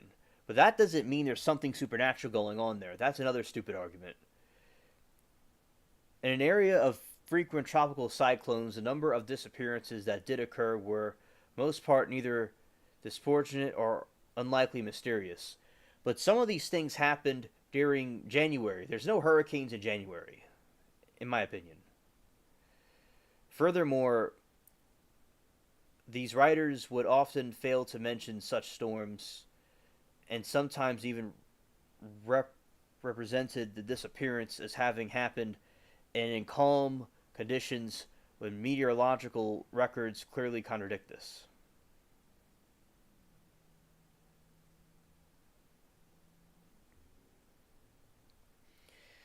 So a lot of these people, like the airplane, they reported that the water didn't even look like water. It looked weird. It looked strange looking. And they were in some other dimension. But there was no storm. Like a lot of these things, they weren't storms there. I'm not saying every single one there wasn't a storm, but there was something supernatural there. And Hurricane Katrina was in that region. And it came and it hit New Orleans. And it caused a lot of problems. So and it's also called the Devil's Triangle, so it's something bad. Also, there's a triangle in Japan, and there's believed that the triangle in Japan and the Bermuda Triangle are linked together. There's a tunnel under there that links to Japan.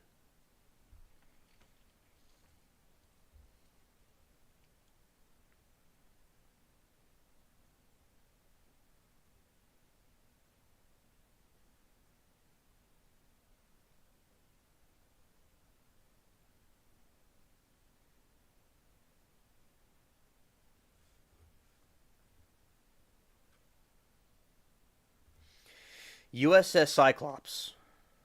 The incident resulting in the single largest loss of life in the history of the U.S. Navy, not related to combat, occurred when the coiler Cyclops, carrying a full loaded manganese ore with one engine out of the action, went missing, without a trace, with a crew of 306. Sometimes after 4 March 1918, after departing the island of Barbados, although there is no strong evidence for any single theory, many independent theories exist, some blaming storms, some capsizing, some suggest that wartime enemy activity was to blame for the loss.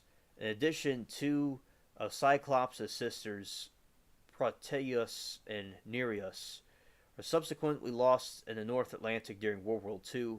Both ships transporting heavy loads of metallic ore, similar to that which was loaded in the Cyclops during her fatal voyage.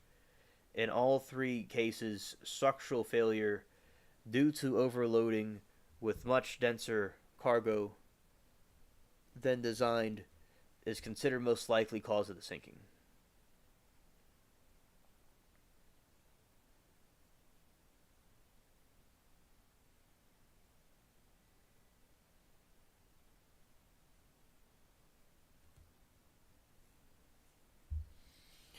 Carl A. Deering.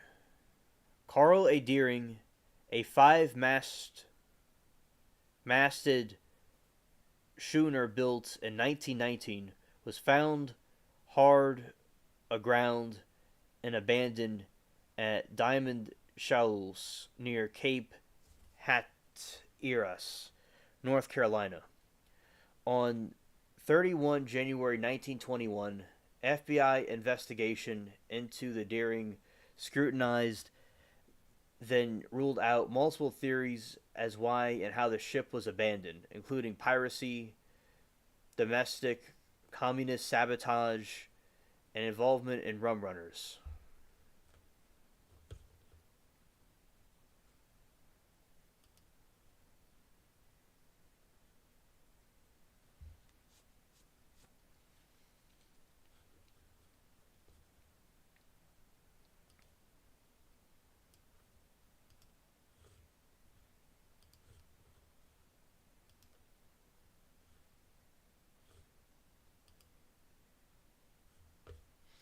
Right, this is a picture of the ship, and it was abandoned.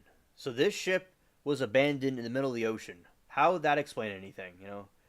That's so weird. Like, you have these ships disappearing, you have this one ship, and all the people on it just vanished.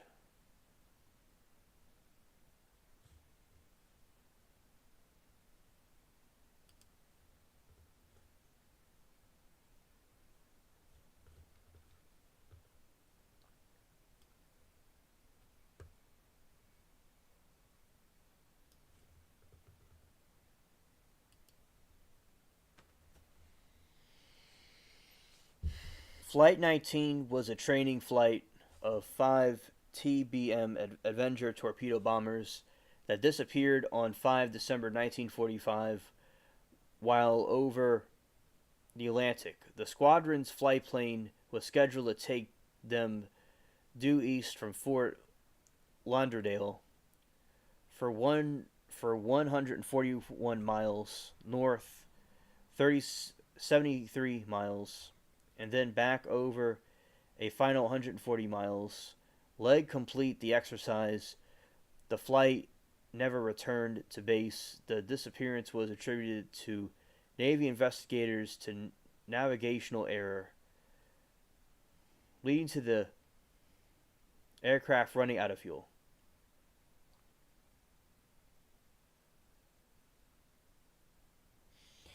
I don't know either. I've heard theories that it isn't true, or it is true, or if you touch something in the past, it'll do the whole time continuum to be messed up. But maybe that's why there's a Mandela effect. Maybe that people time traveling could be causing the whole time continuum to be changed. But yeah, I don't know.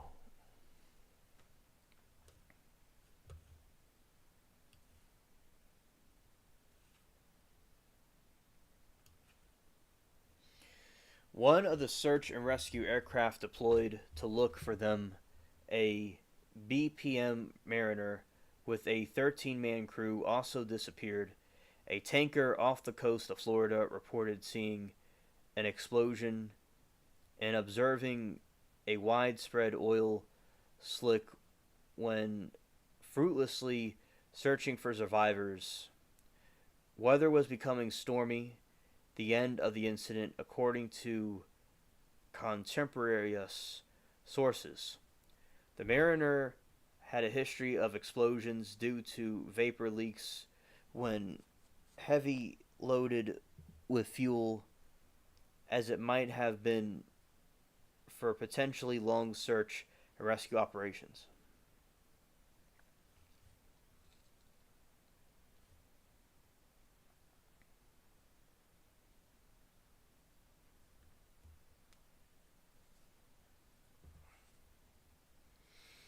Star Tiger, and Star Ariel. G A H P G A H N P. Star Tiger disappeared on January 1948 on a flight near Azores, Bermuda. Disappeared on 17 January 1949 on a flight from Bermuda to Kingston, Jamaica. Both were Avro Tudor 4, the fourth. Passenger aircraft operated by British South American Airways. Both were operating at the very limits of their range, and the slightest error of fault of the equipment could keep them from reaching the small island.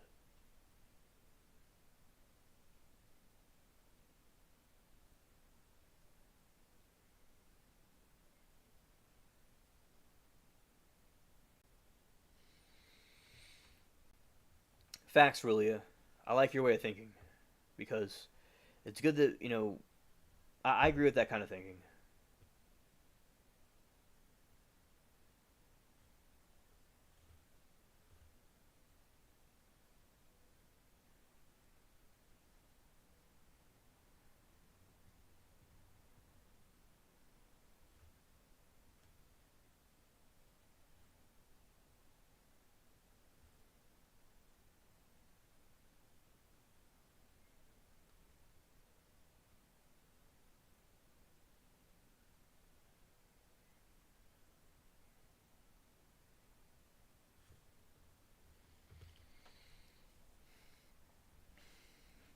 On 28 December 1948, Douglas DC-3 aircraft number NC 1602 disappeared while on a flight from San Juan, Puerto Rico to Miami.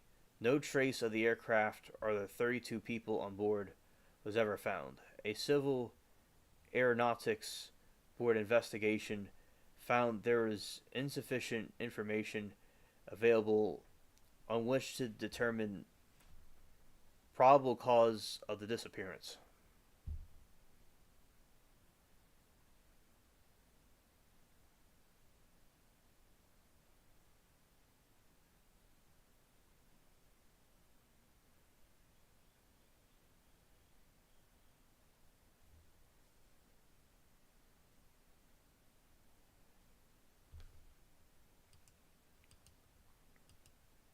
Scared.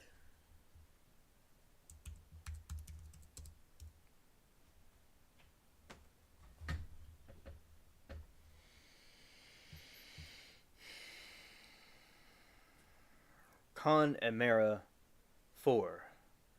A pleasure yacht was found adrift in the Atlantic South Bermuda on 26 September 1955. It is usually stated in the stories of Burlett's Winter that the crew vanished while the yacht survived being at sea during three hurricanes.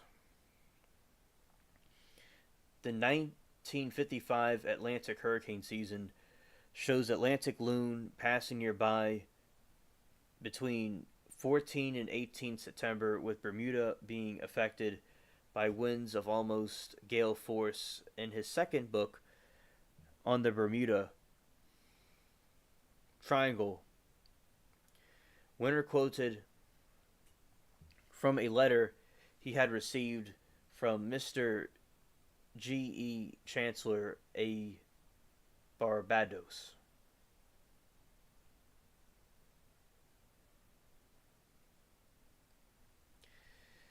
Rulia said, I went through the Bermuda Triangle before. Nothing happened. It was cool going through it, though. I'm glad you enjoyed your time going through it. There's a lot of cruises and stuff that go through there.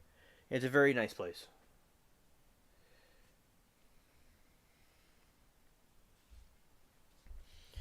On the morning of September 22, Connemara 4 was lying in a heavy mooring in the open roadstead of Carousel Bay. Because of the approaching hurricane, the owner strengthened the mooring ropes and put out to the additional anchors.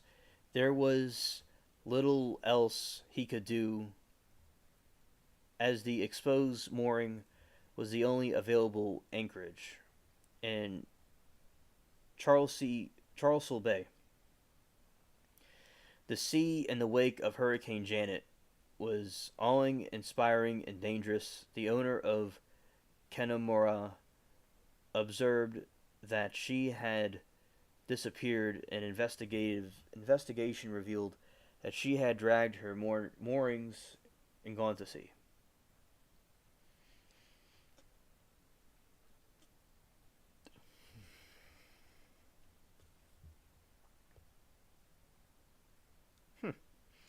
That's crazy. I read through the entire thing. Wow. Nuts. I wasn't expecting to do that. On 28 August 1963, a pair of U.S. Air Force KC 135 Start O tanker aircraft collided and crashed into the Atlantic 300 miles west of Bermuda. Some writers say that while the two aircraft did collide, there were two distinct crash sites separated over 1,600 miles of water. However, crush research showed that the unclassified version of the aircraft investigation revealed that debris field defining the second crash site was examined by a search and rescue ship and found to be mass seaweed, driftwood, tangled old buoy.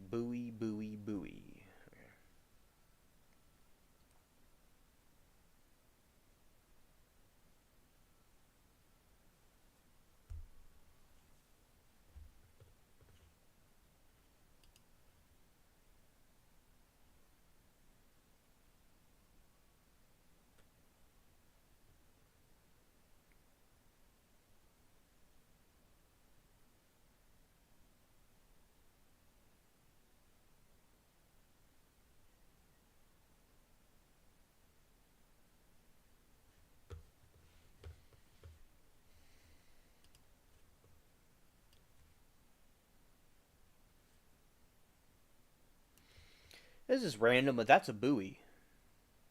I know what a buoy is, but at the beach I used to see them out in the water. And like it measures stuff in hurricanes and things like that.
The Aztec, New Mexico UFO hoax was a flying saucer crash alleged to have happened in 1948 in the Aztec, New Mexico. The story was published in 1949 by author Frank Scully in his Variety magazine columns.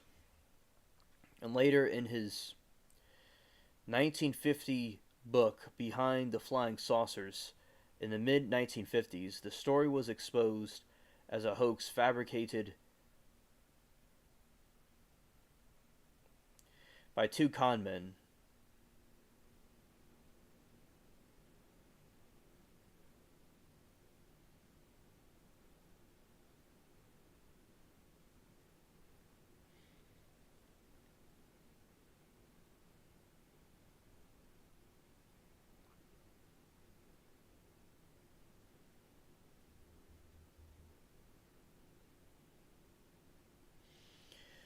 Let's see. Latina has something to say.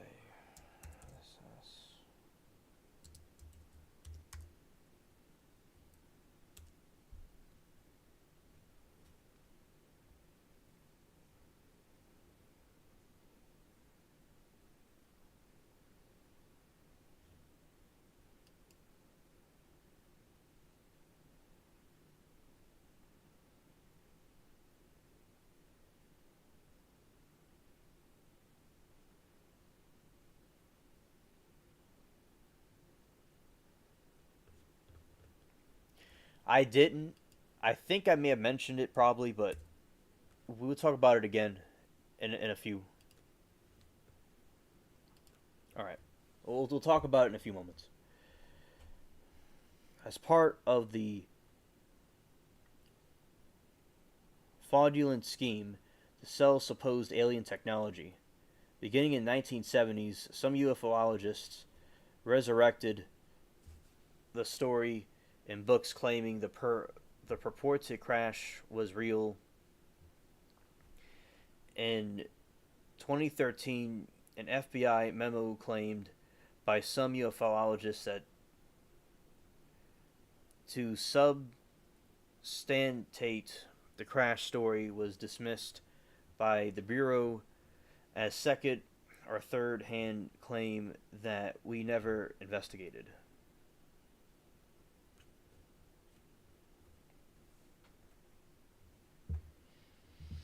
Story. According to Scully, in March 1948, an unidentified aerial craft containing 16 humanoid bodies was recovered in the military in New Mexico.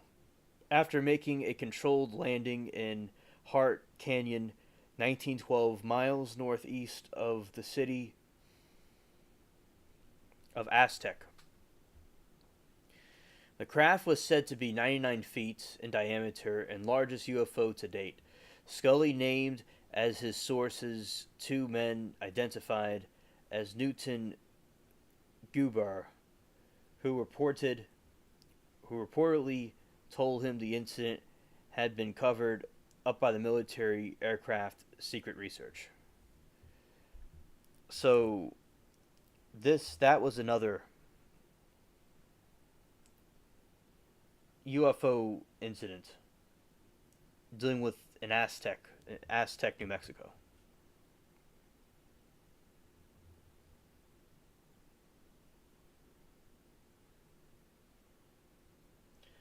Rulia, thank you for staying up with this late night special. Have a really good sleep, and I thank you so much for coming during this special occasion. Thank you. And I'll be talking about these things again in the future.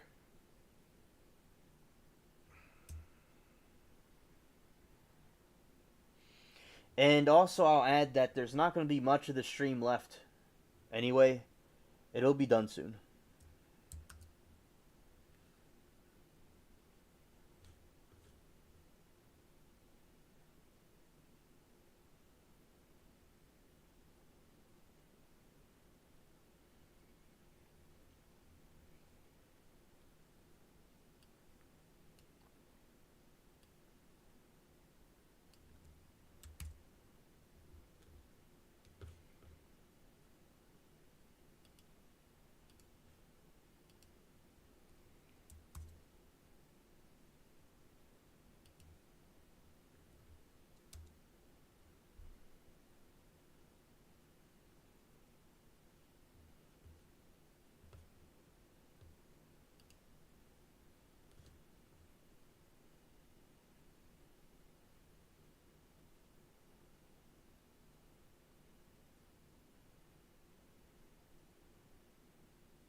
The SS Cotopaxi was an emergency fleet corporation designed 1060 bulk carrier built for the United States Shipping Board under World War One emergency shipbuilding program.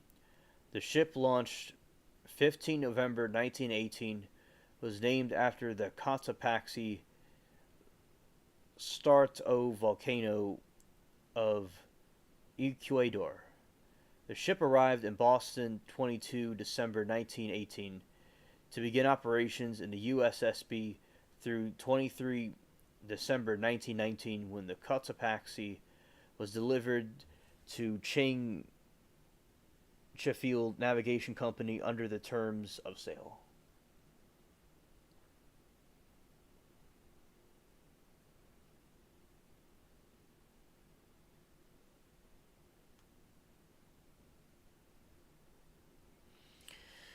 During operation for the USSB, the ship suffered a serious damage and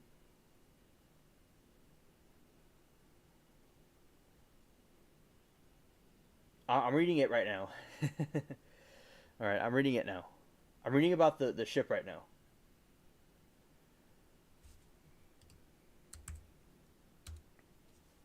But I'll also do more about these things as well. During operation for the USSB, the ship suffered serious damage in a grounding on the coast of Brazil. Later operating the Clinchfield Navigation was involved in collision with a tug in Havana, Cuba, resulting in the tug being sunk. She and the crew of 32 vanished on December 1925 while en route from Charleston, South Carolina to Havana with a cargo of coal. The wreck was discovered in 1980s but not identified until January 2020. Welcome, Latina.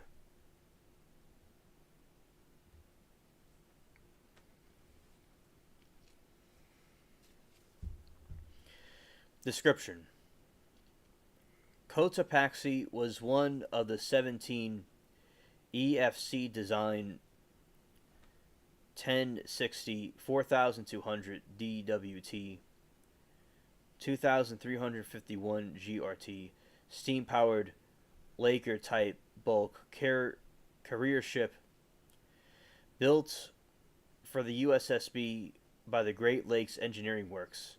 I was just looking at the Great Lakes Triangle, but I was going to read it on another one. That's some synchronicity right there. River Rouge Yard, Ecorse, Michigan, as hull number 209. The design was unique to glue with deck house and engineer engines. AFT design commonly termed steam winder with four cargo hatches, forward served by two masts.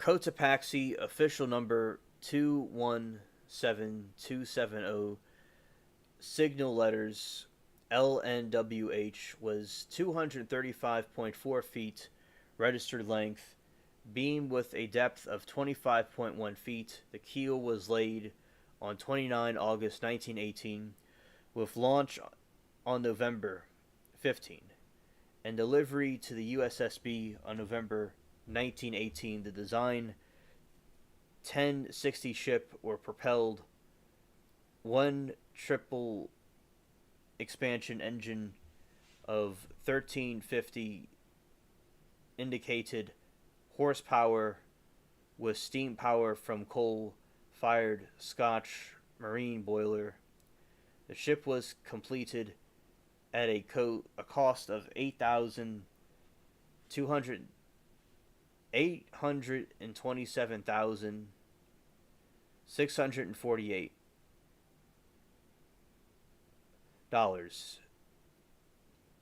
the equivalent of 16 million in 2013 in 2023.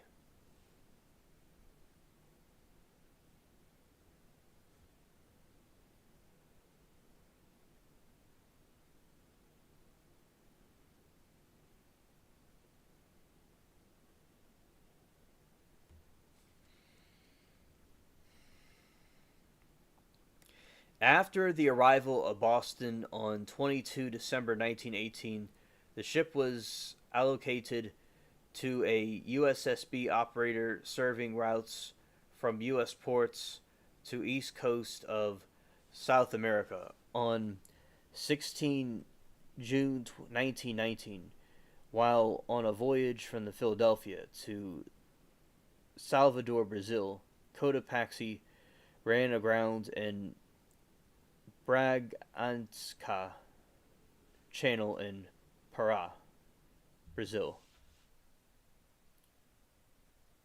jettisoning some 400 tons of coal. The ship limped into port on 19 June, badly damaged, including damage to the engines. Repairs cost nearly 2,200, equivalent to about 3 million in 2023.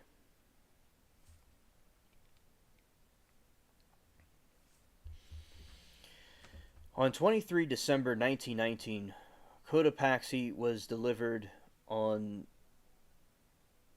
to Clinchfield Navigation Company under the terms of a sale at a price of 375,000, with 93,750 to be paid cash, with 281,250 to be paid 3 installments on the promissory notes secured by mortgage on the ship due on 22 December 1920 to 1921 and 1922. I was just watching a video earlier of someone that I watched that stacks gold, and he was talking about if people should. His new video was about mortgage, like people that had a mortgage, should they also collect gold? And he said they probably should collect gold anyway if they had some money on the side. And they're saying mortgage so that there's some more synchronicity. In 1920, the ship entered Havana Harbor on a voyage from Charleston, South Carolina, with cargo of coal collided with the Ward Line tug Saturno. Cotopaxi was not seriously damaged, but the tug sank. A case resulting from an accident was on appeal determined to be on the equal faults of both vessels and damages thus allocated.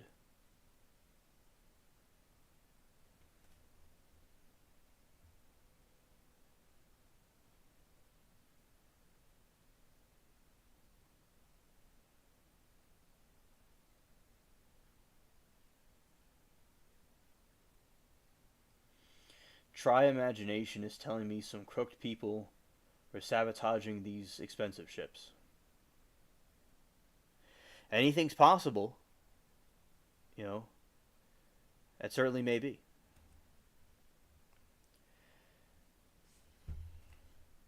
I wonder why they were sabotaging it. What the reasons for it were.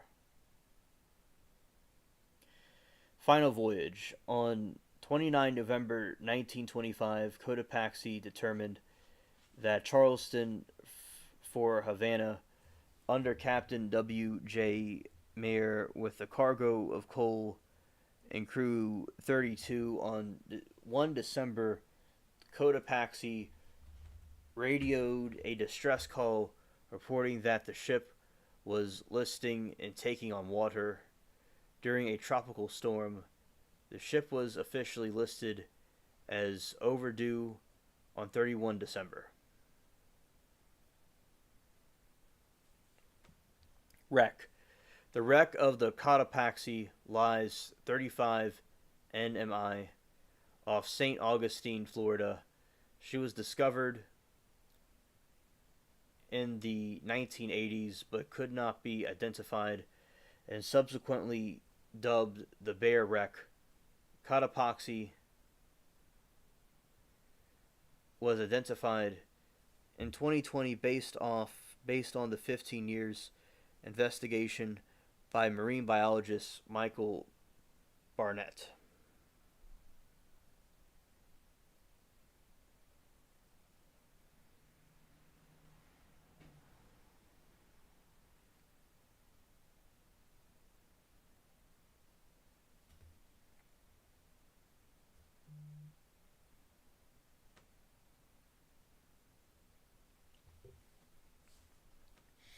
Latina said alien in the older days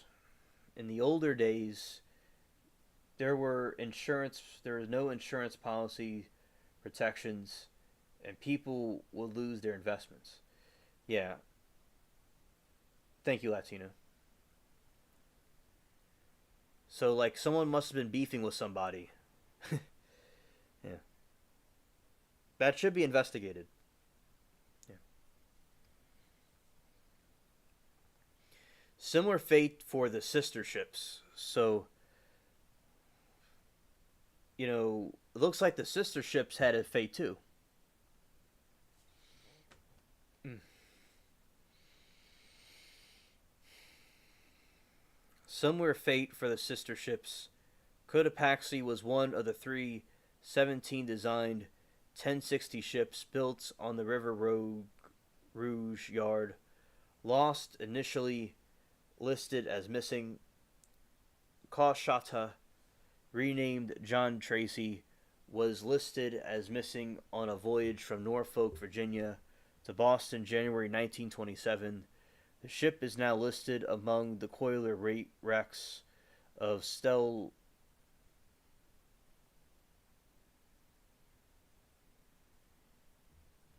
initially listed missing.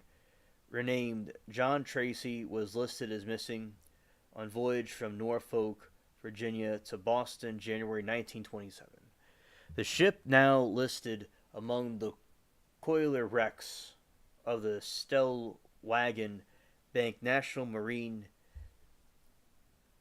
Sanctuary, where ships with coal cargoes are second only to fish vessels as victims of a disaster. Cover Run Hull, after being renamed Mahukana and then sold and operating as Santa Clara under the Brazilian flag, was listed as missing Southwest Bermuda, February 1941, when on a voyage from Newport News to Rio de Janeiro.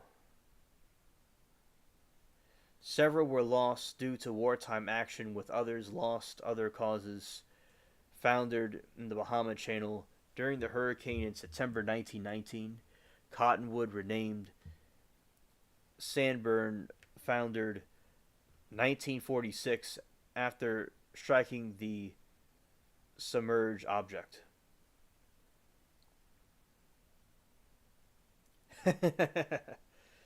Latina could be competition, and it may be crazy family members like Trump's niece. Yeah, there you go.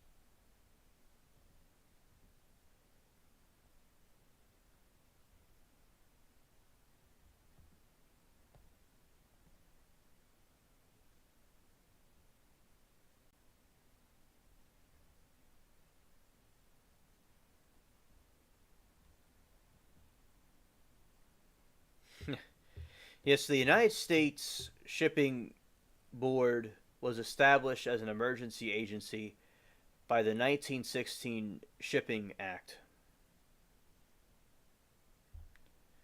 On September 7, 1916, the United States Shipping Board's task was to increase the number of U.S. ships supporting World War I efforts to program the end of 1934.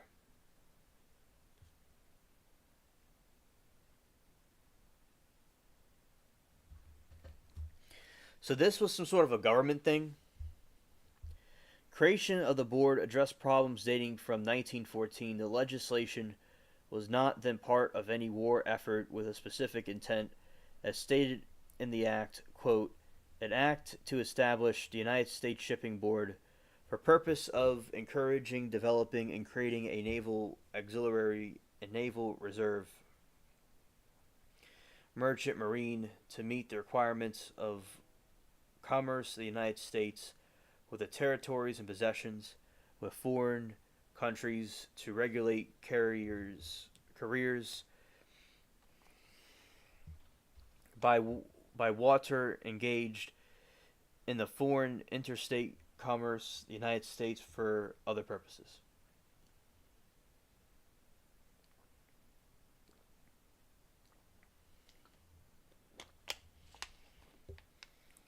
Latina says, alien spaceship.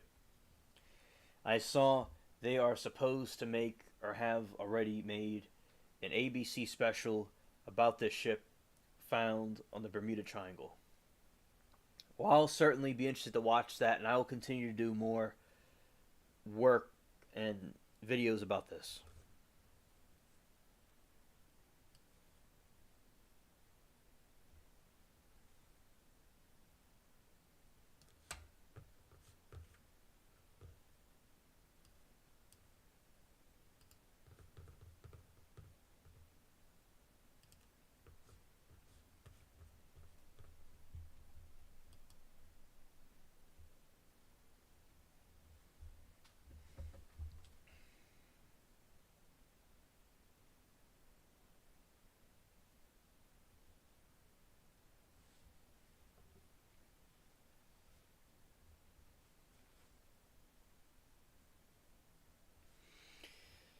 All right.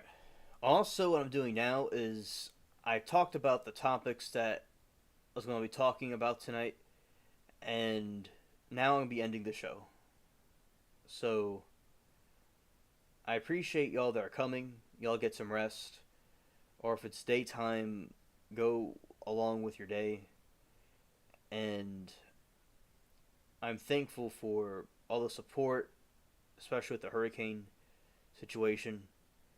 And Latina, thank you for the information that you provided tonight. And I really enjoyed this spooky stream, and there'll be more, to come. And I'll be monitoring how the hurricane thing goes. All right, and all y'all have a great weekend, and